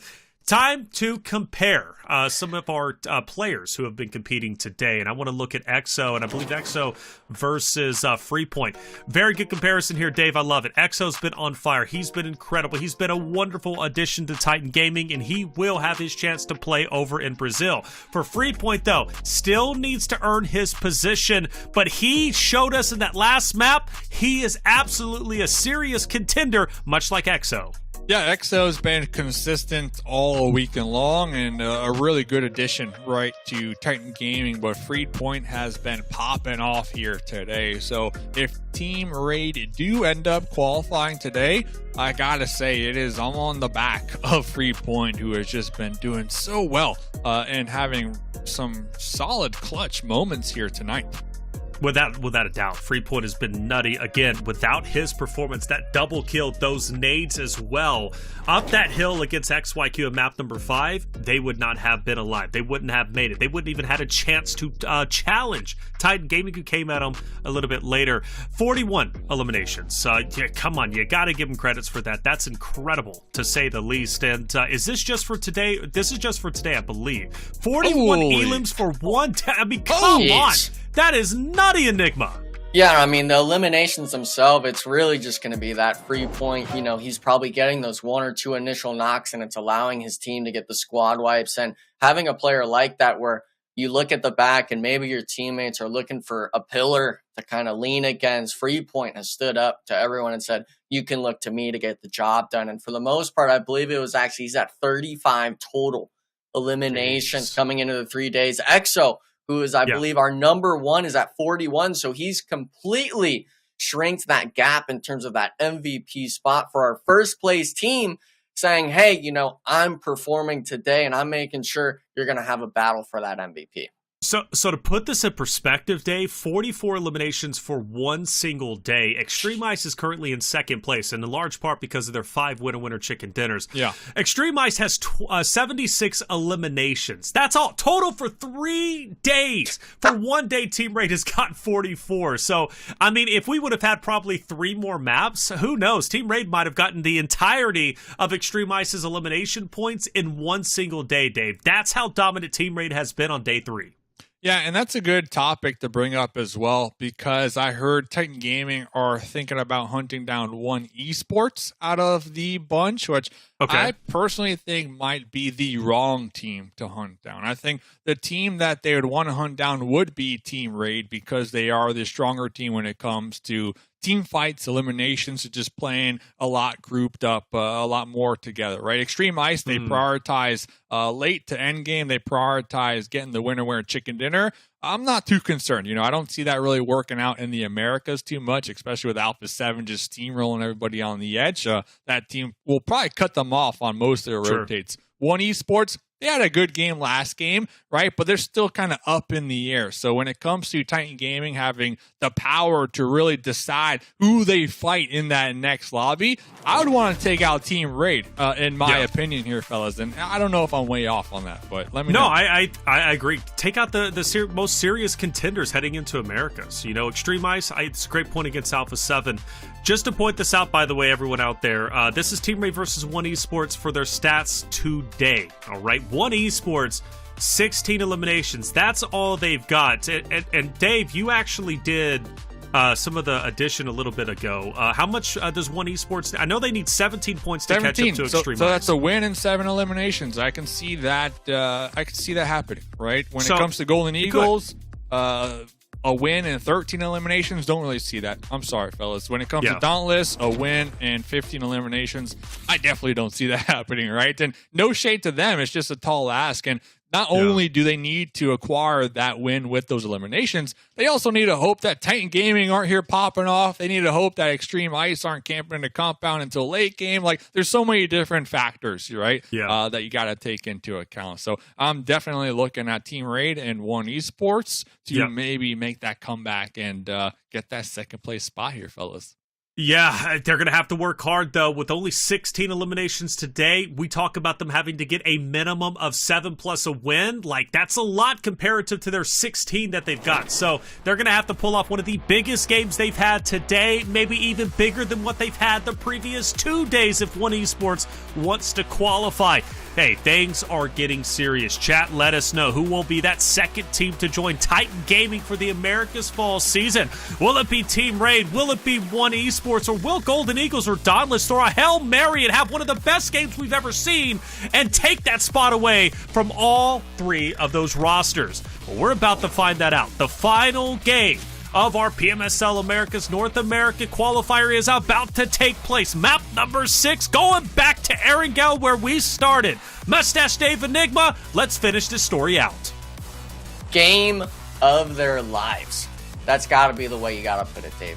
One Esports, you know, they haven't had too stellar of a day. Obviously, they just won that last match, but I got to throw them in the boat of Xtreme Ice.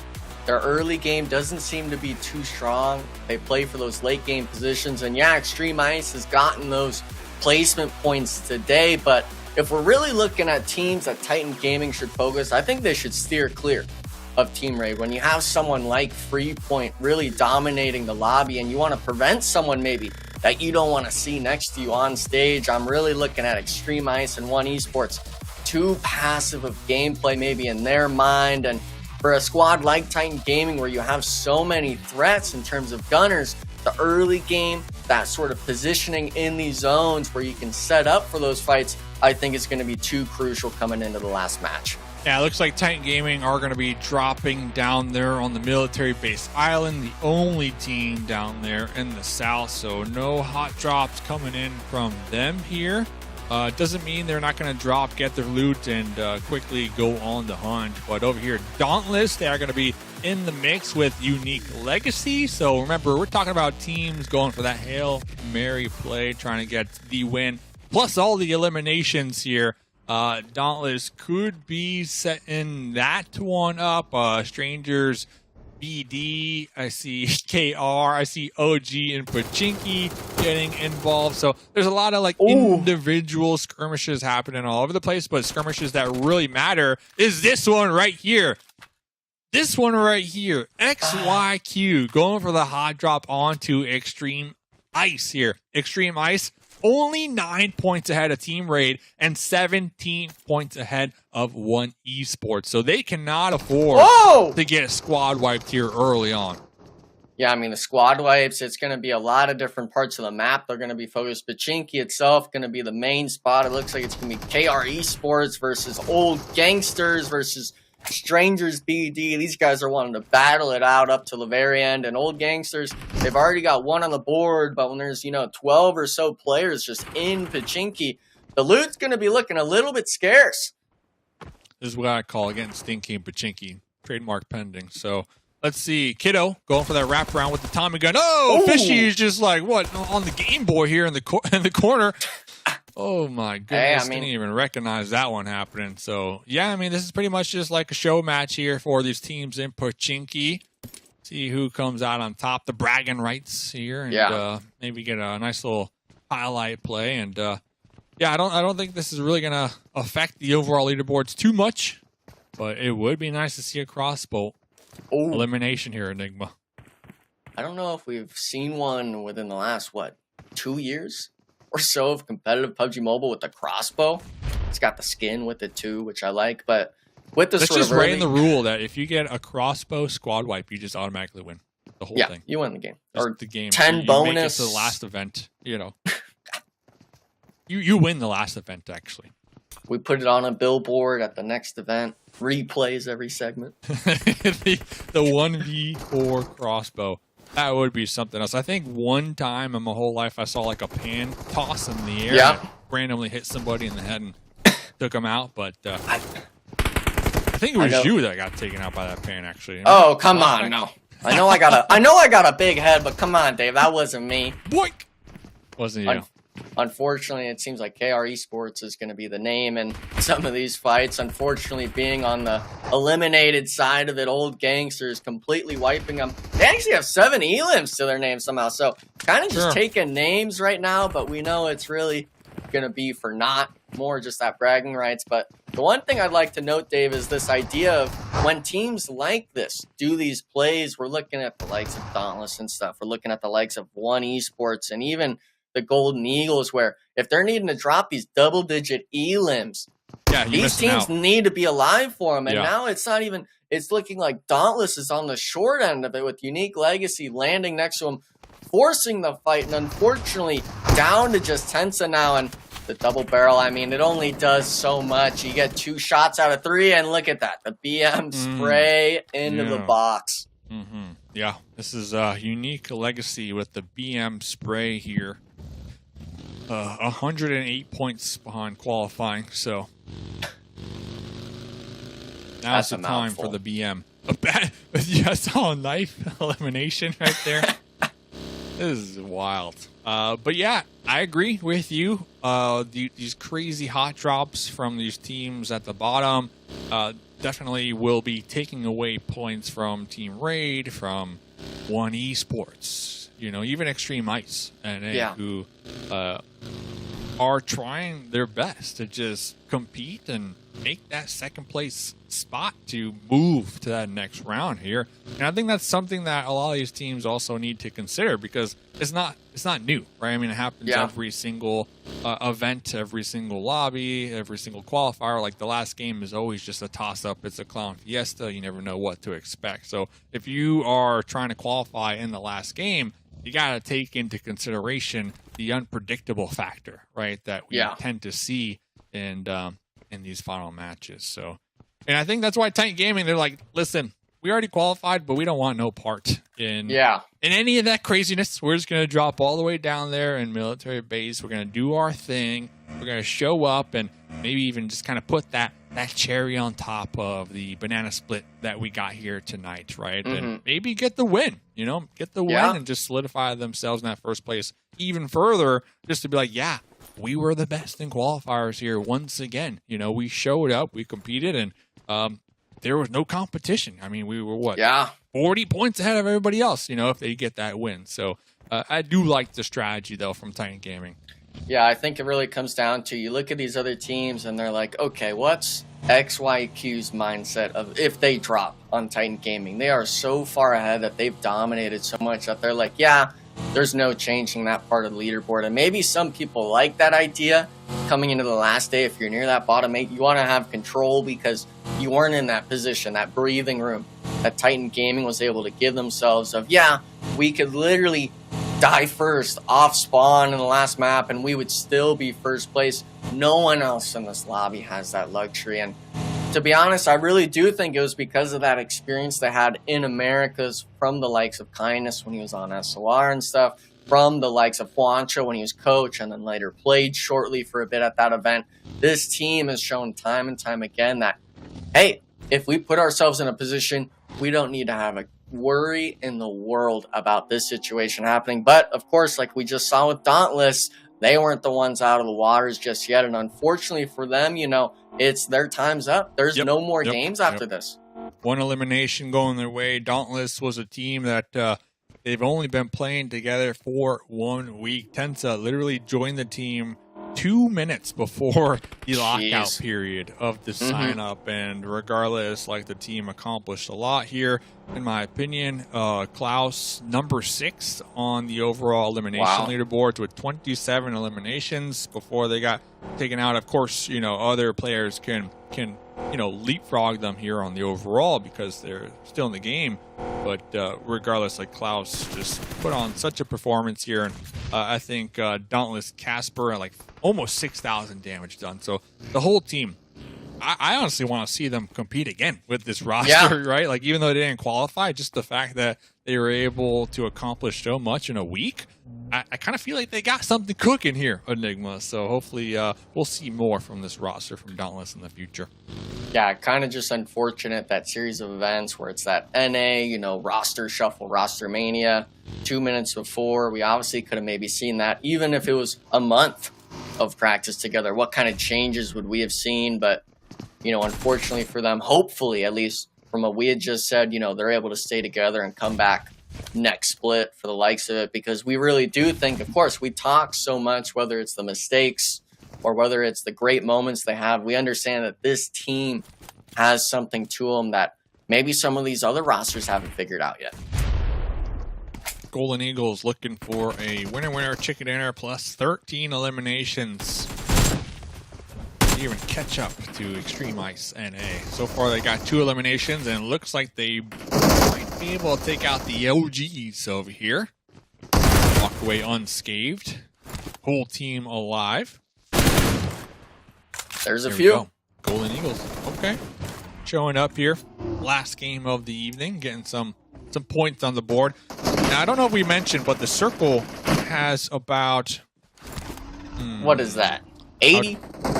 Nah, definitely not 80. Oh, come on. Whoa, okay. I need to send you back to percentage school. I'm thinking 50. 60 at the most. Oh. 60% water at the most here, Enigma. 80? Yeah. Hey, I mean, 80? Listen, we don't do the scores ourselves. We're just here to talk about the game. And percentages are also part of numbers, Dave. Yeah, numbers. It's not like I'm a math guy or anything like that. I'll leave that up to the back end people to just tell me what to say, so to speak. But for the most part, I mean, who really cares about the water and stuff like that in the zone, Dave, if you're just going to be fighting out in blue zone? taking a little I was bit gonna of say, I care ticks. about Like, this zone, but I see where you're like- going with that. Like, you yeah, know, this like is One these- Esports. This is a big fight. Remember, One Esports just got that winner chicken dinner. They were a win in 7 points behind qualifying. They already lost one of their players here early on. It looks like they're going to be holding down this east bridge with straight out Nepal and another squad over there just north, MANIC. So I mean, they got the potential for some points here. It just depends if they could hit them shots, honestly, on that bridge out there. Ooh, Dave. I told I you, know Titan Gamer you're- are getting the win, dude. They're looking for the cherry on top of the banana split they got this weekend. I mean, it's got to be something like that. Might as well put a diamond on the top of it because that Ooh, zone that might shift hurt. literally just sits on top of them. And these teams, I think a lot of these, especially the One Esports and the likes of them, their idea maybe is let's just eat zone, let's let people grief themselves, and then we'll come in. But as soon as one of these teams like SON finds you or stuff like that, now you're the one being held out in zone. And it's really going to come down to, we could see on the battle tracker on the right, how many of your players you can get into that next zone. We're talking there's only 32 remaining players in the lobby. If you're going to have at least 2 or 3, a lot of these squads you can fight in that late game because of how much aggression happened at the start of this match. But of course, Raid, that's another one of the teams. They're actually set up pretty well. They're going to have to cross the water somehow, but they're needing points as well. They're not in it just yet either. Got a limb over there on a little island. Looks like the team currently intertwined with the Golden Boys, and the Golden Eagles just north of them, looking for the potential third party. So far, 2 eliminations on the side of Raid. They're going to be somewhat separated here, not playing grouped up like we've seen them here tonight, but Free Point is just unleashing the beast here so far when it comes to trying to get these eliminations. I did see our Ice brothers on a boat date, Xtreme Ice, so they're going to be playing slow and cautious as usual, trying to survive that late game. But really, Team Raid, all eyes are on them. Oh no way! That's going to set them back here a couple pegs. Yeah. I mean, for the most part, it's just unfortunate because Free Point was having to worry about the Golden Eagles coming in for the third party. You heard those shots, and when the nades start coming in, you can only really dodge for so much before they start landing on you. Now, Raid, I mean, look at this. The zone's moving in as well. You're going to have to start swimming. And I believe, actually, Titan Gaming, instead of staying center, they went completely to that shoreline. So you're going to have to start swimming next to those 1 or 2 other teams that were on the docks with you, while a full team, with it being Titan Gaming, just raining down. And I mean, yeah, look at that. It's just XYQ solo. It's an M4 looking at a boat. Like, you can't get much more set up than that. Really just tragic stuff to see. Robert GG. Oh, he blew it up. GG. The boat so wars. One Esports, by the way, they were eliminated, so they're out. One Esports, they are out. Unfortunate. It's really it's really between Team Raid and Xtreme Ice. Like, those are the only 2 teams right now that are competing for that second place. Unless I'm missing something. Golden Eagles. Are they in still? I don't think. Yeah, they're still in. Just got in. I mean, they're still in, but 5 eliminations. Okay, I mean, they're cooking a little bit here, Enigma. Problem is there's 21 left in the lobby. If that's 4 teammates of yours, we're looking at what, 17 total eliminations you can get. It's definitely in that double-digit range they need for their eliminations. So they'd essentially need to farm the whole rest of the lobby. Battle tracker is showing what is that? 3 solos and 3 duos. I don't even know. I don't even know if that's enough, honestly. Golden Eagles, they're doing everything they can do here. A couple players going out to the blue zone now. So, Xtreme Ice, they got 2 members in this boat. The last 2 members alive. They're going hunting out here. They're trying to get some eliminations. They're focusing a lot of their time and effort right now on the Benny. Looks like it is going to be working out in their favor. But Team Raid, they just got picked apart up there in the north here. And they're down to just a solo with only 3 eliminations here. Yeah, it really comes down to, you know, how many points can Xtreme Ice accumulate. Look at that. He's actually having to drive away, scared of that solo jumping in with them and taking shots. And I really do enjoy this play. I know a lot of people maybe don't find it that Can important. Havoc jump on their boat? Yeah, he can jump in and shoot the player in the back seat. But Poppy Sour's doing what I talked about in that earlier Erangel match, Dave. He's trying to swim right on top of him. So all he has to do is just kind of aim his hip fire and spray him. Havoc already down to 1 HP as well. And yeah, I think he's going to find him eventually. Hopefully he's able to recognize it. But with the zone coming in, it's still only 15 players up. This is 2 for your squad. There we go. Finally, he actually didn't even get that point. He lost it. So they're still going to be alive here. Oh, no. Oh, that was Raid. No. That was Raid. Raid are out. 3 eliminations, 7th place. Overall, Raid had one heck of a run here today. Enigma. Raid as a team today. So well-oiled machine. Just unlucky here on the final match of the evening. Yeah, I don't like saying, you know, leave it up to luck and that sort of thing, but the zone shift was pretty rough for the most part. It was rough. If you're anyone on that north side of the bridge, you know, especially in a match like this, that bridge is going to be camped. You're going to have the docks completely filled with players, and unfortunately, they couldn't make the cross themselves. Titan Gaming, they land on the south side. They didn't have to worry about any of that.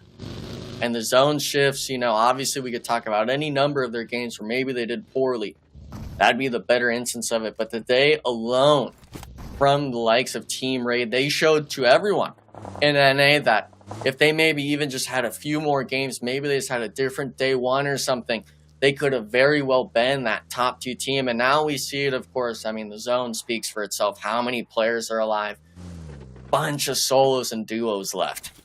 Can the Golden Eagles I'm trying to do math here. There's like, how many players? They have 6 eliminations so far, right? Okay. And there's, I think, 9 more players on the board. So that would be if they get every player, that's 15 eliminations plus the win. Golden Eagles, they needed 23 points to overtake Xtreme Ice, but Xtreme Ice are still in it. So yeah, I think it's just too tall of an order. At this point, you might have waited too long. Too many people, like I said earlier, being those solos and duos. You're not really going to be the one finding each of those players in this lobby. And for them, obviously, you know, we talked day 1, day 2 as well of just this duo of Legend and Frady being able to pop off and really show off. They were in that top 5, top 10 for eliminations throughout the whole tournament, but unfortunately for them, it really just didn't pan out, it seems, in this last day. Wow. I still believe Free Point from Team Raid might finish as the 2nd on the overall when it comes to player eliminations with 35, maybe even a little more. Free Point had like 6,180 total damage done, so Free Point had just popped off here today and just weren't able to make it in the final game. But regardless, like that squad as a whole, just looking at the 3 days, very strong team, Enigma. They could work on their placement points a little bit. They only had 1 winner chicken dinner. Most of their points coming from eliminations, but when it comes to the team fights, Team Ray, they were looking really good this weekend.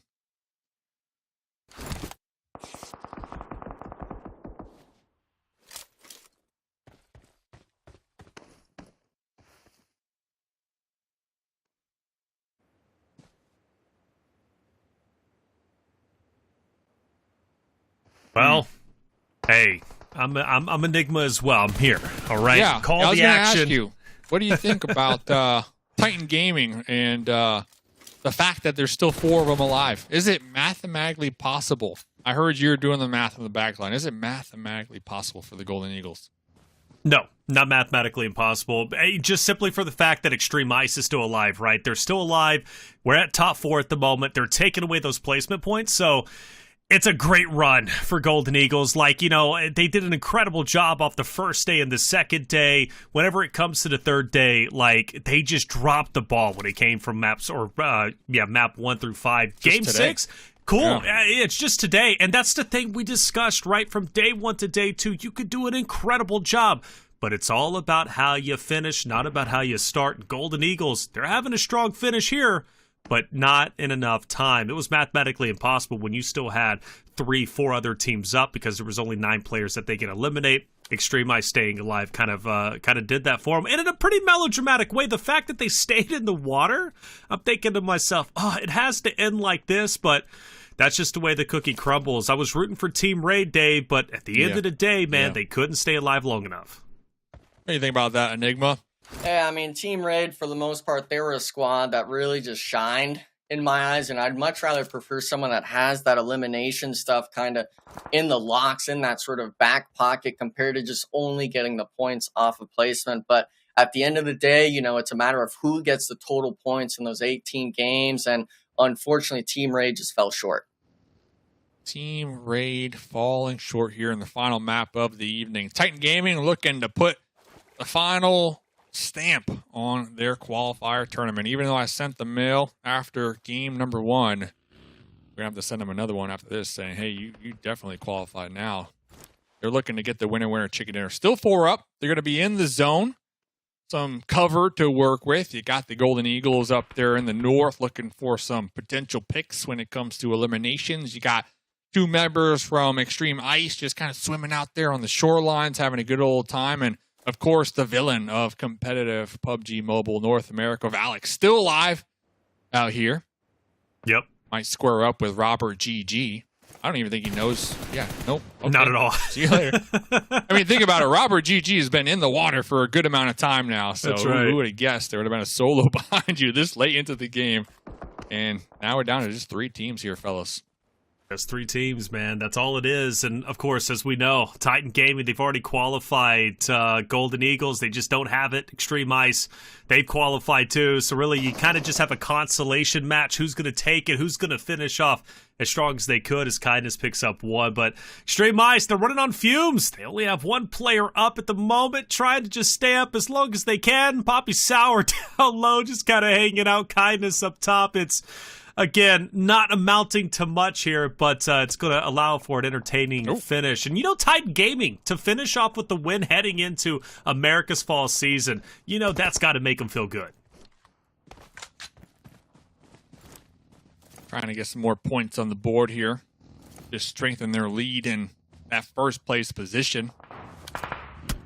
As if they needed it. Oh! Nice little shot right there. Little Taparino.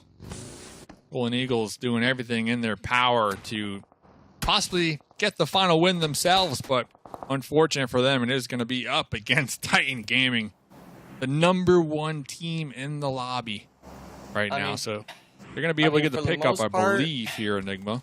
Yeah, I got to really come back with it when it comes to this Titan Gaming squad of just, you know, the first day we questioned it, obviously with EXO coming, and he proved us wrong. Day 1, and then day 2 and 3, they just kept the train going after all. And, you know, to be honest with you, I'd like to see Titan Gaming really just kind of ease out Golden Eagles as much as they can down to a solo and go for the pan fight.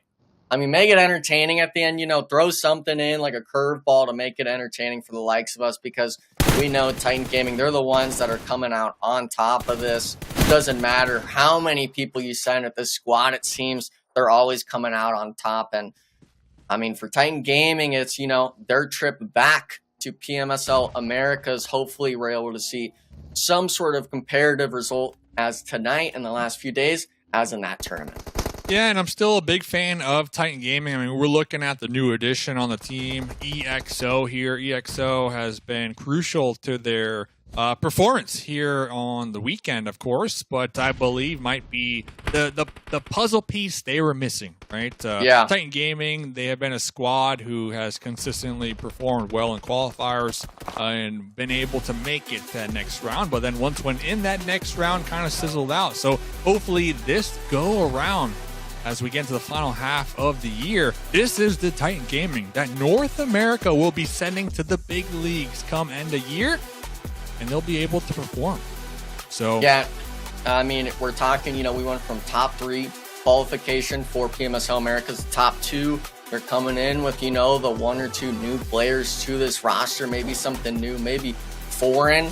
in their mind, but for the most part, the squad has shown that their experience is going to overcome those challenges. And Taylor, it's kind of that same idea of, are we going to see a repeat of our poor performance in last PMSL Americas, or are we going to see a real change coming in?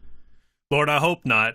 North America, they didn't break that top page. I think Hyper was the only one to do it during the spring season, and they did it for a short period of time after day one, but then after that, it was just kind of all tumbling down. 9 through 16. But Titan Gaming looks great for what it's worth. EXO has been a tremendous addition to the team, Dave. I can't wait to see what they do. And even for Xtreme Ice, even though they're not slaying out, right, they're still getting those winner chicken dinners. You mentioned Alpha 7, and that's a great point. But let's not get us. Everybody has to watch out for Alpha 7. Yeah. I like the game plan from Xtreme Ice. They play the zones, but the thing is, we've seen teams in the past who also play the zones, and when it comes to the regionals and even the globals, that just doesn't cut it, right? Unfortunately, sure. You got to know how to take smart fights. You got to know how to win these fights, and when and when not to kind of crank the dial when it comes to the aggression. And when it comes to Xtreme Ice,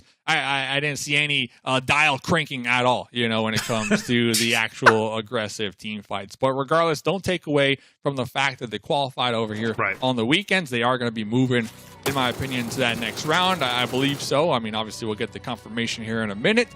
Sure. But I do think they got some things they should work on from now until then, right? And in particular, I think it is learning when to crank that aggression when it comes to team fights. Well, the good news is there's a month, a little over a month, I believe, until we do get started with the Americas Fall season. So there's plenty of time to renegotiate your team and figure it out. As well as potentially for some of these guys who maybe didn't make it. We talk about Free Point from Team Raid, who is absolutely out of this world. Poppy Tree State from One Esports. I mean, players that could absolutely be picked up into the league that, in my opinion, proved themselves during the North American qualifier across the 3 days. But for Titan Gaming, for Xtreme Ice, like, those two teams were definitely the outliers. They held on tight to what they had. They stayed consistent. And yeah, there are things to fix. Even for Titan Gaming, I would say there's things to fix. But regardless, though, they definitely are well and head and shoulders above at this point, Enigma. But for Xtreme Ice, they've got plenty of time to renegotiate their style, figure it out. Again, if they can rack up those eliminations, they already have good positioning. They already have great in-game play. I think there could be a decent team that can rival some of the best.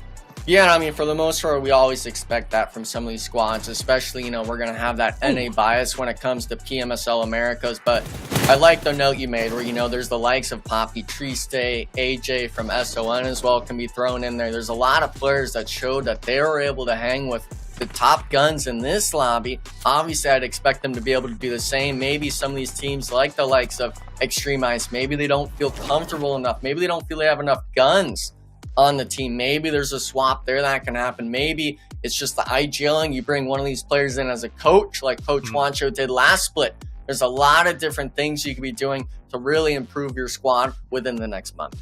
Without a doubt, there it is. Titan Gaming will start and finish strong as they will win the final game of the day, the final game of the entire qualifiers, and do it in a pretty dominant fashion with 17 total points. You got to give credit where credit is due. They played out of their mind, but at least for Game 6, it was a heartbreaking defeat for Team Raid as they were eliminated way too early. Same thing for Golden Eagles, right? They played their absolute best, but they got started too late, and 12 points will not cut it, I assume anyways. Let's take a look at our overall rankings and see who qualified, and to no surprise, it's Titan Gaming and Xtreme Ice, the top two teams moving forward. But Dave, there was a close race, right? Third on down, Team Raid, Golden Eagles, One Esports, all teams that are great, but barely missing out. Yeah, and we were talking about these teams from the beginning of the night, right? Team Raid, Golden Eagles, One Esports, Dauntless, and we even threw in some Golden Boys in the mix, right? Like, all of these teams kept the competition awfully close and just kind of forcing it to the last two games of the evening to really help us, make that final decision and see who the top two teams were. So shout out to all those players and all those teams for really showing up here this weekend, fellas. Yeah, without a doubt. And shout out to Titan Gaming, the only team to break 100 eliminations. They did so in stride, hitting 123. But for Xtreme Ice, they are the undeniable champions when it comes to winner chicken dinners at a total of 5. Great job from them, and honestly, a big victory as far as I'm concerned. Enigma straight out of Nepal. You shouted out AJ. Well, they make it to the top page. There was that battle of who's going to break out of 9 through 16 straight out of Nepal. Well, they barely did it at the end. Yeah, I mean, finish strong. The eliminations at least pushes you up the leaderboard a bit. And I really got to note, second place squad, Xtreme squad, less eliminations than placement points, really showing that they were piggybacked on those first places. Obviously, they pick up those eliminations at the time. But, I mean, for the rest of these squads, the bottom 9, there's only one winner chicken dinner from the StrangersBD squad. And obviously, we see the likes of XYQ where they have 70 elims to their name, but the rest of these teams, unfortunately, just never really finding their moments in these lobbies. Unfortunate indeed. Well, the villains, Dave, right there, XYQ, they will finish in 9th place, and they really were the demons on the final day.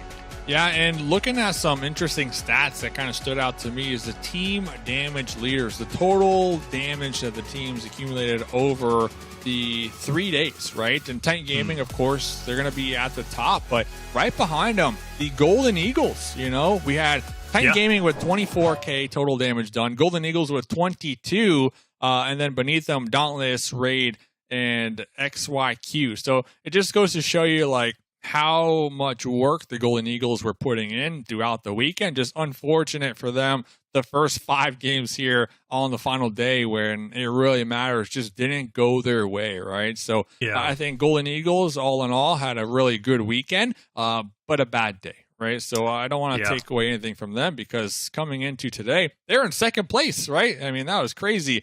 And we did have some pretty unique circles here tonight as well, but pretty interesting stat I found, and yeah, that's that. Yeah, and you got to give them their flowers. I think they played well. They really did, and they showed that they can recover well, especially in day number 2 after starting off with 2 zeros and then finishing strong and even finishing, I believe, in 1st or 2nd place going into day 2. So I give them credit where credit is due. I don't want to see them break up. Let's see what they can do in the future moving ahead, but they're going to have to wait a little bit longer before they join, of course, the America's main competition over in Brazil. But let's talk about our qualified teams because they worked hard to get to this point. And they obviously, well, they're going to make it and get their chance to play at the PUBG Mobile Super League Americas Fall season for $250,000, as well as a shot at playing and competing at PMGC. Of course, we're talking about Titan Gaming and Xtreme Ice, both of them working hard, and well, they get their chance to represent North America, and I could not be more excited. Talking about Titan Gaming, what makes them such a good team in your mind, Enigma? I think the main thing was how well of cohesiveness they were able to develop in such a short amount of time when it comes to Juancho and Kindness playing with EXO. I mean, that second day, first game, Juancho's pulling a 1v3 out of him. The first day, of course, was EXO's 1v2 match 1, really shaking the nerves or maybe doubts that other teams, or at least his players, his teammates even had of him.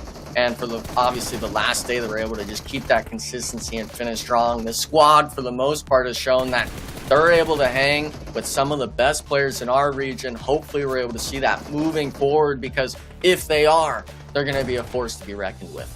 Without a doubt, Crow, Kindness finishing up in the top 10 when it came to overall eliminations, Dave. And, well, of course, the other members, well, they will remain across the board and not only assist, but other stats. But when I think about that duo, though, of Juancho and EXO, I go back to yesterday where Kindness did not spawn in for map number 1, and Titan Gaming made a deep run, finishing in 3rd place with 10 eliminations, and that was Juancho and EXO, the duo making it happen. EXO, the new addition, he is absolutely stellar. Yeah, we need to get Kindness like an external power pack, by the way, to make sure that they don't lose power at all, because I saw they lost power one time this night, and I believe one of the games on day number 1. But yeah, I mean, EXO, I mean, I'm getting like early in Coops. Enigma, stop me if I'm wrong, but I'm getting early Coops vibes, coming out from the play style that they're kind of implementing here, kind of playing around EXO, allowing EXO to have the room to make these pretty clutch plays happen. So that's a good thing, by the way. So let's see if they can kind of continue to refine that play style and play around EXO and let EXO just fly like an eagle, not like the Golden Eagles did, but fly like an eagle out here in the next lobby. I'm a big fan of the squad. Bro, Wancho, Kindness, EXO will have a chance to see them moving forward for the Americas Fall season. And of course, we also have a chance to watch Xtreme Ice compete, another team that was highly consistent. Enigma, a team that made it all the way. They definitely had their stumbles, but you can't discredit their ability to last till the very end and, well, get those 5 winner chicken dinners. Yeah, I think the main component from this squad is that notion of, being able to last till the very end. They're able to keep 3, if not 4 players alive, and a lot of these wins they're able to secure. Obviously, some of these matches, maybe they fell short. Maybe they only had a few eliminations, but they kept true to their ways. They kept true to their guns, and we're like, hey, let's play our game. And fortunately for them, we're able to come out on top in second place in the end. So hopefully over this next month, we're able to see some of those weaker points get worked on. But still, 77 eliminations, the damage stat as well with just under 18,000. It's still impressive to say the least. It blows me away, though, Dave, is the fact that I look at the elimination leaders, damage leaders, assist leaders. Xtreme Ice is missing from all those categories except one, Poppy Sour, assist leader. He sits at number 7. So the fact that they qualify, yet literally all of their members are missing besides Poppy Sour and that assist leaders is mind-boggling. Yeah, and you know what? I think what can help them here is, I'm not saying replace anybody, but maybe add a 5th player to the team that you kind of swap in and swap out when you feel like you need that change at that particular moment. Let Free Point try out. Let Free Point from Team Raid try out for the team and get them on here as the 5th player. And honestly, I can see Xtreme Ice going pretty far, in my opinion.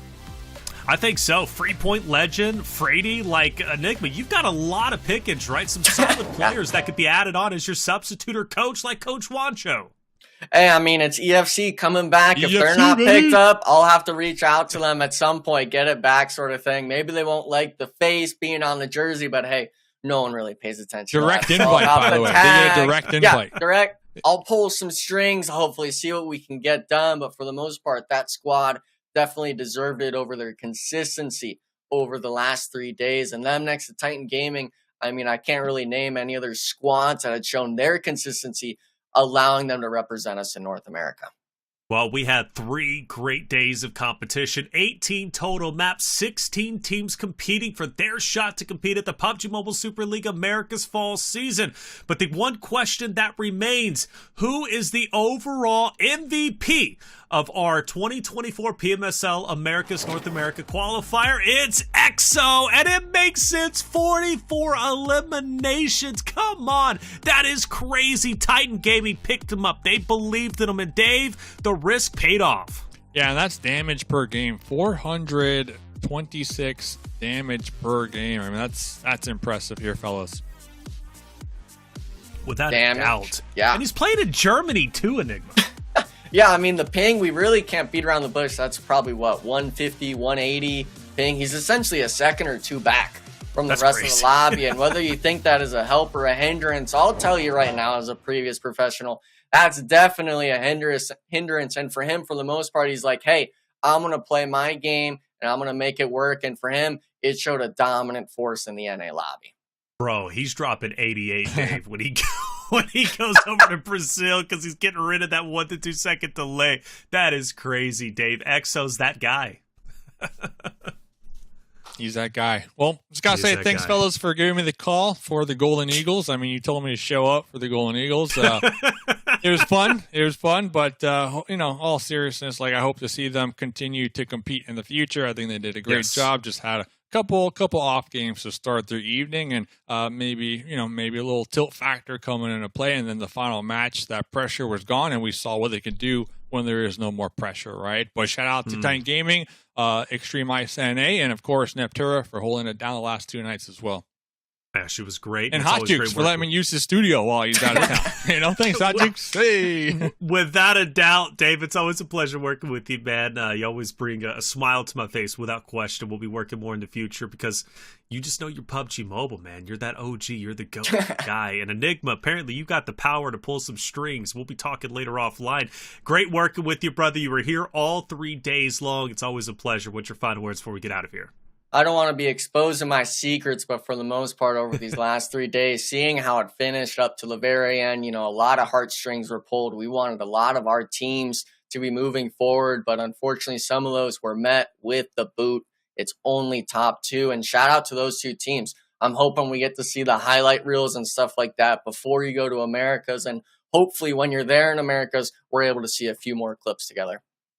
Well, there it is, isn't it? 3 days done, and that is the conclusion of our 2024 PMSL Americas North America Qualifier. The next step is the PUBG Mobile Super League Americas Fall season starting in September, and you got to be on the lookout for Xtreme Ice as well as Titan Gaming. Those 2 teams, they'll be entering in the mix to battle against teams such as, Alpha 7, right? A team that just won, and they're looking to do it again now that they broke that second place curse. Things are going to get interesting, but for North America, I'm fully confident we're going to be going in strong after watching Titan Gaming and Xtreme Ice go against some of the best competition when it comes to North America.